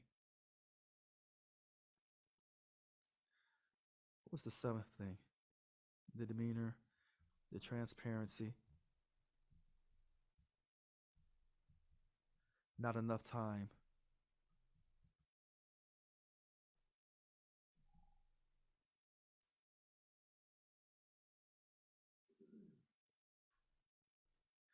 Not enough time to get questions answered. We've been going on all day, but they've been real quiet for a reason. Then they'll say, well, he didn't tell us until this morning about this. How many people do you know are teleworking for the state of California? They telework, they're on social media, they're texting their friends. Don't tell me that someone has not told them this morning that Richard's doing a video at 11 o'clock. They got the email. First, they told you that they didn't know about the special board meeting. Then they told you I wouldn't allow them to ask questions. I already told you tonight at 6:30, Chris Brackett, Kenny Sims, David Jimenez, presentation, 6:30, ask your questions. But they don't tell you that part.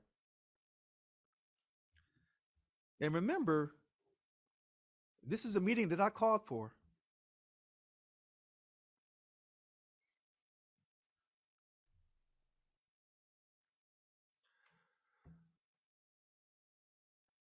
Let's move on.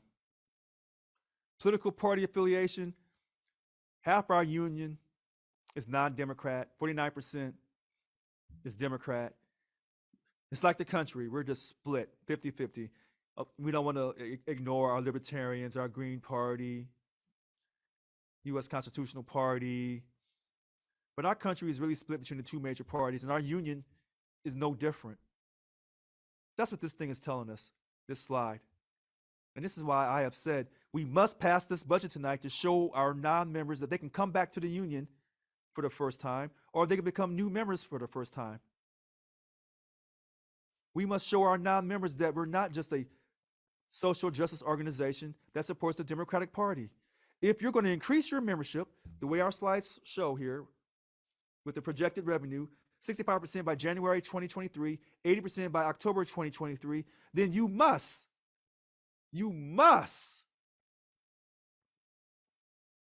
do things differently And you can't keep supporting all these social justice programs and anything that supports the Democrats, because you're going to alienate half your union. So you say, well, Richard, we were at 66% in September 2009. Yes, you were. But that's funny because this country has really become quite different after 2008. And maybe you didn't know to the 2010 midterm elections. It's funny how when certain people win elections, you know, the long-term consequences show up down the road. Under my leadership, we will unify this union. It starts tonight with passing this 2022 budget. It starts tonight. And I'm excited. I feel good. We're not going to let no one wreak havoc tonight. We're going to do this in front of everyone. There's no secret meetings, no backroom handshakes. Oh, we got to, we can't talk about this in front of everybody. Oh, yes, we can. It's their money. Why would you want to talk about the dudes paying money behind a closed door? Ooh, see, that's live. I felt that one. I felt that one. All day I've been talking. Today I finally felt that one. All right, so look, why would you want to talk behind a closed door about our members' money? I'll put up the credit card statements. What are you trying to hide by going behind the closed door? You say you represent membership. And I've told you 33 of our 51 DLC presidents ran in unopposed elections. They didn't get not one single vote. Not one. And they laugh and they criticize and they demean those 2,637 people who took a chance on Richard Lewis Brown. Oh, I'm feeling it now. Woo! I guess this coffee's kicking in now. I'm starting to feel it now. All right. I'm excited. Caught my second breath for the day. 343. Tell you these numbers, y'all keep laughing at me. You just watch and see. Now listen. Those people who voted for me and everyone who voted for their candidate, I salute you. Voting matters in this country. There's nothing worse than people to complain about something not going right, and then they sit on the sidelines and they won't vote, they won't work. They just sit back and point the finger at somebody else and say, it's all your fault that my life is not where it should be. Everyone who voted in this local 1000 election, your voice matters. And it always has mattered, and it always will matter as long as I'm your president with my powers fully intact. And we're not going to let no one, no minority group, try to steal the voice of local 1000 voters. They voted me in on that 10-point platform to get the job done. Oh, yes, they did.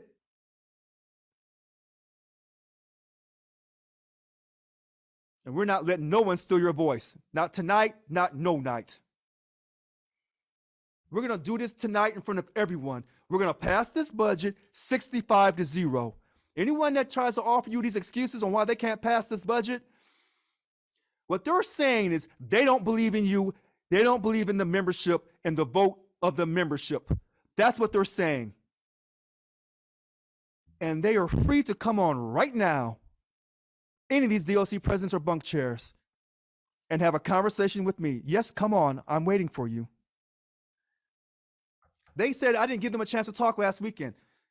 They've had all day from 11 o'clock up to 6.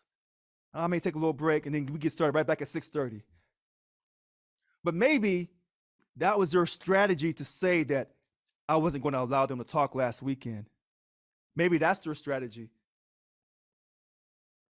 Maybe they've convinced you with all these baseless lies before I even took office that I'm trying to destroy the union.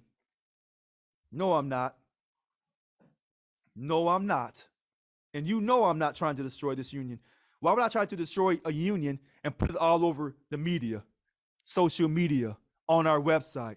And one day, a future local 1000 president is going to say, there's the evidence of who that man was. I'm going to touch somebody's life today, tonight, for the rest of my life. Oh, yes, I will.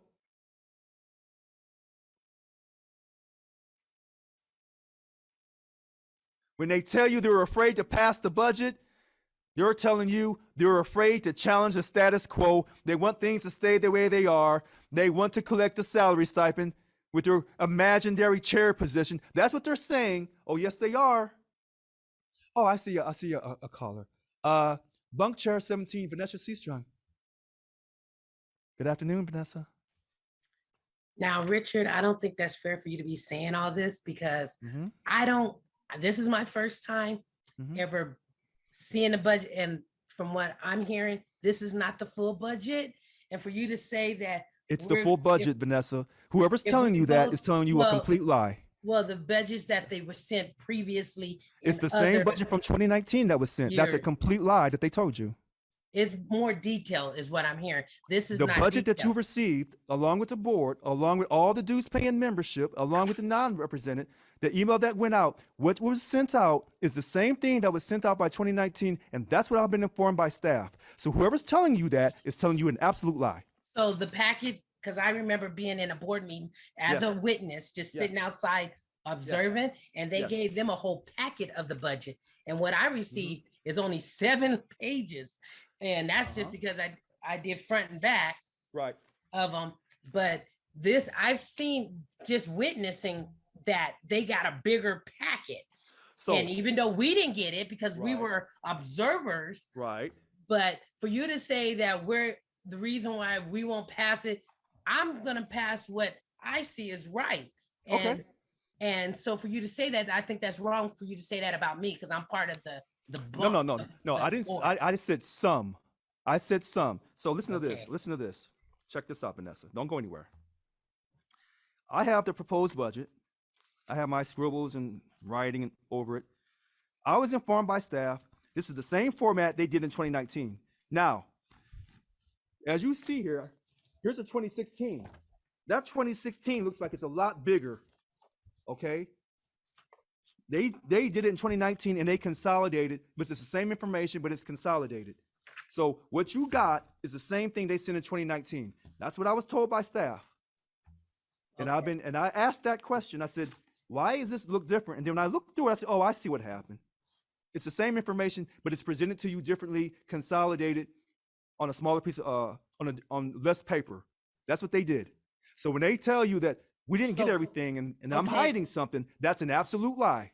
Well, It's a like where lie. it's supposed to be the breakdown of the DLCs and their expenses Mhm. and like when we're talking about the staff, it tells their salary stuff, Yep. but it doesn't tell individual. It tells like their we do the classification and what they salary. None of that stuff I received. No. It's all in here, but it's been consolidated. So listen to how I'm using my words. That's why I need more understanding because from what I'm seeing, I'm Right. like, I don't see anything on these papers that I received. Listen They're to this. just Listen to this. finalizations Well, listen. of Well, hold on. everything. Well, hold on. So listen to this. I'm being told by staff that what was sent out in 2019 is the same format as this time, but they consolidated it for less time, for less paper, to make things simpler. But when they're 20 consolidating, are they leaving off data? No, 'Cause I'm not getting- No. Hold on. They can't leave off data because remember. I all mean, this not informa- data, but Right. You have to remember, information.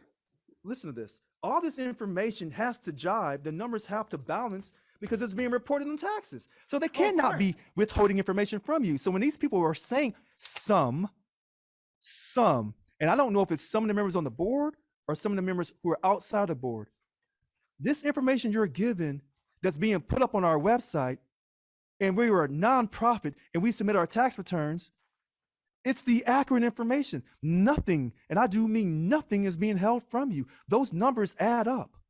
I guess And in the that's why- previous years, they went into more detail. Is that the difference? Right. Well, and you know what? They may have in previous years.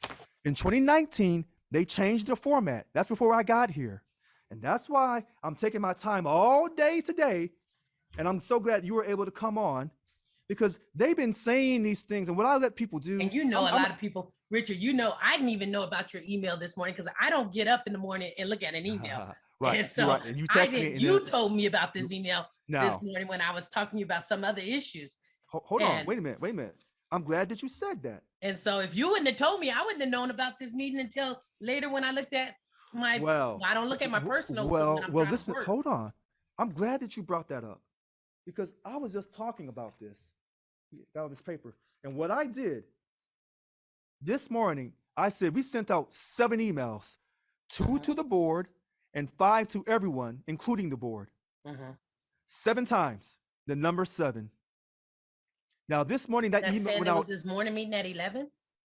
Yeah, when I started talking at 11 o'clock this morning, I said, I took my time and I said, we sent out all these emails and I read the times. Now, this morning's email went out at 7:06. Okay, Yeah, here this it is. morning. That's right. But the first time we sent a board email was on December 20th at 10:31 a.m., just to the board. And then later that day at 6:19, we sent it to everybody. That said No. we were gonna have the 11 o'clock one? 'Cause No, I only seen this the one mor- for no, hold- 6:30. Wait a minute. You're absolutely right. Okay. Now here's what I did.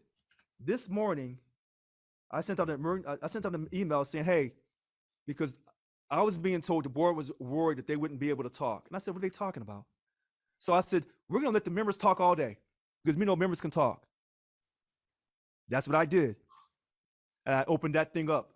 But you know, the board is not off on union leave. So people are at work, Right. because I'm just looking at institutional, they don't have their phones. They're not Mm. allowed to be on the phone. When I'm at work, Right. I can't be on the phone or on any Zoom or anything. I'll get fired for doing any social media during work time. So this is not a fair time now. People are getting off now, Ah, and more people are getting on now. I see from this Now. morning, we okay. had less people, Right. So but here, now listen.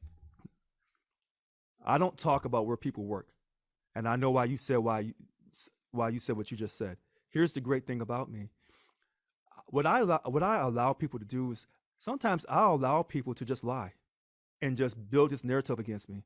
Because normally people say Richard's very reactionary. You say the slightest thing to him, he'll jump on you and start fighting you. And so what sometimes I do is I just let people pound on me. And when they think that they pounded me into submission, then I come out and tell you that these people are wrong. They're lying. Their allegations are baseless. And when they were saying, some of these presidents were saying that I'm not going to allow them to talk, I've said this repeatedly throughout the whole day. Tonight, 6:30, Chris Brackett, Kenny Sims, David Jimenez. The presentation, the board will ask questions. Once it's done, we're gonna open up, we're gonna do a roll call for the quorum, we're gonna take a vote. Now I've been saying this all day long. So even if they were not able to come on today, they'll still have their time tonight. yeah, because I still have a lot of questions about this budget. And And that's so- why I'm taking my time going over these PowerPoint slides over and over and over again. So everyone who's watching can contact their DLC president and say, "What are you doing? What do you mean you're not voting yes on that budget?" Richard took his time all day long to explain that. And not only did I explain it, I put it up on the website for everybody to take a look at. So there's no excuse why a budget has always been passed. And remember what I said, Vanessa, sometimes this information was not given to the board until the day of the meeting. And they still passed that budget in its original format. And then sometimes the information was taken back from them. I'm excited. I'm ready now. You woke me up, Vanessa. You Well, woke me I up. just didn't like it when you were saying that we are not the board and I'm now part of the board. And I'm Right. like, wait, I said you're some. talking about me now.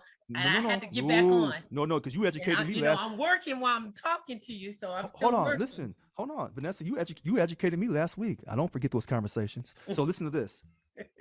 Listen to this. I have said repeatedly, 33 people ran unopposed, DLC presidents. 18 of them want me out of here. I said, we have good people on the board. We have new bunk chairs and DLC presidents on the board. And some of them, they're not like you, but some of them are probably being misled by people who are lying. Remember when they were saying that I was part of the Freedom Foundation and the Koch brothers and all this and that? Those are absolute 1000% lies. But they keep 'Cause I told you saying that that's to what I build. heard too. When we had our meeting, I did let you know that. Okay, that's fair enough. And Right. I- and But listen, that is a 1000% lie. And when they say that I'm the one destroying the membership, that's a lie. And that's why I'm going through these PowerPoint slides myself, because Chris and Kenny, they're so professional. yes. Of course, you know David. He's Mr. Calm, Cool, and Collective. But don't try David Jimenez. Don't try him. So these people, the way they're going to present these slides is one way.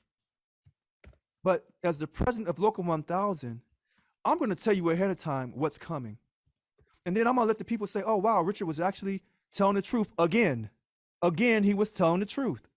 So all these ideas about we can't pass the budget, some of the board is saying that. Not all of the board, but some of them. But if you tell a lie enough times, you can get other people to believe your lie.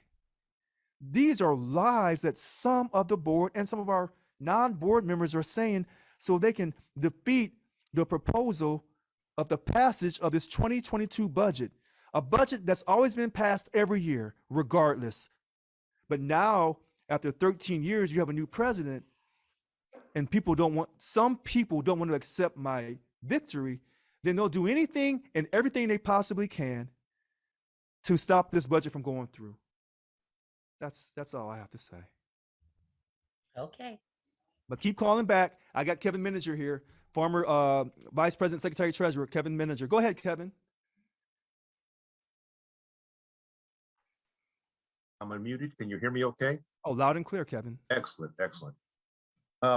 First of all, just for clarification, maybe I didn't listen to everybody, but I didn't hear that you were part of the Freedom Foundation. I heard that you were serving their goals by spouting right to work talking points that they said. So That's the you way of were saying that. doing their work, but you were not working for them. I You were heard not both. receiving a check for them. No, I heard both. Oh, that's Because no remember, doubt. People get sloppy with their language. I just want to clarify on stuff Yeah. that well, could have been before, misinterpreted. wait, no, wait a minute. Before you go on, I don't mean to cut you off, Kevin. There is one particular person, actually two, I'm not going to say their names, that they said that I was working for them, and that's how, excuse me.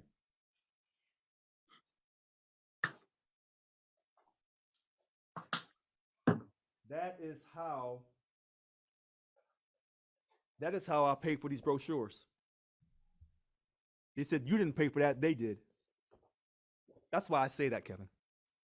Okay, that's neither here nor there. That's past campaigning stuff. I wish we could put the whole campaigning stuff behind us, but as long as you have No, brochures, no, it's it gonna come up. it actually is there, because they were saying that's how those brochures got paid for, because an AGPA could not afford that. So it is very, very, I would say, essential to this conversation about why they're saying some of these people on the board don't want to pass this this proposed budget tonight. Well, we disagree on that point, but it's a minor point and it's not really germane to the budget discussion you want to have here. Okay, very good, very good. It's already been brought up that, yeah, you did send out, well, the union did send out 5 emails this week about this meeting, but it wasn't until 7:05 this morning did it say anything about starting at 11 a.m. Now, I was working, I didn't even see it until about 3:10, 3:15 when you were on break. So I missed that and didn't get on board until recently, but here we are. So not passing the budget, first of all, you are correct that it has always passed pretty much as it was presented. There have been some moderate, mild little shifting of some monies here and there in the past, but that's nothing to be surprised about. But it did pass pretty much as it was presented. The difference was those budgets were reasonable. They made sense. This budget is expecting a $7.2 million increase in 1 year from 2021 to 2022. That is a 22%, 22.5% increase in revenue. And following that, on top of that, the following year is another 10 million expected revenue, another 19%. So you're blowing up, you're expecting another 30-something% of revenue based on what? Previous budgets were always more conservative on what their expected revenue was. And so it's better to err on the side of caution on your projected revenue, so that if you make more, great. But if you don't make as much, then you were already prepared for that, and your expenditures were already in line with expecting to make less money. So passing a budget that expects a 22% increase in revenue in 1 year would be, frankly, irresponsible and a disregarding of fiduciary responsibility. And there's no plan to see this coming in. Hold on, Kevin. Kevin, wait a minute. Hold on, Kevin. See, you in my field house now. Yeah, So I wait a would minute. expect you to do better about this. No, hold on a second. So we're going to go back. I don't have the PowerPoint. I have the PowerPoint in front of me. I don't have the slide in front of me on the screen. So from what I can see, we were projected for basically a 45 million for 21.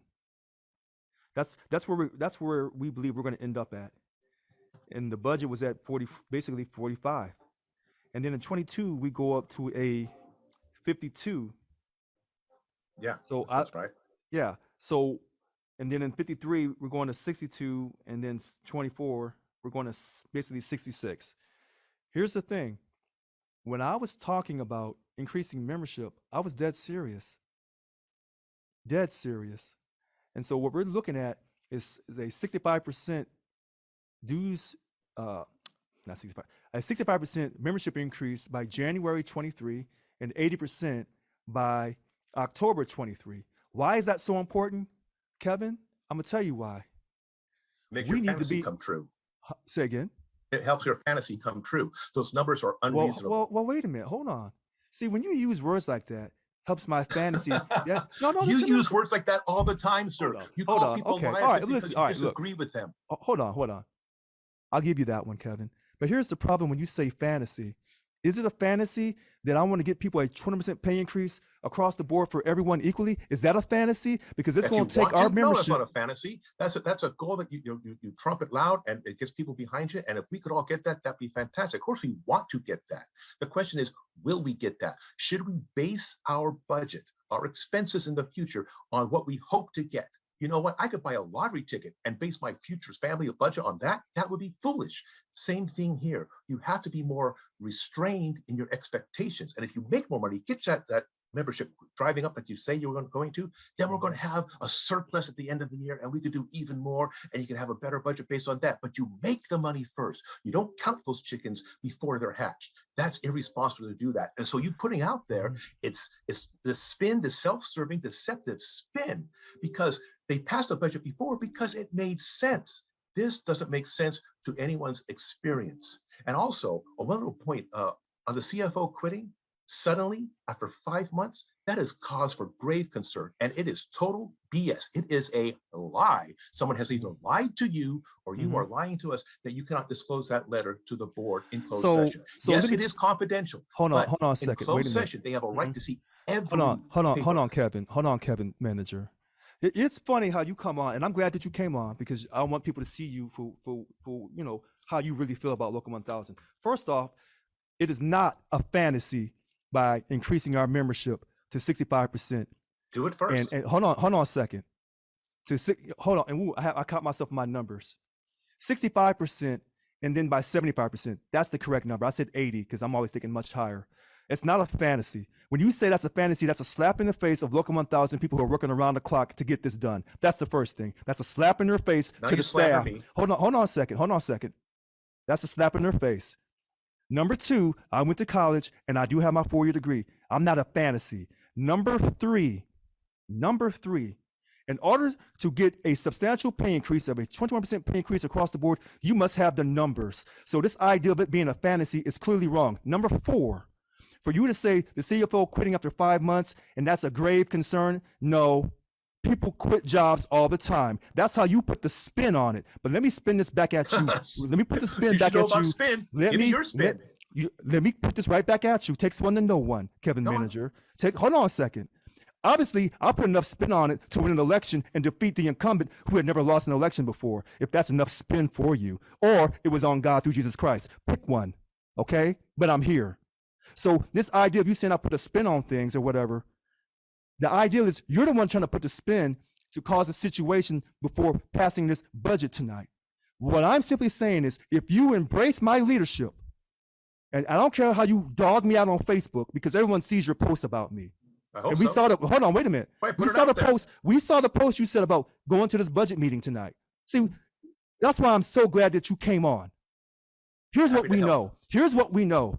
People who support Local 1000, who support this president, who support free and fair elections across the country, they don't talk like you. They don't.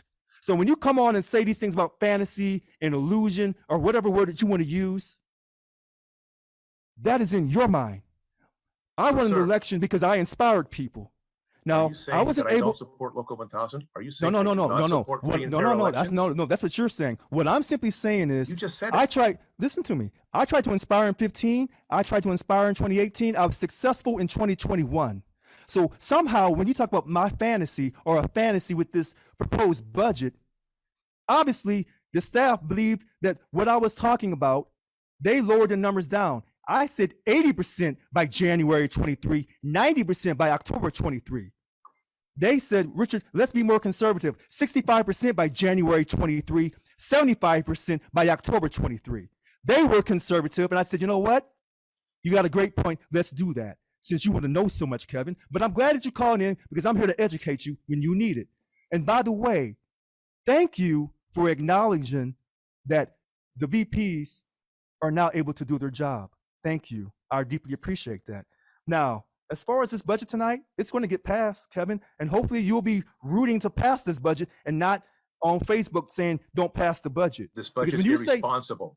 The fantasy is you won because you got your people to vote for you and you campaigned and you were effective at that, obviously. You learned your lessons and you got better and better and you passed. Congratulations, you won. Now it's time to govern. Governing is different from campaigning. And governing takes a certain level of conservative and foresight and working with other people. This budget expects a, what was I want to say, 22% increase in revenue. Now, even if you increase your membership, there is a cap of $90. So we're weakest in unit 1. So even if you increase unit 1, you're not going to get the full increase for every member. It's going to be 1.5% of their salary because there's a cap at 90%. So, and we're doing pretty well with the lower paid jobs. On average, new members bring about $55 per month in. You're going to need about 1,000 new members a month. Yeah, to that's make the correct. numbers you're talking about. That's correct. And that's why we Now- aim big. That's why in this country called America, we aim big. We don't aim low. Aim We big, don't, but- hold on, wait a minute. Wait. Sir, Go ahead, go ahead, there's go a ahead. difference between aiming and then basing your reality. I can aim big. I can have a plan that I want to take my family to Tahiti, but I'm not just going to buy the ticket right now because I don't have the money. I need a plan to get that money together and plan the trip. A budget is a plan of what you plan to do, not your dream. You work towards the dream. And I love that you have a 3-year budget so you can see that you're working towards that. And also, congratulations to David Jimenez for having multiple budget meetings and having it open to the members. I really like that. I appreciate that. Well, wait a minute. Wait. Stop right there, Kevin. Hold on a second. You just caught yourself. I just caught you. Now, wait a minute. This budget, see, I don't tell people's business. He replaced you when MTC decided to run again, and you decided to go run for bargaining, and he replaced your spot. And I knew that was a mistake, but I let it go. So when all of this was created, and I looked at it, and David Jimenez, and of course Chris Brackett and Kenny Sims, they didn't talk the way you talked. So I had the support of your candidate on your slate. So why is it now that you're saying all this fantasy stuff when your candidate who won successfully, Secretary Treasurer David Jimenez, didn't say the same thing to me? Let me answer that. Go ahead. My loyalty to people is superseded to my loyalty to the cause of a strong union that puts our members first and protects them in the workplace and beyond. That cause is not served by a budget that cannot be maintained. You will incur expenses you cannot pay for because your revenues will not meet your projections. That's an absolute lie. That's an absolute lie. It's projected, but you don't have to quote meet your budget, still carry your expenses. Because if that was the case, he wouldn't have done the numbers like that. So there you go again, trying to come across like you're so intelligent. Already had a CFO leave. Listen. You already had a The CFO leave because no. they couldn't support this fantasy. Hold on a second. That CFO left on his own. Okay, that person left because they chose to leave 3 days before the budget committee presentation and the board of directors meeting. That person That's decided to even more leave telling. on their own. So don't That's try to bring even that more person into this telling. conversation because what you're doing is you're supporting those on the board who do not want to pass this budget. So what you're doing is you're calling in to quote inspire them because I can guarantee you once you're done talking to me, you'll be on Facebook making comments that don't support Local 1000 or its president. That's I what you will support Local do. 1000. I do not support a president who puts forward a budget Oh, that cannot, and it's not and you know what? And fiscally here- and here- responsible. and I would here's- urge everyone to Right. to And so, adhere Kevin, to their fiduciary listen, Kevin, responsibility and Kevin, not pass you a can fantasy talk, budget. and Kevin, hand you a you can blank check. talk, Kevin, you can talk all that responsibility that you want. Here's what I do know. Out of your slate, 2 people won. Okay, you had a second going chance back to to win that. again. Wait a minute, hold on a second, because you use all those fancy words. But let me drop this on you. You can use all the fancy words and come across as reasonable. Hold on a second, because this is Kevin Manager, and let me get him straight. No, stop, put it down. Let me set him straight right now. Put what You down? can What use are they all hanging the up? You can use all the fancy words and come across like you know what you're talking about. But the voters decided that you did not know what you were talking about in the election 2 times. And when you ran for bunk, they decided again you didn't know what you were talking about. So all your reasonableness, all your education did not get you. Truth isn't decided by a vote. Okay. Anyway, people heard you talk all this time, and they've seen your actions on Facebook. Enough said. Let's move on to the next caller. Move on. Move on. All right. Who's our next caller? DLC President 772 Mary Dela Cruz. Hi, can you hear me? Loud and clear. How are you? I'm doing good. Thank you. Again, thank you for going over this budget. I'm kind of saddened. I am on the board of directors, and I also was when Kevin Manager was VP. And I'm a little saddened because I can remember Kevin being in that hotel, Kevin, where you've explained to us when you were VP of fine treasurer that, hey, sometimes the only time you see that report is right before when Yvonne hands it to you. You didn't have any issues with that, Kevin. You were silent as a rock. And so, I mean, you had the opportunity to speak up right there and there in front of all the board of directors and share that, Kevin. You chose to be silent. There are many times we were at way in the nights in the hotel in a room, Kevin, all of us who were strategizing to remove Yvonne Walker. Don't squint, Kevin, because you were right there with all of us, and we can name names, Kevin. So for you to now say, well, like, wait a minute, what? Kevin, you knew repeatedly you would never even be part of putting those finance reports together. You told us that with your own words. So now you're here in front of everybody making it sound like you're knowledgeable and you shouldn't do this. You know what? If you put your standards, your heights to the ceiling, that's as far as you're going to go, Kevin. And perhaps, I'm just saying, perhaps, maybe that's why you didn't get voted in, because I can remember when you were on that slate, Kevin, I said, why should I vote for you? You know what your response was? Because I'm going to retire in a year and a half, and I don't like to retire as a VP. Well, that to me, you just said you're about the members, Kevin. Oh, come on, don't shake your head. We were all on there. We were all on there when you were giving your time on the MTC, telling us why you think you should be reelected for president of Treasury. And then you flipped. Then you said, well, you know what? Instead, let's get David in here and I'll go to bargaining. It was like from one day to the next. And I'm like, what? And your whole concern was you wanted to retire as a VP and you wanted to be out on union leave. You told us that, Kevin. I'm sorry. And it's very disheartening that I hear you talking a different language now. Oh, wait a minute. But that's right. Your DLC president, the one that said, go suck a dick, is the one that appointed you. That's right. I can see why that happens. Okay. But anyway, thank you, Richard, for all you do. And truth will prevail and transparency will have its day. I'm sorry, Kevin. Thank you. Oh, you're very welcome. So listen, I know everyone's concerned. And it makes me smile because a lot of times people think, oh, Richard, what's wrong? What's wrong? There's nothing wrong with me. Never has been. And when I speak with passion, that doesn't mean I'm yelling or I'm this or I'm that. See, that's the portrayal of Black men in this country when we speak with passion and we call people out for their supposed sincerity. And you just heard someone call out Kevin Manager because his sincerity, that he does an expert job of appearing to be sincere. Maybe he is. Who am I to judge? But I know Kevin Manager. There are certain people I know like the back of my hand. I think I remember his birthday. I think it's November the 16th, 17th, or 18th. He's a Scorpio. See, I remember you so well, Kevin Manager. I don't forget. And you come on and you go on Facebook. And here's the thing that troubles me. We're trying to grow membership in this union. We're trying to create that exciting, enthusiastic energy for this union. And then you come on with it's not reasonable. You're in a fantasy world. You're hurting people's feelings. We are trying to inspire people in Local 1000. We want everyone to be a dues paying member. Oh, I'm saying it loud and I'm saying it strong and I'm happy. We're trying to inspire. And sometimes when you're trying to inspire, Everything is not out in the open. And so what you've gone through, Kevin,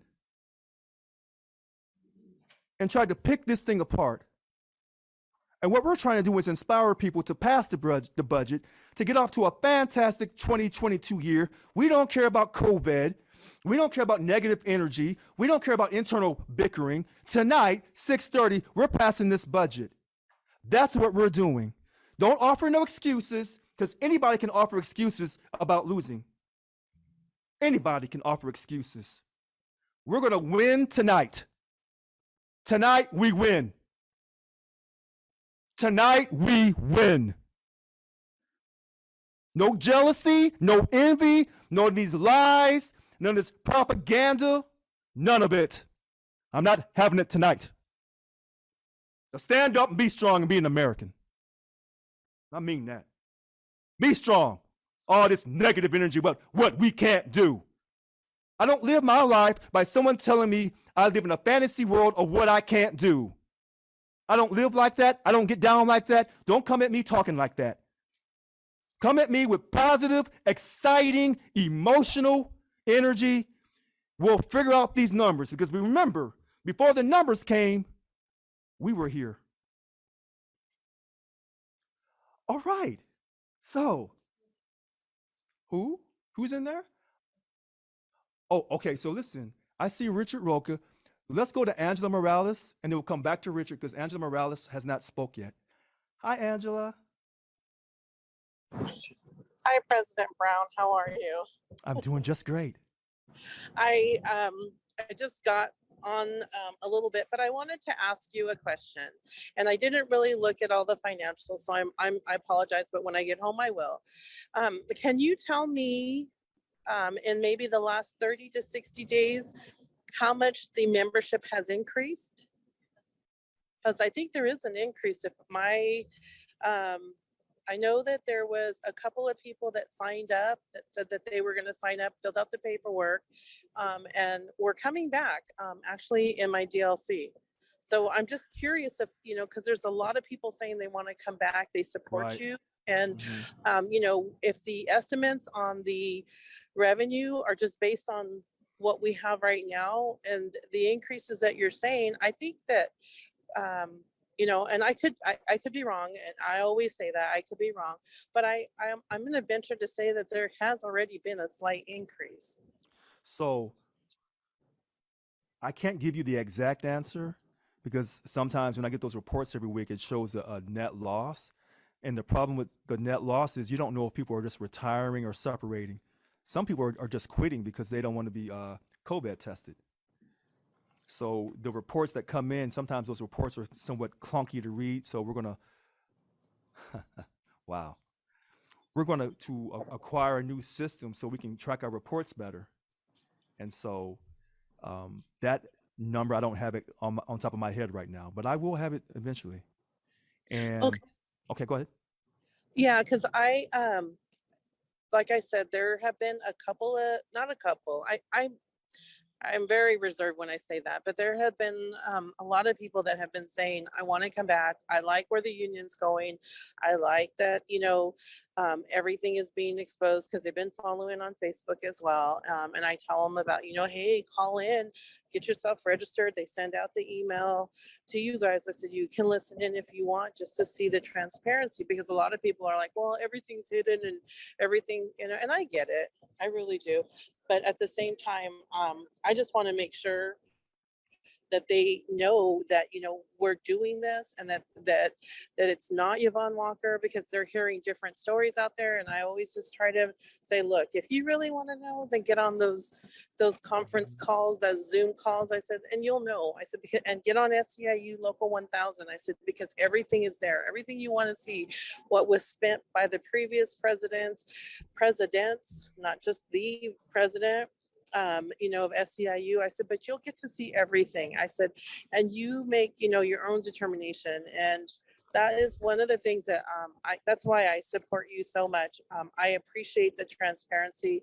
I don't believe that our budget should be hidden either. I don't believe that any of the stuff that was done in the past should continue.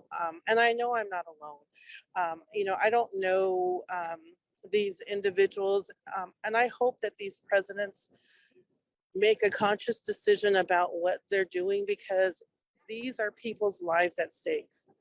You know, you had the opportunity, you guys know, and if there's some board of directors on here that support you, I know that they will make their best effort to pass the budget, but think about the lives involved that if you don't pass the budget, you know, that's where I'm like the most sincere about it, because it's like we as members, yeah, we don't have the right to vote for, you know, that, but I would say anybody that is on here as a guest, you know what, send out that text to your board of director encouraging them to actually pass the budget.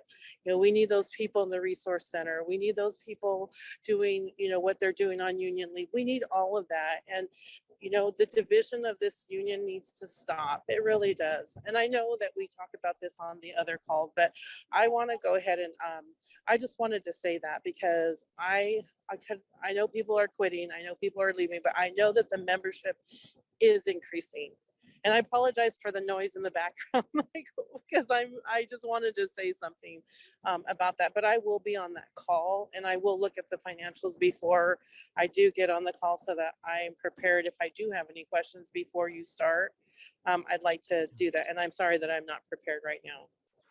Well, thank you for calling in. I want everyone to take a look at this 2022 proposed budget. And, you know, before we go to Richard Roca, let me say this really quickly.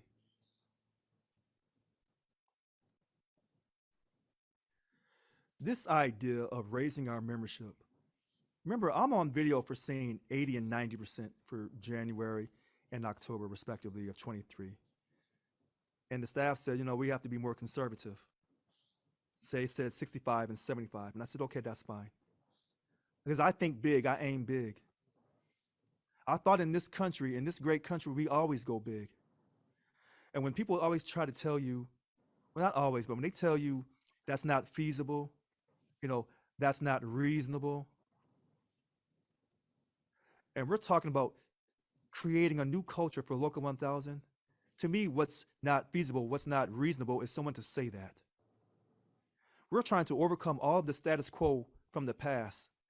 And when people used to tell me, you'll never, and I remember this man's name. He said, you'll never, ever beat the incumbent. Because you're not reasonable. You're in a fantasy. Now, it wasn't Kevin Manager. What that person did was inspire me like you can't believe. And I'm already motivated. Oh, wait, hold on, wait a minute. You put my smile on. Put my happy eyes on, because I don't want to look too serious. But you motivated me. And I'm motivated to drive up this membership. If you want to help me, great. If you don't want to help me, then I say with love, peace, and hair grease, get out the way. I'm coming. We're passing this budget tonight. This is about passing one agenda item, the budget. Special board meeting tonight, 6:30, Chris Brackett, Kenny Sims, David Jimenez. They're going to open up. They're going to go through this PowerPoint presentation. They're going to take questions from the board, only the board, because we're going to give the board priority at 6:30 to 8:30, the way we promised in the email. Then we're going to do a roll call. Hopefully we'll have a quorum, and we're going to pass this budget tonight. And we're going to be off to the races for 2022. Oh, yes, we are. And when they try to tell you that this budget is a fantasy budget and I'm in la la land, and Kevin Manager didn't say I was in la la land. He said fantasy. When people use words like that about fantasy, that is a slap in the face of those who are looking for inspiration. I was told that when they came from England years ago, they were in a fantasy. That they didn't know what they were doing, that it wasn't in the budget.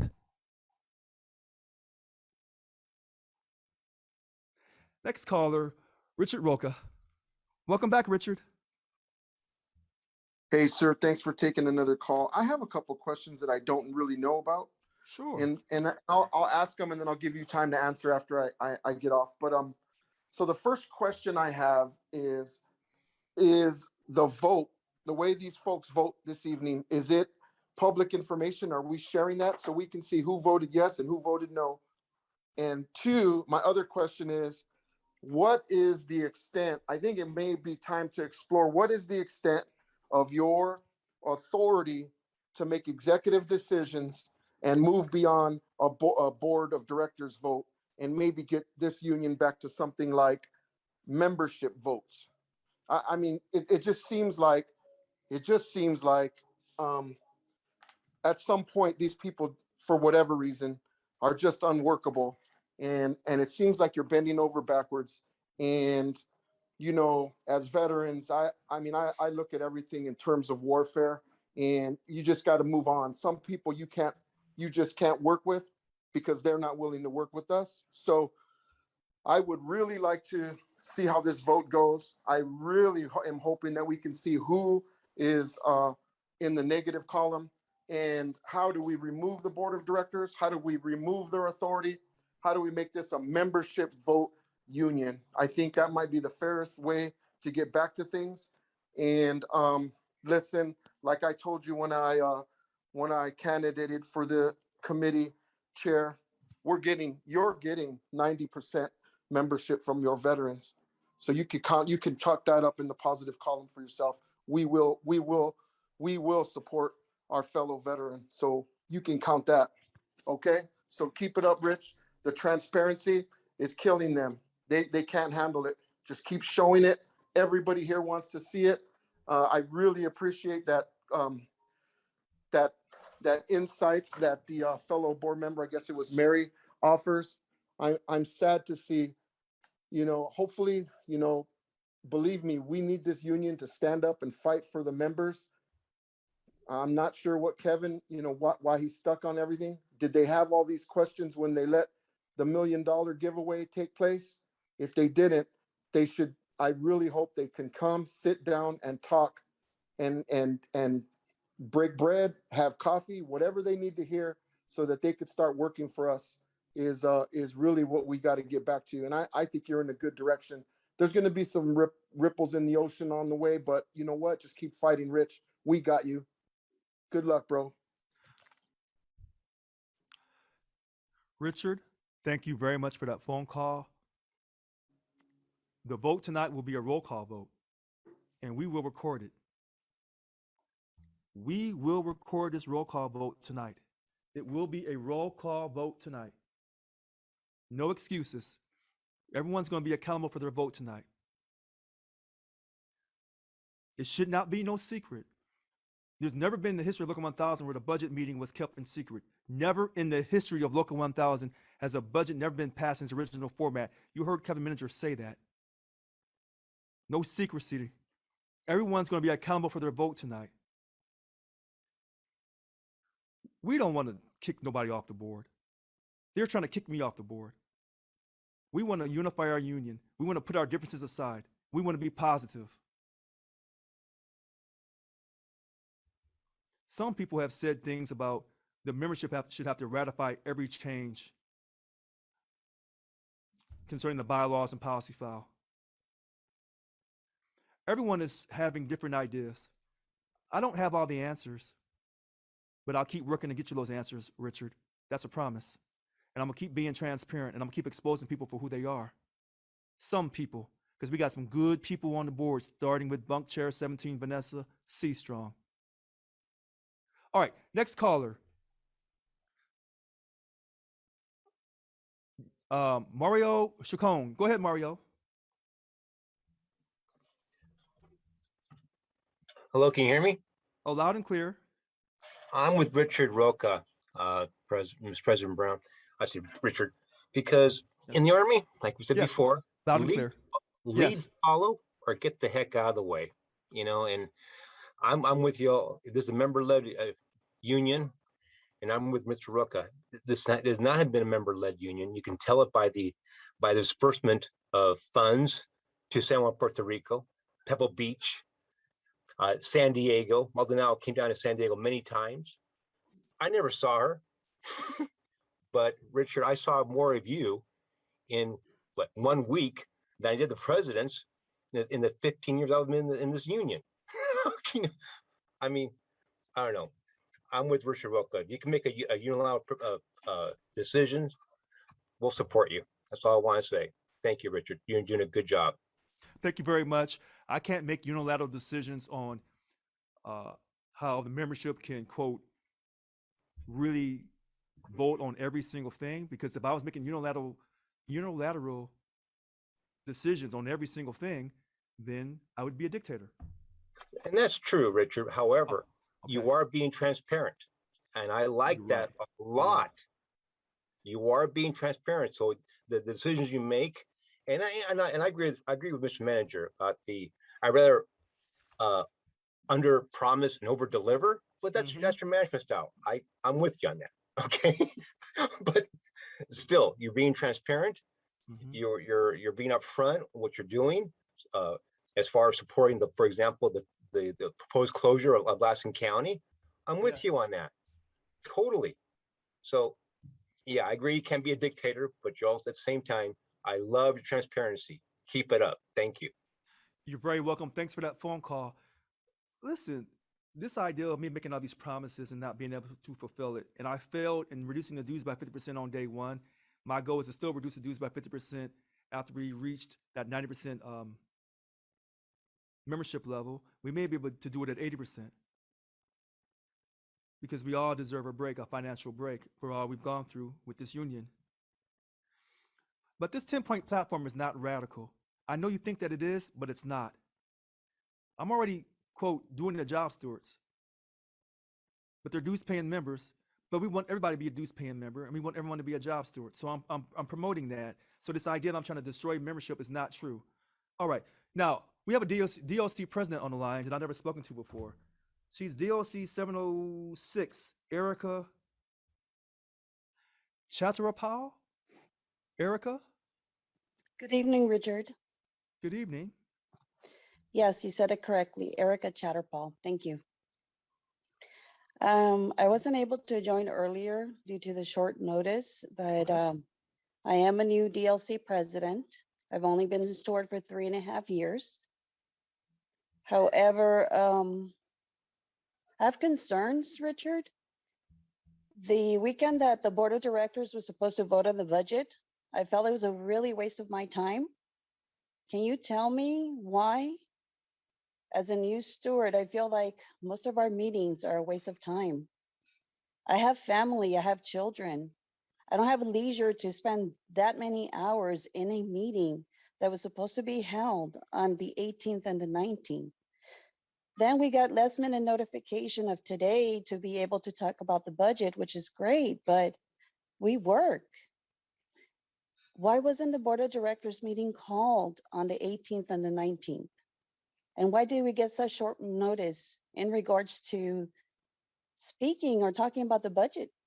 4-hour notice.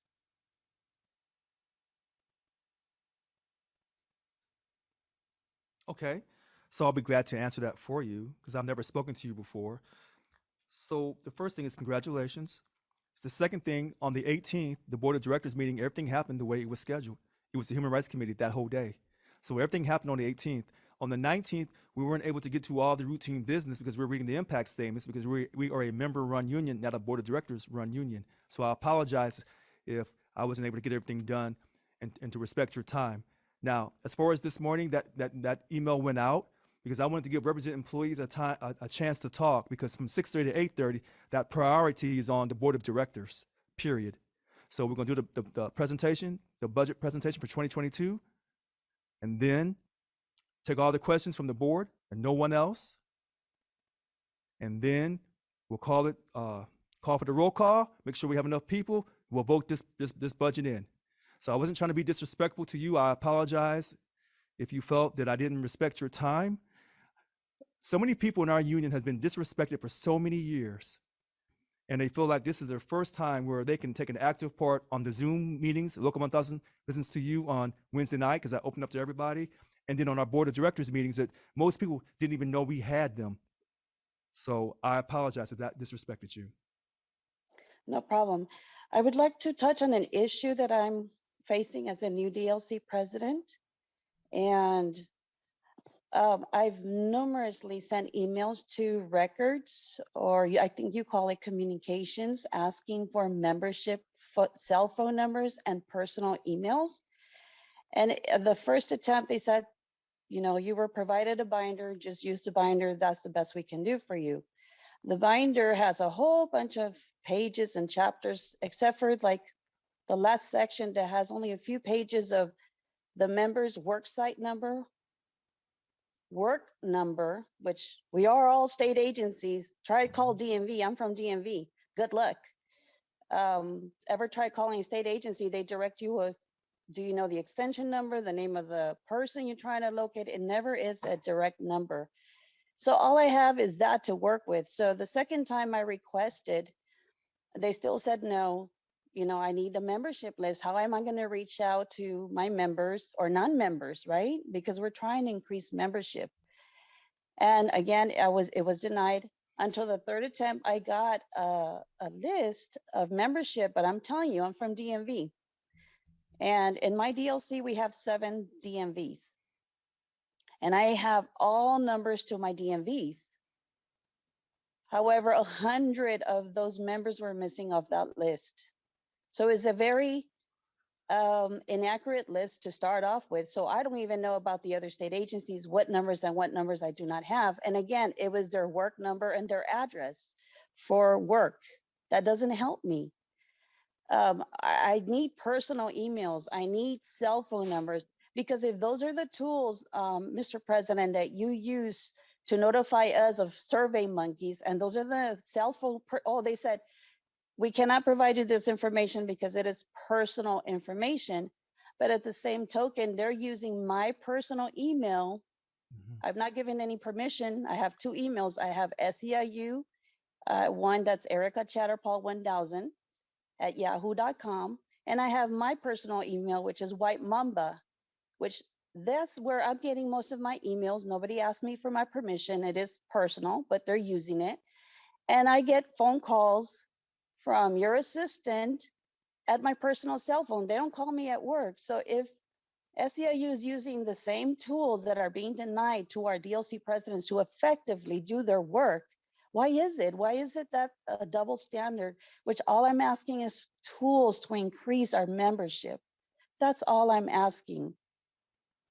And it has not been provided to me. So when I go to worksite to increase membership, I go blind. I don't know who to ask for. I don't know what members are not members.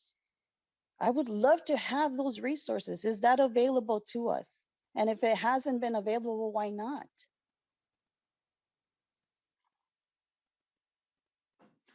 So I'm glad that you called with that question, because it relates directly to the 2022 proposed budget tonight that has to get passed.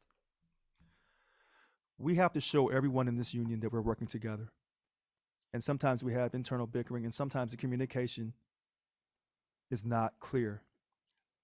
Let me apologize. I normally don't do this. Let me apologize a second time. When you asked for your membership list, you should have been granted that membership list through reports on the very first time. You should have had those personal emails. Period. As far as the non-member information is concerned, I'm being advised that we'll get sued if we provide non-member information, because non-member information is protected and a non-member could sue us. Now that's what I'm being advised. Maybe in the future that advice that I'm being given will change. But I want to make sure that every DLC president, when you call and say you need something, I need to get it done for you. Period. Those member information for you to communicate to members through their personal emails, when you ask for it, you need to CC me on that email, and that should be done first time you ask for it. And as far as the non-member information is concerned, the way they've done it in the past, the VP Organizing Representation, Annika Walls, wants to create a new way of reaching out to those non-members to help our DLC presidents organize those DOCs to increase that dues paying membership, so we can effectively come together to fight to get a quality contract in the future when our current contract ends on June 30th, 2023. So I apologize to you, Erica, but we're going to fix that problem for you concerning I member lists. appreciate that. But also know that's one reason, like when you say on the calls, Mhm. has your DLC contacted you about the agenda? You need to be aware of what's going on in the board of directors meeting. How Mhm. do we? We don't have their cell phones. We don't have their emails, even members. How do we do that? As a new DLC president, I'm starting to create my own little list, but I have 1,250 represented employees that hopefully one day will be members. But out of those 800, I probably just have 800 that are members.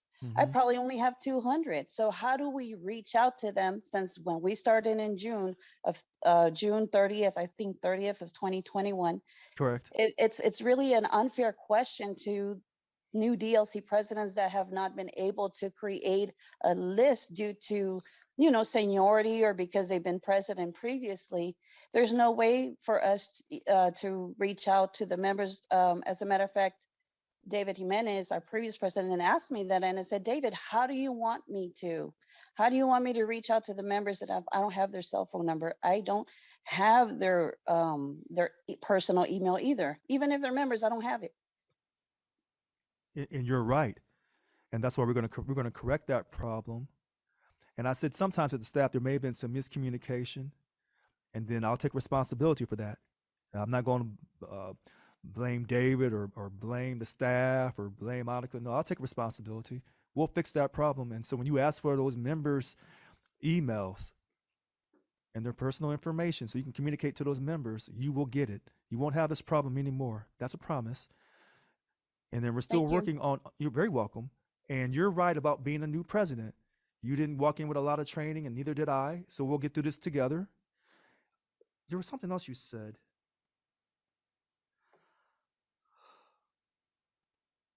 About the About, Survey Monkey? no, about communicating tonight on this board meeting.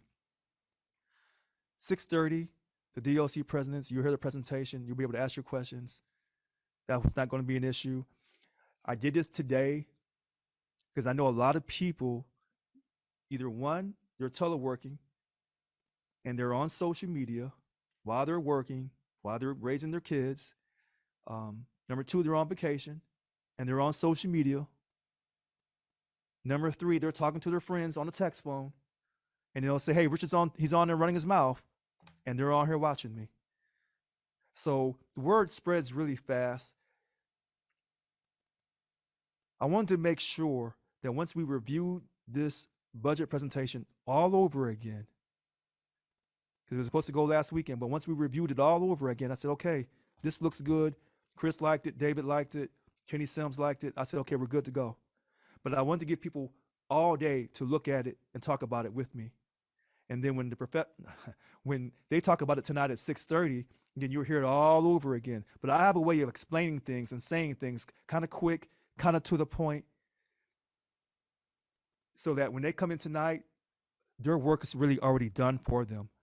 And so some of the DLC presidents are watching, and they're texting other DLC presidents. And I have all those emails that they send where they're yelling at me. You know what they do. And they're saying all these things. So I'm addressing all of their questions right now in front of everyone. And oftentimes people come on here asking questions that the DLC presidents are asking. So everyone hears the same story, where before people go to the board of directors meeting, and then that information stays secret. And then those DLC presidents and bunk chairs, they come out of there and then they tell their constituents, people of their respective job classifications or DLC areas, what they want them to know. This is what Richard Roca and Mario Chacon is saying. They don't have to guess. I just give it all to you, and then you decide what you want to do with it. But thank you for calling in, Erica. You have any more questions? Yeah, one question from my member was that a Survey Monkey that you sent out in regards to I guess it was for the president. I took it and I'm like, am I supposed to answer it for my previous president? Was it designed for the new president effective June 30th, or was it designed for the previous president? Because they didn't know how to answer it. And I'm like, I'm going to answer it for my previous president. As far as, did your president notify you of the $1 million given to So the that could- California? Right. That came out, I think, in either October or November. So that was for you, Yeah. but you weren't the president when they actually gave the money. Right. And So some of if you them were would've- answering as I was the president. Right. So I think in that survey, you were allowed to put your comments in, and they were supposed to take note of the new DLC presidents that were not part of that board that voted to give $1 million on June 2nd to SAIU State Council to help Governor Gavin Newsom successfully defeat his recall. So you're supposed to answer it, but you're also supposed to, put in that survey, listen, I wasn't part of that situation. And that should have been accurately reflected. So if it wasn't, then I apologize. Okay. Thank you, Richard. Oh, you're very welcome. Thanks for calling in, and I'll see you later tonight at 6:30. Okay. And that was our DLC 706 President, Erica. All right. Next caller, Brian Hackett. Good afternoon. Good evening, Brian. Good evening, Richard. I've talked to you a couple times, and I think you'll agree I've always been polite and respectful, correct? Yes. Okay. A couple of things have come up during the meeting that I want to touch on. As you know, through my conversations with you, I'm trying to understand how the union operates, and I've been kind of going through the policy file. And the question came up, and it's a pretty straightforward question of how do we change the policy file?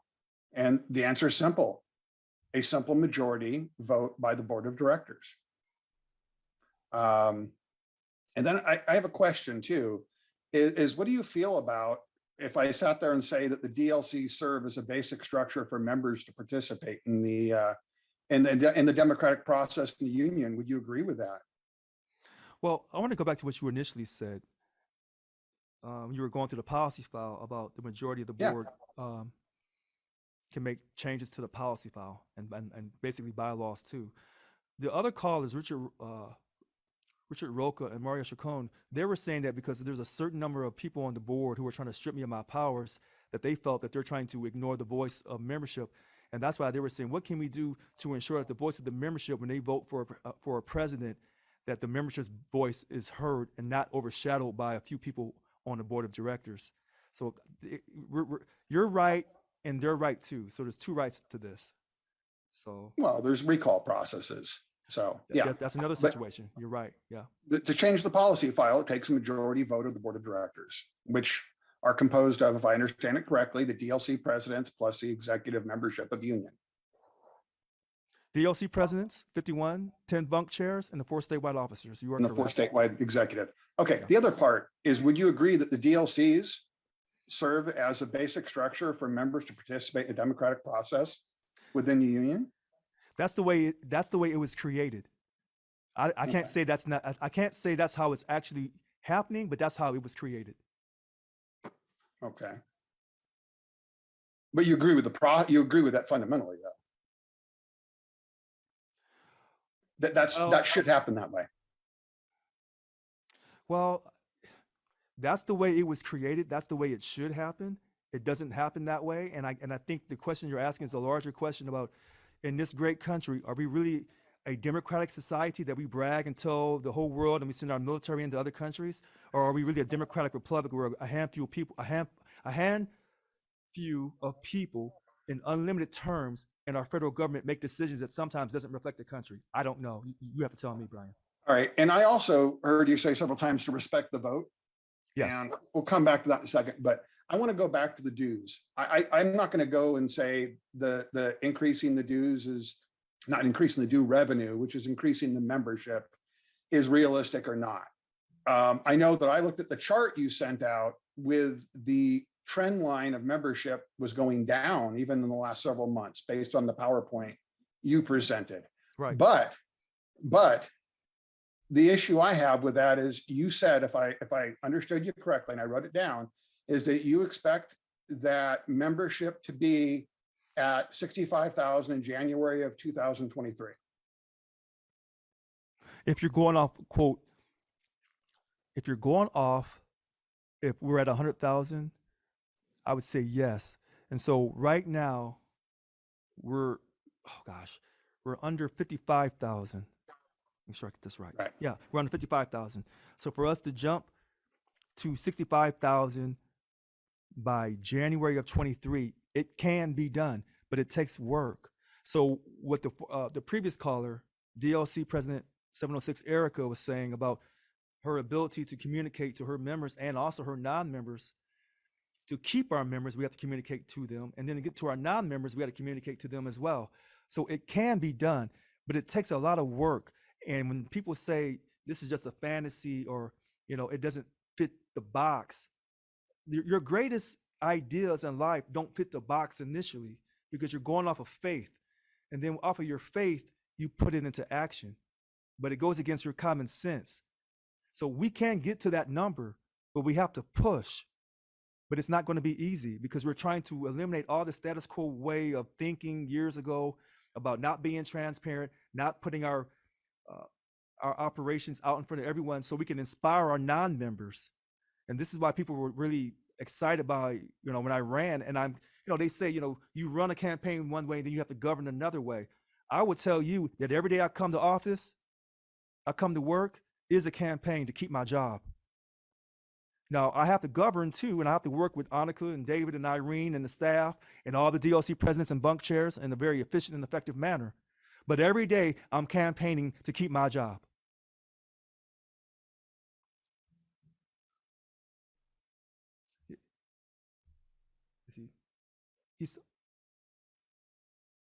Hello, Brian? I got disconnected and I was still muted and I came back. Okay. All right. So I wasn't talking about, a stretch goal or anything like that. I'm just saying, based on what you said, Richard, is that having 65,000 members by, we'll call it the end of 2022 or the start of 2023, Yes. the numbers don't add up. And what I'm saying on that is based on the numbers I calculated, which is the current revenue divided by the number of members, which I got a number of 55,900 and something, it ends up about $66 on average per member. And the number is right, 65,000, but that's not at the end of the year. You would have to have an average of 65,000 throughout the whole year. So if you increase steadily every month on a straight line curve, you would be 50% short of that number. The numbers don't add up. And just before you go there, I have an accounting degree, passed the CPA exam. Oh, I know you do. I know that. So I'm I'm not just saying So the hold on. numbers All don't right. add up. Well, Brian, those numbers do add up. Maybe I'm not explaining it correctly. And that's why Chris Brackett, who also has a CPA, will tell you tonight how they add up. So I'm glad that you're calling ahead of time because that's an important question. But I have full confidence in Chris Brackett. Now, if Chris Brackett, who had to jump into this because our former CFO just quit all of a sudden, if he possibly may have made a mistake, he has the integrity to admit it and will correct the numbers. But I have confidence in Chris. So we'll leave it at I'd that. like to hear it. And I don't like playing gotchas. I'm just saying the numbers came up and it just, Right. they don't make sense to Yeah. me. And remember, we represent nearly 100,000, so we have to go up. So Oh, we don't have to, but it Well, would be optimistic to have it go up. I'm Right. not saying unrealistic. well, here's what we'll say. You got your degree in accounting. I got my degree in finance. You know, we're like sister and brother. And we sat in those classes and argued over numbers left and right. And only people like you and I know this. And those who went on to get that MBA or get their CPA license, pass all those hard tests or get their CFA, we know it's in them, but it's also in us as well. So we can look at numbers. Sometimes we make mistakes in spreadsheets. There's nobody perfect out here. And I kind of wondered, and this is the great thing about people in our union, because we represent over 730 different job classifications. If I put this stuff up, if there's a mistake, somebody's going to catch it. What I want to know is all the mistakes that the state of California has made when they put their reports up, were their mistakes caught? I just want to know. I would like to know, are people going through all their stuff and calling them out for the mistakes they may have made? But they have a larger set of people that have all the time to get it perfectly right. And when I understand, but we're talking about this right now. We're not talking about that. hold on. But I'm making my point though. Well, When you I got the see- microphone. because when I see people going through all this, it makes me excited. I love that because that shows me, Brian, that you care. But what I want to know is you would have never been able to look at this until I showed up on the scene. And then all the things the state of California has done, all the times they've hid money in accounts and stuff like that. were our state employees going through their financials this thorough and asking these questions? Because I don't think they were. And that's why I said tonight, this budget must pass 65-0, because we must have confidence in ourselves. We must have confidence in our staff that we are doing the right thing, and we're going to increase our membership. Doesn't matter about our internal feuds and factions and all that. We will win this tonight. All right. Oh, okay. I think people are getting a little, hold on one second here. All right. So it's almost 5 o'clock. So we're going to take a 15-minute break, or actually an 18-minute break, and we'll come back at 5:15, and we'll run that to 6, and then we'll stop, and then we'll start all over again at 6, and we'll get a jump start on the 6:30. All right, so we'll stop right now. I'm Richard Lewis Brown. Today is December 29th, 2021. It's 4:57 p.m. Let's take a 18-minute break to 5:15. Thank you.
Hello, everyone. I'm Richard Lewis Brown. Today is December 29th, 2021.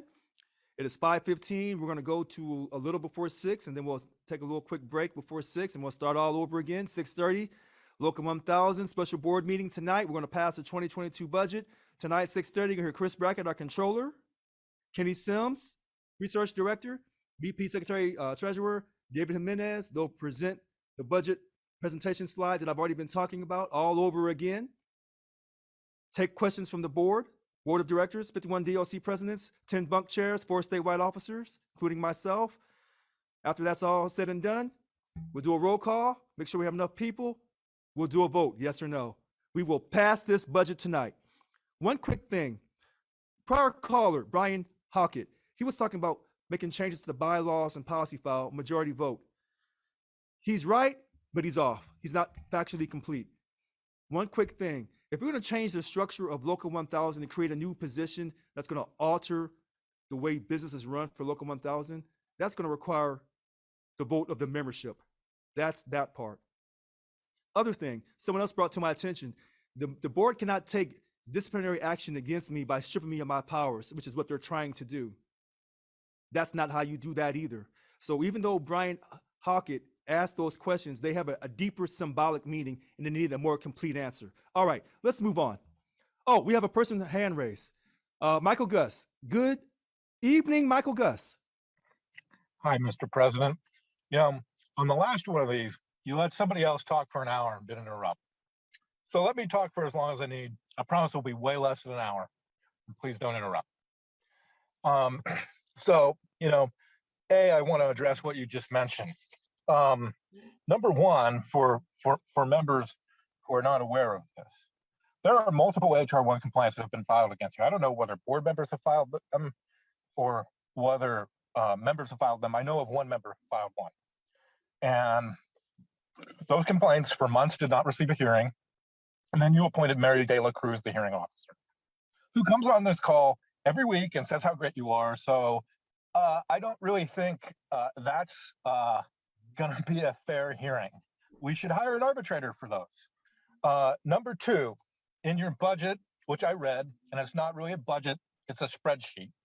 Budgets would actually have, we're spending on this. This is what it's going to be for, a summary of why it's needed. But in your spreadsheet, you have dues increasing by $8 million in the next 2 years, when every time we talk to you, you tell us you are gonna cut the dues by 50%. And membership is declining. So, again, I said this last week to the members of the board, you can be held personally liable. And the problem with your budget is it has forecasts that just don't make any sense, because you say you're going to cut the dues in half, the membership's declining, but then you're going to raise the dues by, it's about, 20, 25% when you look at it. The math doesn't add up. It's fuzzy math, to quote George W. Bush. And so you can't pass a budget on fuzzy math. You just can't.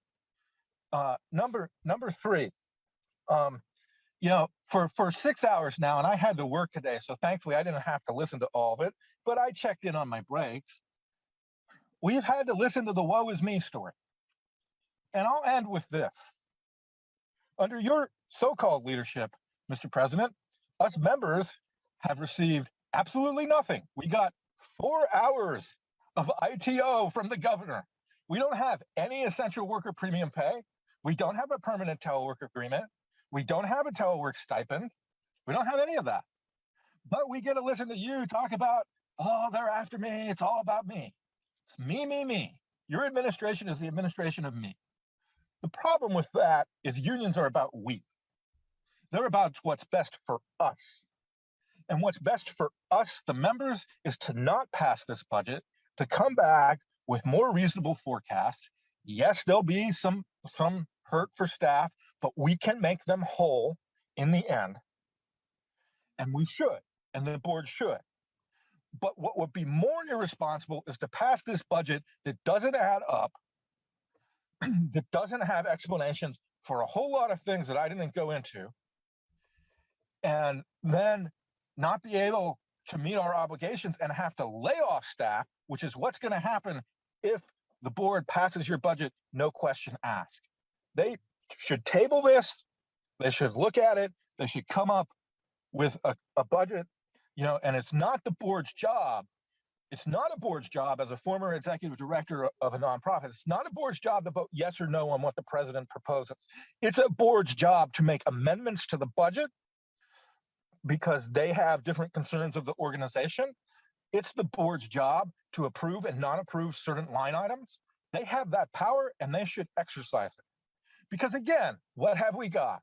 No telework agreement, no essential worker premium pay, and 4 hours of holiday ITO. We all get to work on Christmas Eve and New Year's Eve.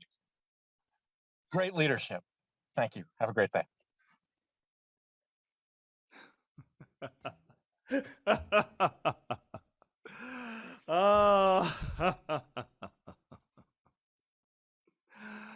Some people make me laugh. Some people put me in fantasy land. You realize the telework agreement, that conversation started in September of 2020.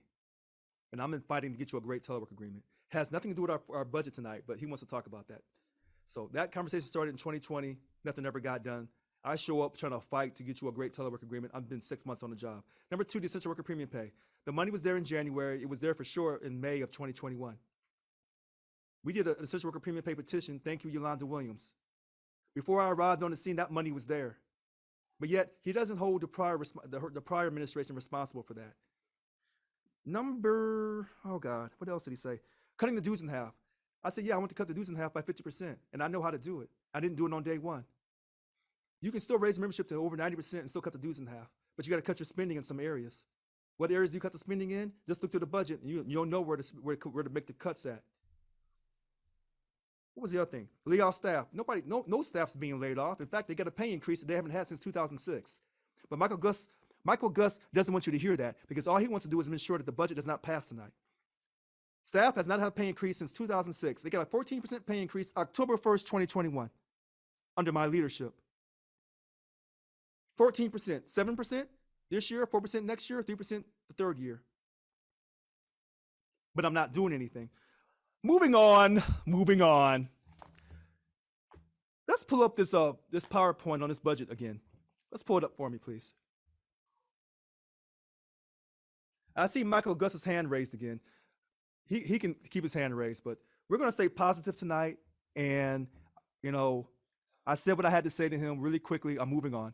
All right, so I'm going to go back for a second here. Let me click this thing back. It's going to go back here in a second. So I'm clicking, and I'm clicking, and I'm clicking, and I'm clicking. There we go. So here we go. Local 1000 Board of Directors tonight, 6:30 to 8:30, 51 DOC presidents, 10 bunk chairs, 4 statewide officers. We're here to budget presentation, take all the questions. Then we'll open up the meeting to do a roll call to make sure we have enough people to vote to ratify a budget that's been ratified every year in Local 1000 history, and it's never been modified. You heard Kevin Miniger, the former VP Secretary Treasurer, tell you this earlier. And this idea that this information is being withheld, that this current format is different because it's been consolidated, even though this current format was used already in 2019. Maybe I didn't say that clearly enough to Vanessa C. Strong earlier. I apologize, Vanessa. This current format has been used already in 2019, and that budget passed. I've just been informed that a budget in 2019 that had a deficit was passed also. Y'all think I'm playing.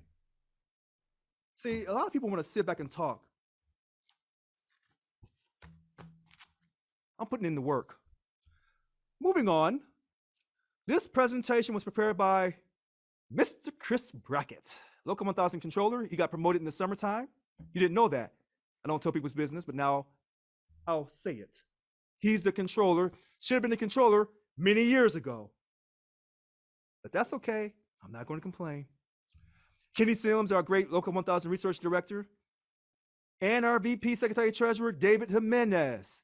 He ran on the slate, Members for Transparency and Change. David is the man. Annika Walls, his running mate, also won. She's our VP Organizing and Representation. That slate took down 2 of the 4 positions, and they're doing a great job. Moving on, officer stipends. Since I've come in, we've saved $72,000 in officer stipends. I haven't signed for anyone to have that. The VPs have not asked for it. Thank you, VPs. David, Annika, and Irene. We're going to save $526,000 over the course of of 3 years. Full calendar year 2024. $526,000. That's huge. That's significant. But they don't ever want to tell you that. But that's okay. I'll tell you. Moving on. Long-term membership rate, it's been declining since September 2009. 66% went down to 59% or 60% August 2014, went back up 64% June 2017. And then it's been on a decline since June 2018 at 64%. It's been on a decline 56% December 2020. And now we're at 54.7%. That's 1.3% loss since I started. I am not destroying this union. These allegations that I'm trying to destroy the union, I'm a detriment to the union, those are lies. They're unfounded. They're groundless. They're baseless. They're unreasonable. And these lies are in the fantasy world. Moving on. Party affiliation. This is why we must get out of divisive politics. Half our union, 49%, rounded, Democratic Party, 49%, out of 81,220. The remaining 50%, non-Democrats. That's where you see the Republican, Decline the State, Libertarian, Unknown, Green Party, Independent, Conservative, Reform Party. Our union is split down the middle, 50-50. We must stop this social justice spending. We must invest in ourselves by investing in a strike fund, period. We cannot give favoritism to partisan politics and keep electing the same people and wondering why we can't enforce our contract, why things are not, quote, changing for us in our lives, why we provide for our kids, our spouses. That won't work. When we lost 2 days of pay for fiscal year 20 through 21, did those state legislators lose any money? They did not. They prioritized and protected their families. Enough said. Moving on. Staffing levels, 145. We have eight vacant positions right now. People are not fleeing this union the way the rumors are. That's a lie. 16 departures in 2010. More departures in the following years. The high year was in 2012. Had nothing to do with me. I wasn't the president. 37 departures. You'll see in 2011. Wait a minute. 2011. Oh, wait a minute. 32 departures. There we go. 33 departures in 2013. This year, full year 2021, 33 departures. I'm here for half the year. I take some of the responsibility. Involuntary or voluntary. People leave organizations all the time. Don't let people tell you, because this current CFO left 3 days before the budget presentation committee, and then the budget on the 19th. Don't let that confuse you. That's just an excuse to throw you off, to distract you. Moving on. And you see the number in the 30s for departures for 5 of the 12 different years.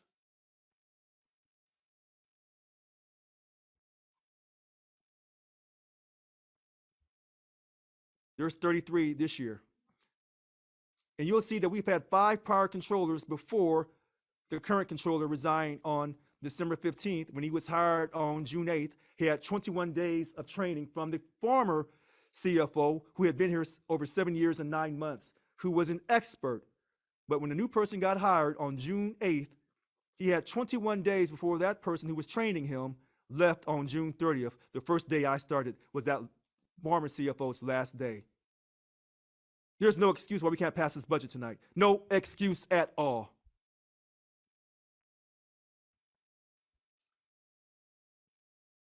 There's the staff departures. 312, 8 were not available for the reason for involuntary or voluntary. Our system was not marked.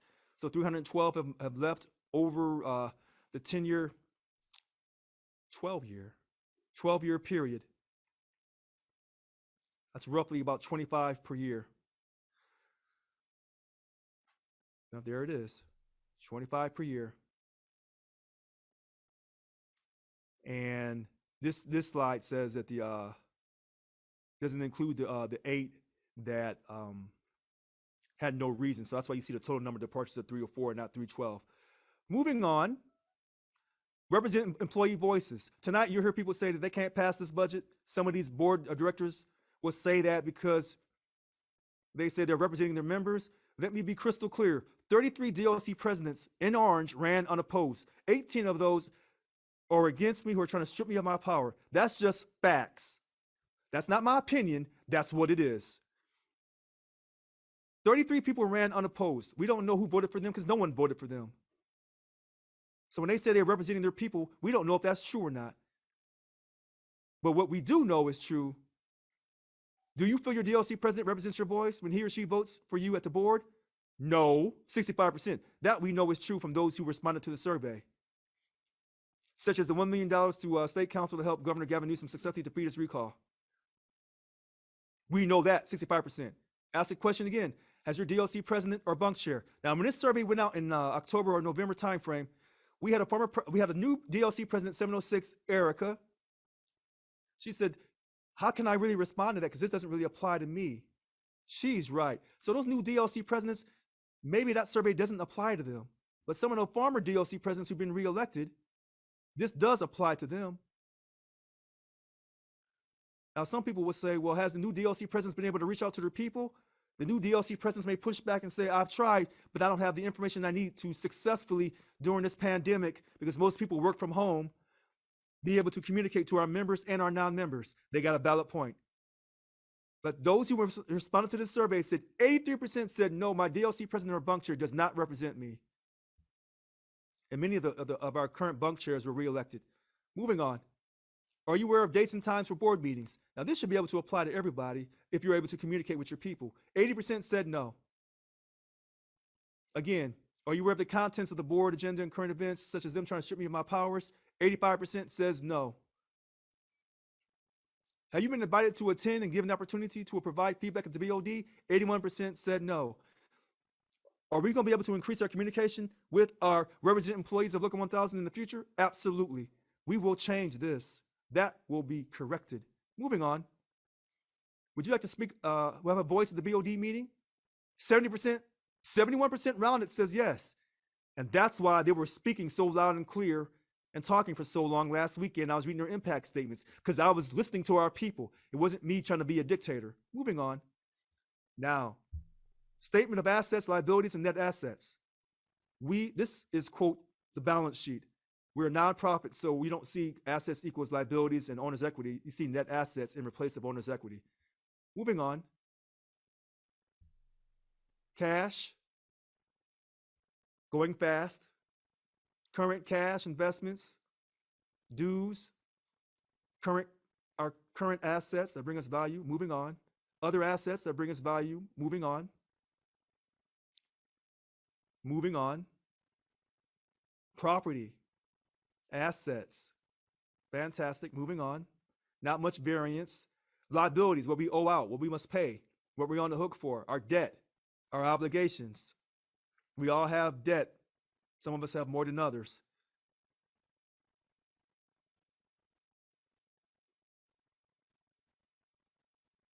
Debt normally becomes more expensive over time. Non-current liabilities. So when they say current, I believe that's within 1 year. And anything past 1 year, okay. Yeah, that's old accounting finance. Oh, all right. So now someone asked a question, Brian Hockett, about some of these numbers. We'll get to that in a second. I have full confidence in the staff. I have confidence in Chris Brackett, our CPA, our controller. If he made a mistake, he has the integrity to admit where he's made a mistake. I don't believe he made a mistake. I stand by Chris Brackett, period. Moving on. Oh, this is about our net assets. The strike fund and all this, total net assets, the things that bring us value. And it says total net assets. Okay. Now, our liabilities and our net assets. And what you'll see is the liabilities, what we owe out, and our net assets, quote, our net income, or our, quote, owner's equity, should I say, that's more correct. You'll see that number, $39,502,439. That equals our total assets. There's your accounting ratio. Assets equals liabilities and owner's equity. That was for at the end of October 2021. And you'll see when our year ended December 31st, 2020, what the number was. And so we're in good shape. You don't see much fluctuation. You don't see much fluctuation in this. This is why there's no reason to not pass this budget.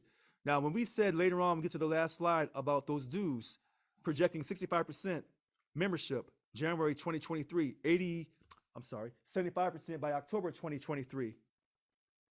That's a conservative estimate. Remember, I was running my mouth saying 80% and 90%. Chris said, slow down, Richard. Slow down, Richard. We have to be more conservative. He talks like he's a certified public accountant. Slow down, Richard. Okay, let's keep it moving. Statement of activities and proposed budget. Proposed budget. Sometimes you make budget, sometimes you don't make budget. It's no different in your household. 3 years, 22, 23, 24. 2019. The dues that came in. Hold on. Wait a minute.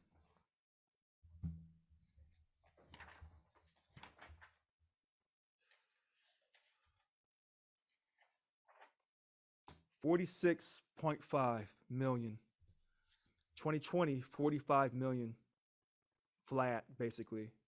We rounded for 40, I'm sorry, wait a minute. Yeah, 46.5 million in 2019, 45 million in 2020.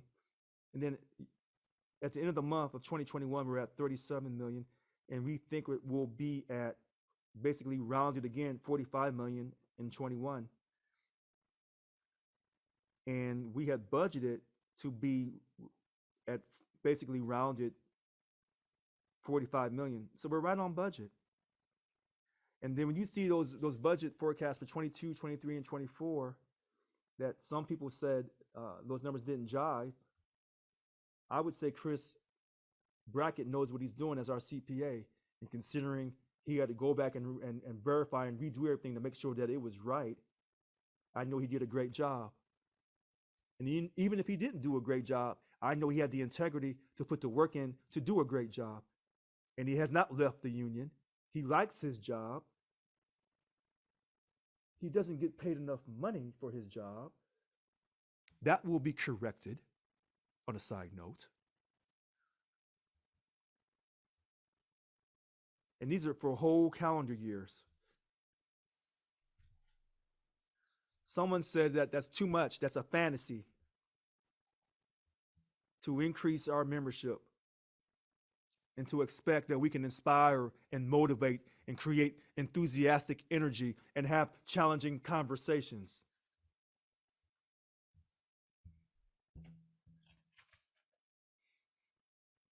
You remember when they told people you can't go to space?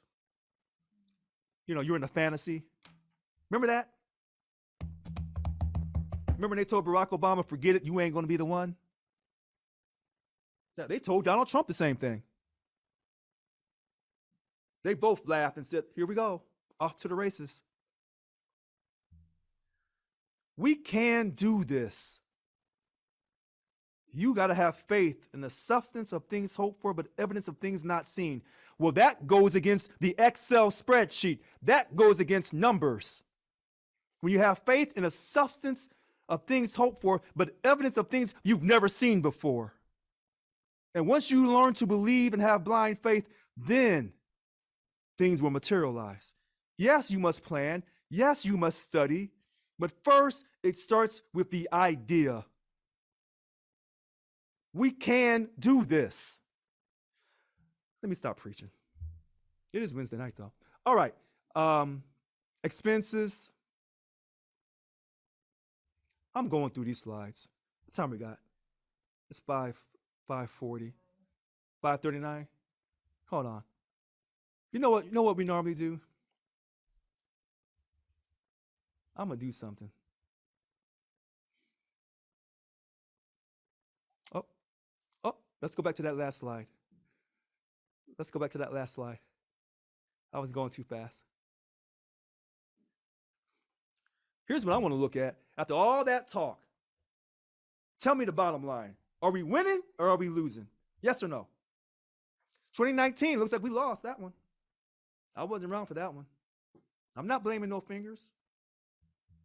They passed that budget. They passed the budget in 2019 on a 7,140,000.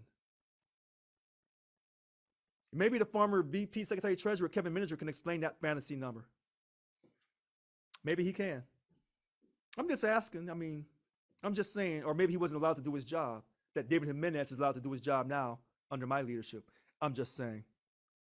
So it looks like 2019 wasn't a good year. 2020, everything was fine. As of this year, everything will be just fine as well. And this budget forecast that people say those numbers are too unreal and too unrealistic, they're in a fantasy. Where's your faith? Where is your belief? If you don't believe in a higher power, okay. Where is your belief in your own self and your own positive mindset? Let me tell you something about that fantasy.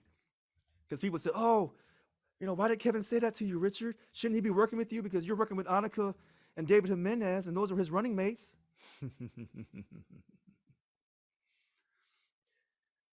The word fantasy. Now, some of you are young people and you don't know what I'm talking about. There was an old show on TV, Ricardo Montalban. And it was called Fantasy Island. People would go on there with the little fantasies and they would come true. And you say, why do you bring that up, Richard, about this? I wish I had some of those revenues off that Fantasy Island because that was a popular show. I wish I was getting some of that fantasy money.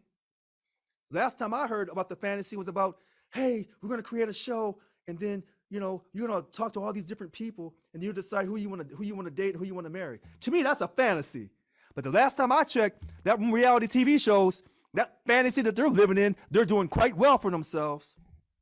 Since you want to talk about fantasy. All right. So it is now 5:42, almost 5:43. And I've gone through these slides really quickly. At 6:30, the big shots will show up. Chris Brackett, the controller, Kenny Sims, the research director, and our VP, Secretary Treasurer, David Jimenez.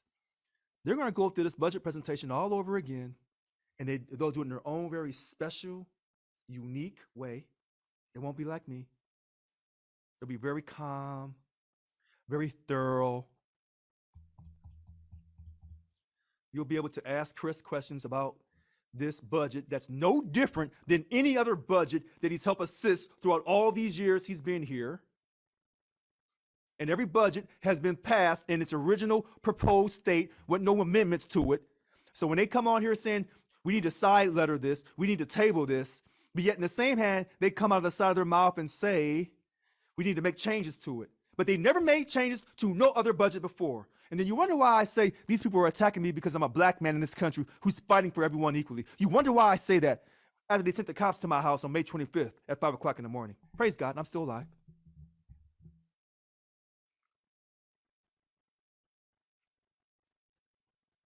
It may look easy what I do, talking to you. I've been talking since 11 o'clock. Took a little 15-minute breaks here and there because the staff said, you're going to take breaks. You're not going to wear us out. We want our union. Wow. They caught me. They want their union breaks, and they're right. They want their union breaks. So it looks easy what I'm saying. And I'm throwing these numbers at you so fast, so furious that you can't keep up. And you hear certain words and then other words that I say you don't hear. Like I said, this 2022 proposed budget, its format is no different than the 2019 budget. But that budget was consolidated the way this is. But there's the same amount of information. Now, prior budgets may have been more detailed, but they made a change back then to consolidate to make things easier. I had nothing to do with that. But now all of a sudden it's a problem. We're withholding information. No, that is not true. We're not withholding anything. No, we're not. Nope. Not true. And I'm trying to point out to you all these, quote, allegations and lies. It's just so many of them. They're all over the place. The lies are like the pandemic. Every time you turn around, it shows up. You need a mask to put on. Every time I turn around, there's a new lie. Pretty soon they'll be telling you I'm from outer space and I didn't come here legally and I don't have my passport. Whatever. Good gosh. Lies after lies after. How many lies can you tell? But you know what? I still love you anyway. I still love you. I understand the method to your madness about trying to prevent this proposed budget from going through, but it's not going to happen. I have confidence in the board of directors of Local 1000. Oh, yes, I do. And we're going to do this in front of everyone. And we're going to do a roll call vote. 65-0 tonight. Tonight, tonight, tonight, as Keith Washington would say, out of that soundtrack Boomerang. Tonight, tonight, tonight. We're going to make it happen tonight. Oh, yes, we are. And when the people, as I call it, the smarty people show up and give out their perfect budget presentation, they're going to answer all the questions. It's going to be just that easy. The easiest board of directors meeting we've ever had in Local 1000 history. All right, no one agrees with me, but that's okay. I'm in my own fantasy world. We're going to do this tonight.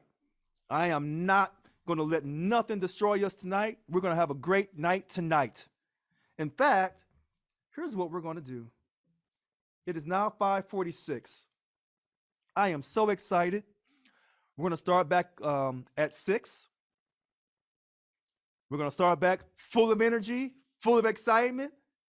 And I'm sorry the state of California only gave you 4 hours ATO. I know some agencies will give you 4 hours ATO.